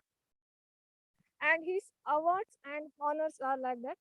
So Padma Shri and Padma Vibhushan are from Government of India, and officers of the Legion of Honor from Government of France, and Order of the British Empire Award from Government of United Kingdom, and from NDTV, he has received NDTV Indian of the Year's Icon of India. So many more awards and honors he has received. And thank you for the opportunity.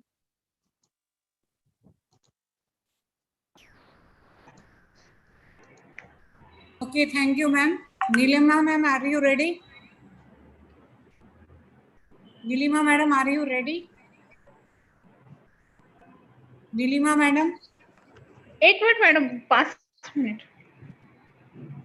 Okay, who is ready now? Please share. Madam. Yes, madam. Okay, Kapil Singh, sir. Okay.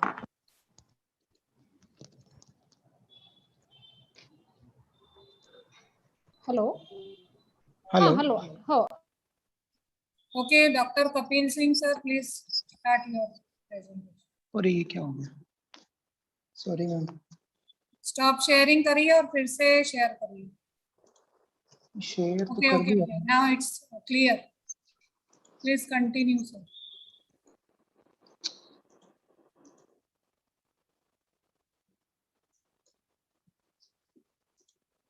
Hello.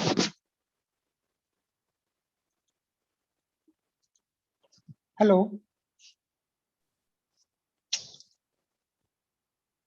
Nilima, madam, are you ready? I am ready. Huh. Okay, okay. I am sharing your PPT. Okay, madam. I think it is visible, right? Yes, yes, madam. Yes. Okay. Now you can start. Okay. Screen share. Just 1 minute. Okay. Just 1 minute.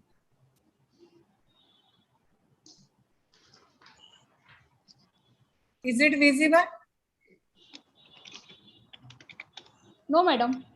Yes, madam. Visible.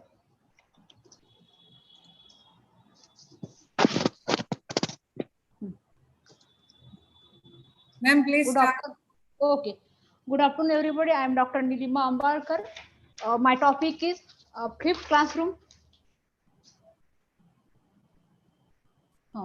The definition of flipped classroom. A flipped classroom is a type of blended learning where the students are introduced the content at the home and practice working through at the school. This is the result of the more common practice of the introduction new content at school. The assessing homework and project complete by the students independently at home. Next slide, madam. Next slide. Meaning of meaning of flipped classroom. Meaning पाहिजे madam. A flipped classroom flips or reserve the traditional teaching methods. Traditional the teachers talk about the topic at school and assessing homework that refers that a day material. In a homework that refers that a material. In a flipped classroom, the instruction delivered online outside of the class. Significance of the flipped classroom. Study at the home, watch a record lecture, study on online reading material, read books or a digital text, participate and online discussion, do own research on the content, study in the classroom. Next slide, madam. Conclusions. The flipped classroom has a great potential to improve the students' programs, self-efficiency is and the introductory programming course as well as the student academic performance. The flipped program classroom offer a great opportunity to the student to develop the skill. The flipped classroom is very useful to teacher and student. It is need for a current time online working and it is a good for teachers and students. Thank you so much. Okay, madam. Thank you, ma'am. Okay. Suma Naik, ma'am, I think you are sharing. Yes, madam. My name is Suma Naik. My role is 7. Topic is types of leadership. Types of leadership. First, autocratic leadership, democratic leadership, transformational leadership. First one, autocratic leadership. Merits of autocratic leadership. Improves overall communication, improves productivity, reduces employee stress. Demerits of autocratic leadership. No freedom, no flexibility, pressure on the leader. Next one, democratic leadership. Merits of democratic leadership. It encourages honesty, build based relationship, employee feel motivated to participate in decision making. It encourages creativity. Demerits of democratic leadership. Team consuming decision making process. Next, free reign leadership. Merits of free reign leadership. Develops personal growth. Team members encourages an innovative and creative team leads to faster decision making. Boosts employee morale and job satisfaction is stable, prepares team for high-level opportunities. Demerits of free reign leadership. Subordinates do not get the support of the leaders. Subordinates move in different directions as there is a lack of guidance, lack of importance of the managerial of the profile avoid their responsibility. This style a high degree of risk. Last one, transformational leadership. Merits of transformational leadership. Good behavior is rewarded by the person at the top, often with the boots and food. Demerits of transformational leadership. Leads to bad result. Leaders have to ignore certain protocols of the organization. Thank you, madam. Thank you all. Thank you.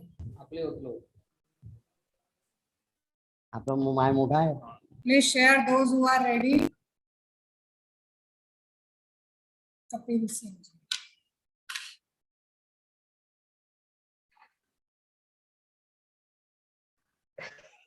Hello, madam.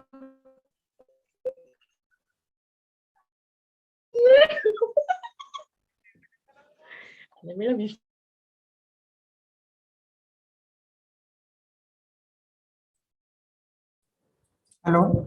Yes, sir. Please start. Good afternoon, ma'am. My name is Dr. Kapil Singh, madam, and my topic is plagiarism issue in research and detection and avoidance.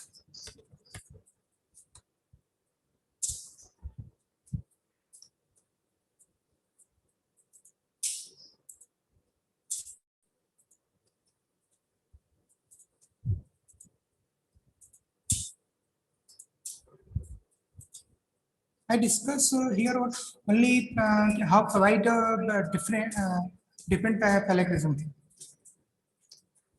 First of the point is understand what is a plagiarism is and how to detect and avoid it. Second option is self plagiarism. Self plagiarism is copying material you have previously produced and passing it off a new production. Then the third point is referencing. Referencing means source need to be acknowledged when you are writing your thesis, project, paper, books, and dissertations. And what to cite?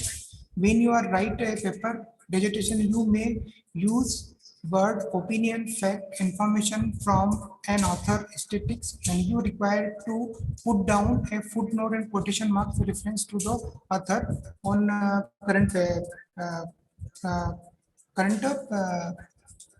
paper.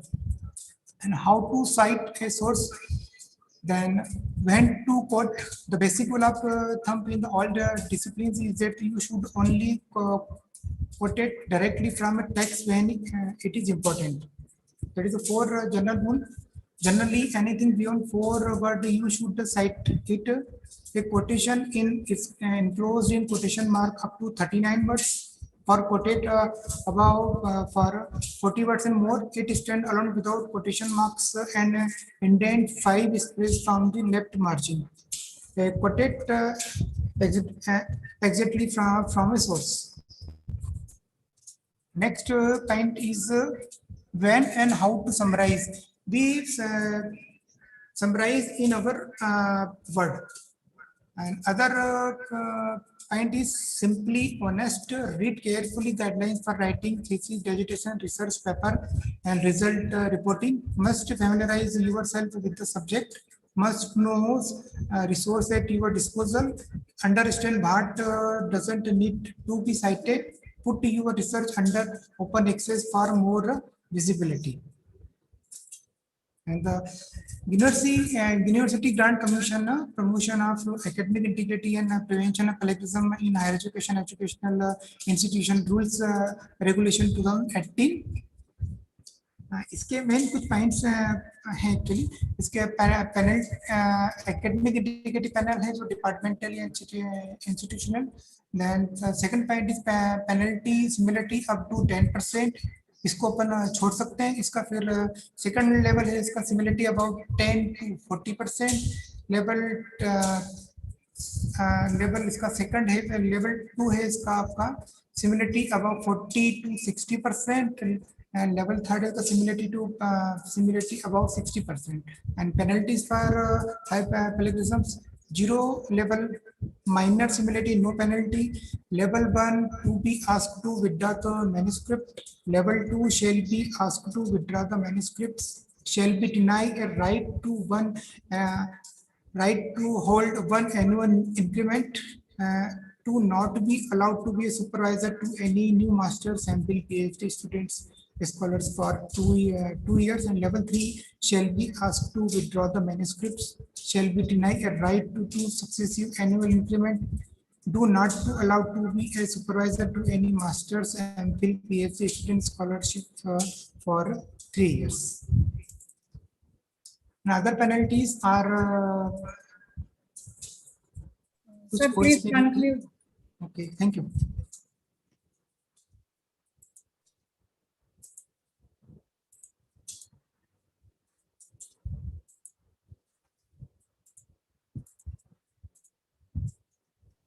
Okay, who is next? Ready, ma'am? Okay, sir, please share. Okay. Those who are ready? Yeah, ma'am, ready.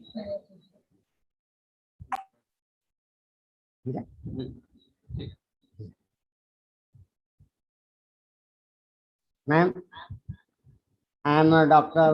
Gajanan Gopal Public. My name is my roll number 196. My college, Luton Adarsh, Art and Commerce College, Umbred, District Nagpur. Introduction.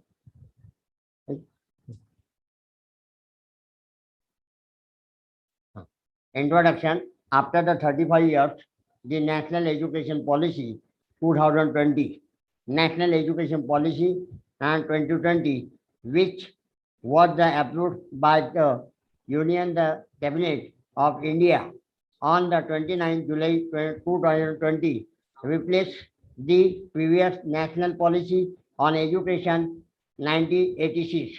The policy aims to transform the India's education system by the 2020-21.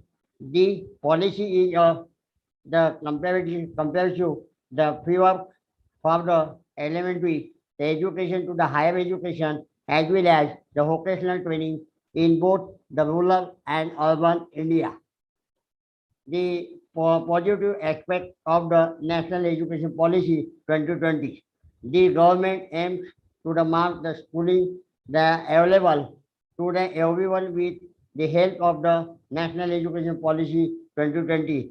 Approximately the 2 of the student will be able to come back to educational institute through this now the approach.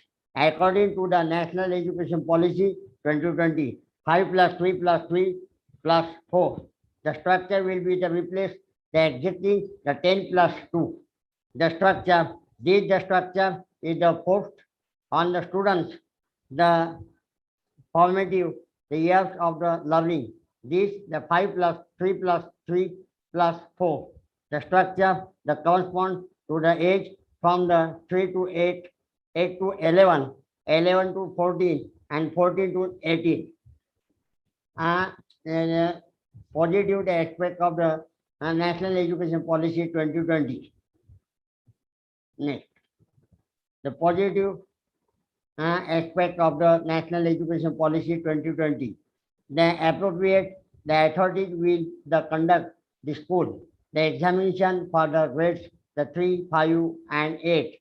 The board exam for the grades the 10 and 12 will continue, but the National Education Policy 2020 aim to the redesign the structure will the holistic the development, the special, the daytime, the boarding the school, the bal bhavans to be the established in every state, district in India.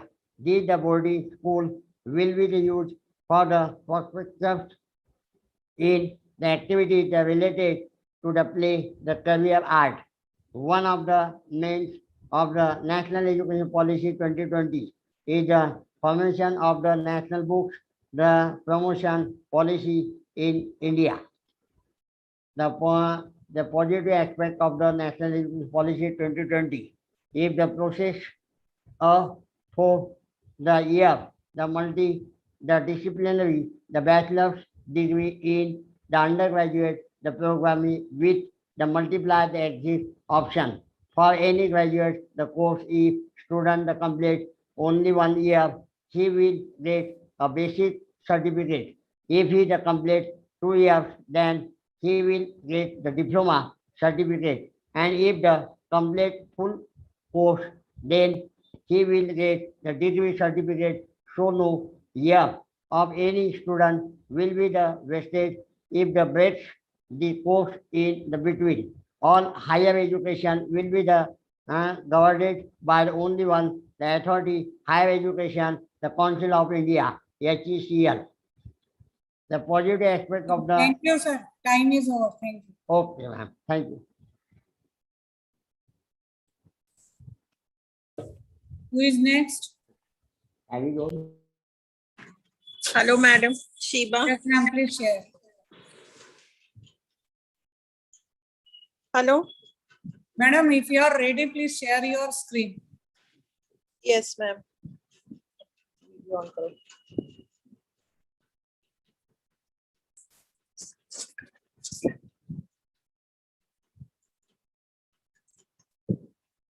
Dr. Jala, ma'am. Yeah. Okay, who is ready now? Quickly. Okay. Yes. Good afternoon to all. Am I visible? Is my screen visible, madam? Hello? Madam, can you hear me? Yes, madam. Yes, madam. Please start. Yes. Good afternoon to all. I am going to present before you this afternoon an analytical study on opportunities and challenges in new education policy. My name is Sheba Himani Sharma. I am Associate Professor in English in St. Andrew's College, Gorakhpur. And my roll number OFDP is 46/240. So we are going to see about the new education policy as it envisions to deliver high quality higher education with equity and inclusion. Education policy lays particular emphasis on the development of the creative potential of each individual. It is based on the principle that education must develop not only cognitive capacities, but both the foundational capacities of being literate, of means having literacy and numeracy, and higher order cognitive capacities such as critical thinking and problem solving, but also socio-ethical and emotional capacities and dispositions.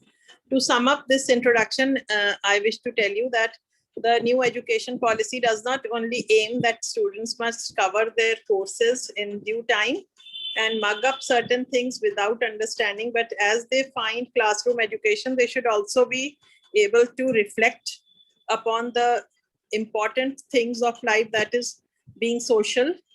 They may have sense of ethics, and they should be able to have emotional capacities and temperaments.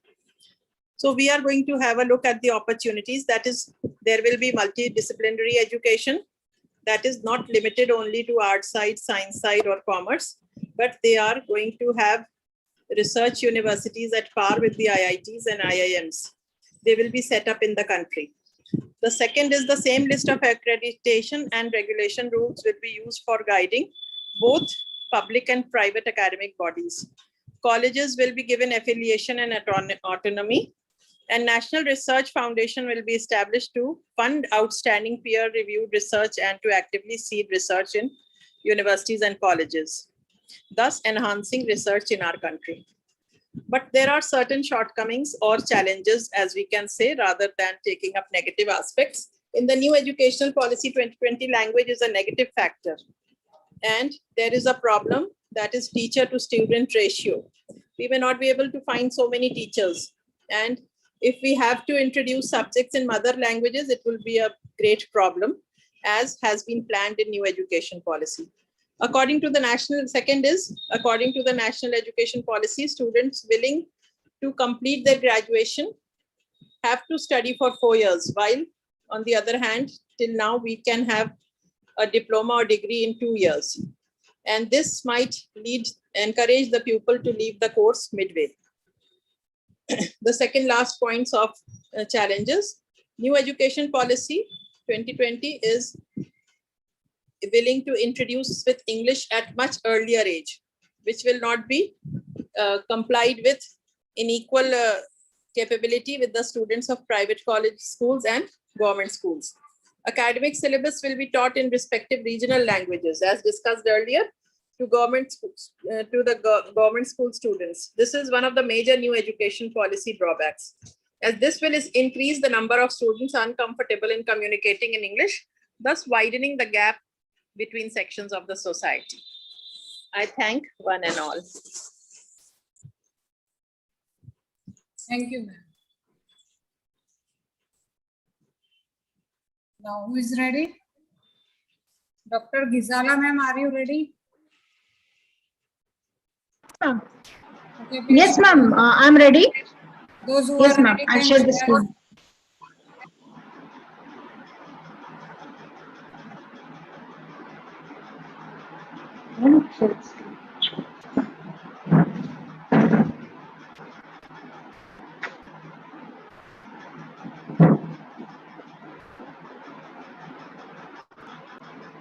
Is it your presentation? Share. I think it is. Roll number 241, 242, 243, 244, 236, 237, 238. I'm not able to hear it.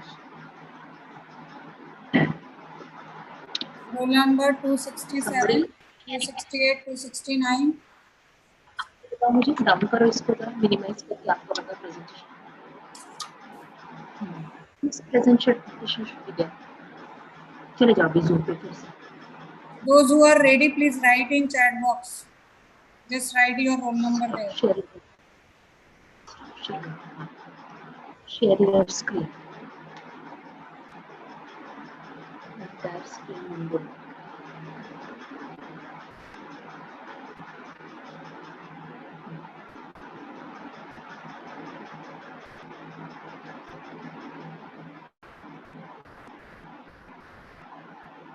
Slideshow.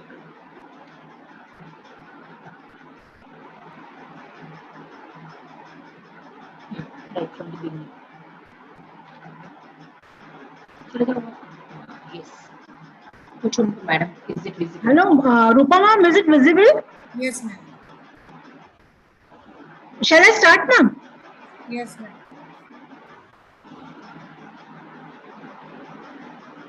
Good afternoon, everyone. Rupa ma'am, and today I'll be talking about Azim Premji. Azim Premji is the chairman and managing director of Wipro, who graduated as an engineer, and then he started into his family business. He was born in an industrialist family and inherited Wipro when he was barely 20 years old. It was a small company with rupees 4 crores in sales, with the only business of sunflower brand of Vanaspati. Today, the Wipro Group has crossed rupees 3,000 crore with revenue coming from its information technology business, both domestic and global. The youngest of four siblings, Azim went to St. Mary's School, Mumbai. A childhood illness delayed his schooling for a while, but he worked hard and caught up. The philosophy of high thinking rather than high living taught Azim the value of money. Despite being worth several billion dollars, courtesy Wipro stock, the 60-year-old chairman does not demand a reserved parking place at work. He dresses in simple trousers and shirt and wears only a mild jacket whenever he is in a meeting with foreigners. Lead, not manage, is Azim's ruling philosophy. According to him, a leader should be a conceptualist, a market leader in healthcare and information technology. His strategy is to focus on one thing at a time. Think big tactic with the underlying message of ethics and honesty has propelled Wipro to one of the leading companies today. Premji's future planning includes to propel his company to have a powerful brand identity and world-class quality.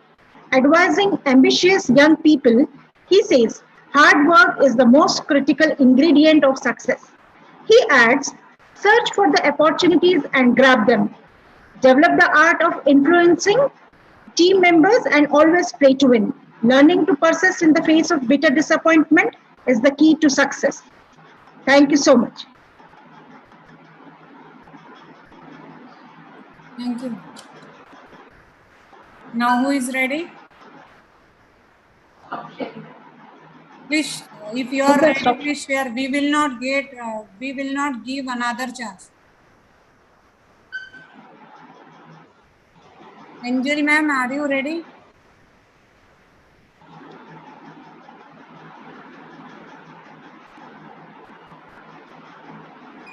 कितने minute का छोटा हुआ था? Okay, I think no one is ready. Should I leave the meet? We will not give you another chance. Please remember. Ma'am, did you call Angel? I have already presented, ma'am. Angel. Okay, sorry. Okay, ma'am. Okay. Roll number 1, 2, 3. Okay, absent. 11, 12. Okay, 12 has given. Roll number 14, Sadapure sir, Dr. Sadapure. Roll number 24, Dr. S. Geeta. Roll number 25, Dr. Priya Pandey. Roll number 29, Dr. D. Rathi. Roll number 35, Dr. Sonali Gaikwad. 41, roll number 42, Shiba ma'am. Dr. Shiba, I think you have given, right? Shiba peer line.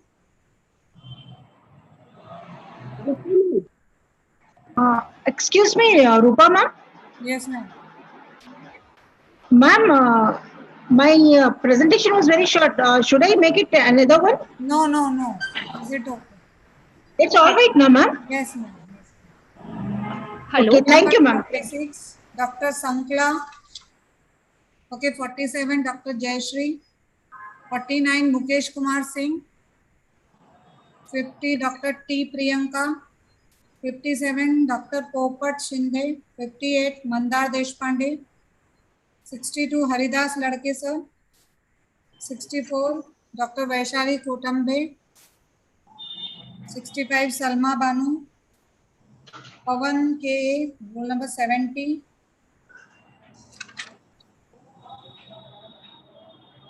115, Dr. Meenakshi Mittal. Ninath Kashikar. Ganga Sharma. Shweta Dwivedi.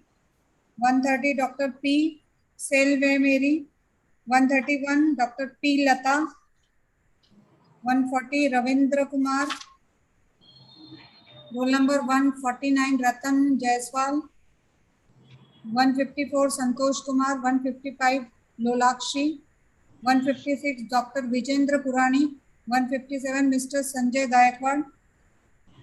Professor Vittal Sadapure. 169. 178, Abhay Jayabhai sir. 195 Dr. Deepak Nagarkar, 199 Rajesh Kumar, 200 Akhilesh Shinde, next 201 Ghane Namdev, 203, 204. Yes, ma'am. मैं तैयार हूँ रूपा ma'am. Okay, okay. तो जित Okay.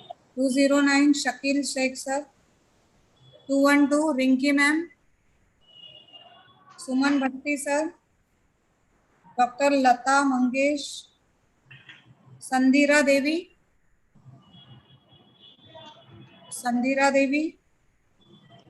Paramjit Kaur, Dr. R. Raja Sekar, Ashok Ahire sir, Shri Narayan Apte, Nisha Devi, Rajiv M, Dr. Vishal Panse, Siddramappa,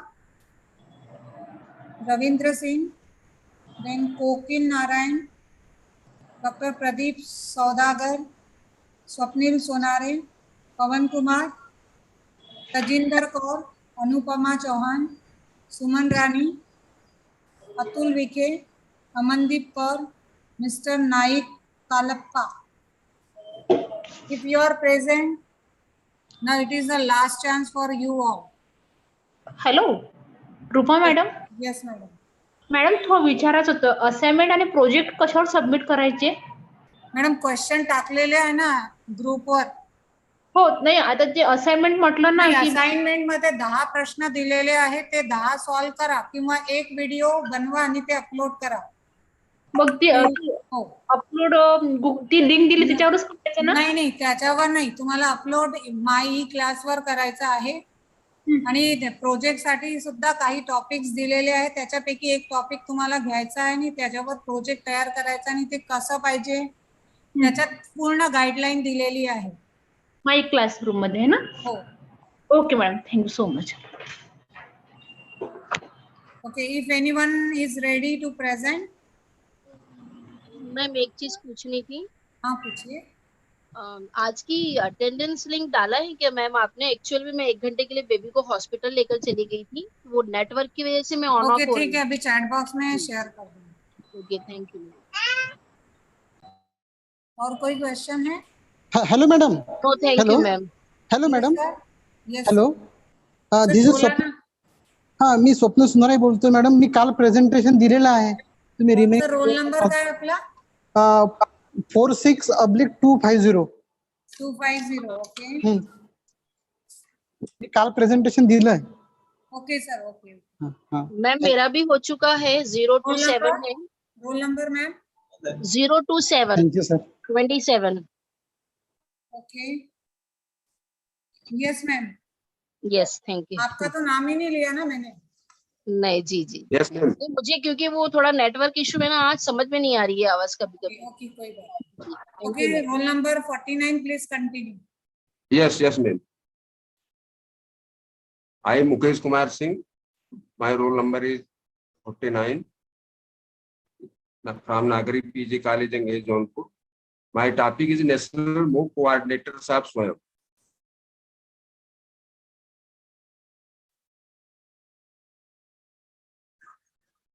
About SWAYAM. SWAYAM is a program initiated by Government of India and designed to achieve the 3 cardinal principles of education: access, equity, and quality. The objective of this effort is to make the best teaching and learning resources to all, including the most disadvantaged. SWAYAM seeks to bridge the digital divide for students who have hitherto remained untouched by the digital revolution and have not been able to join the mainstream of the knowledge economy.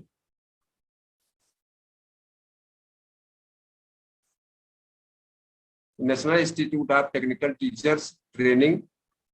The National Institute of Technical Teachers Training and Research, Chennai, was established.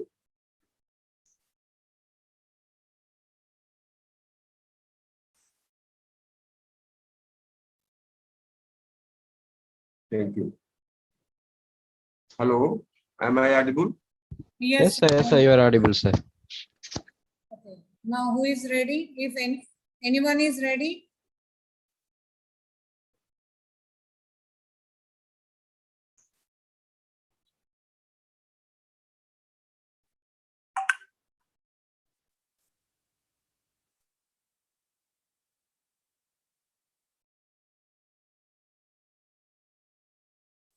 Hello.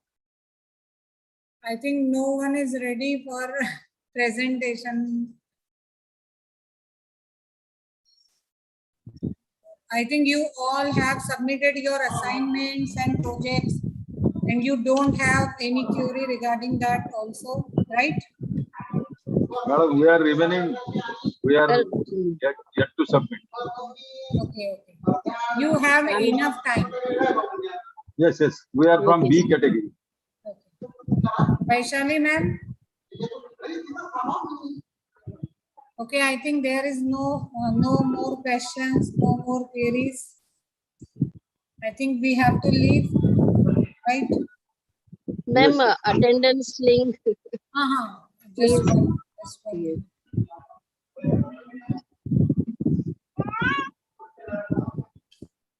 I am sharing the link.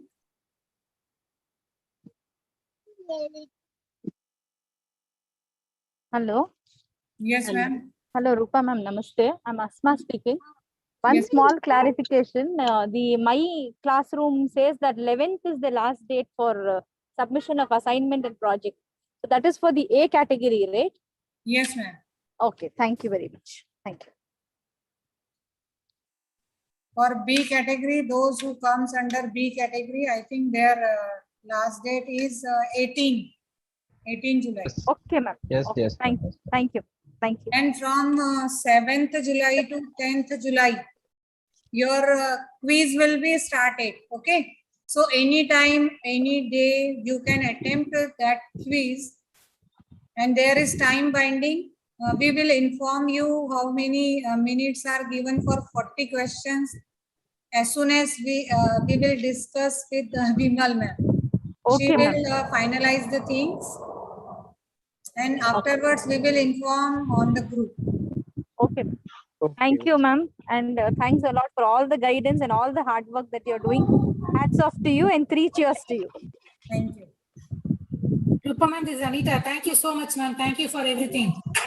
Thank you, Rupa ma'am. Thank you, madam. Thank you, Rupa ma'am. Thank you very much. Thank you, ma'am. Thanks a lot. Thank you, Rupa ma'am.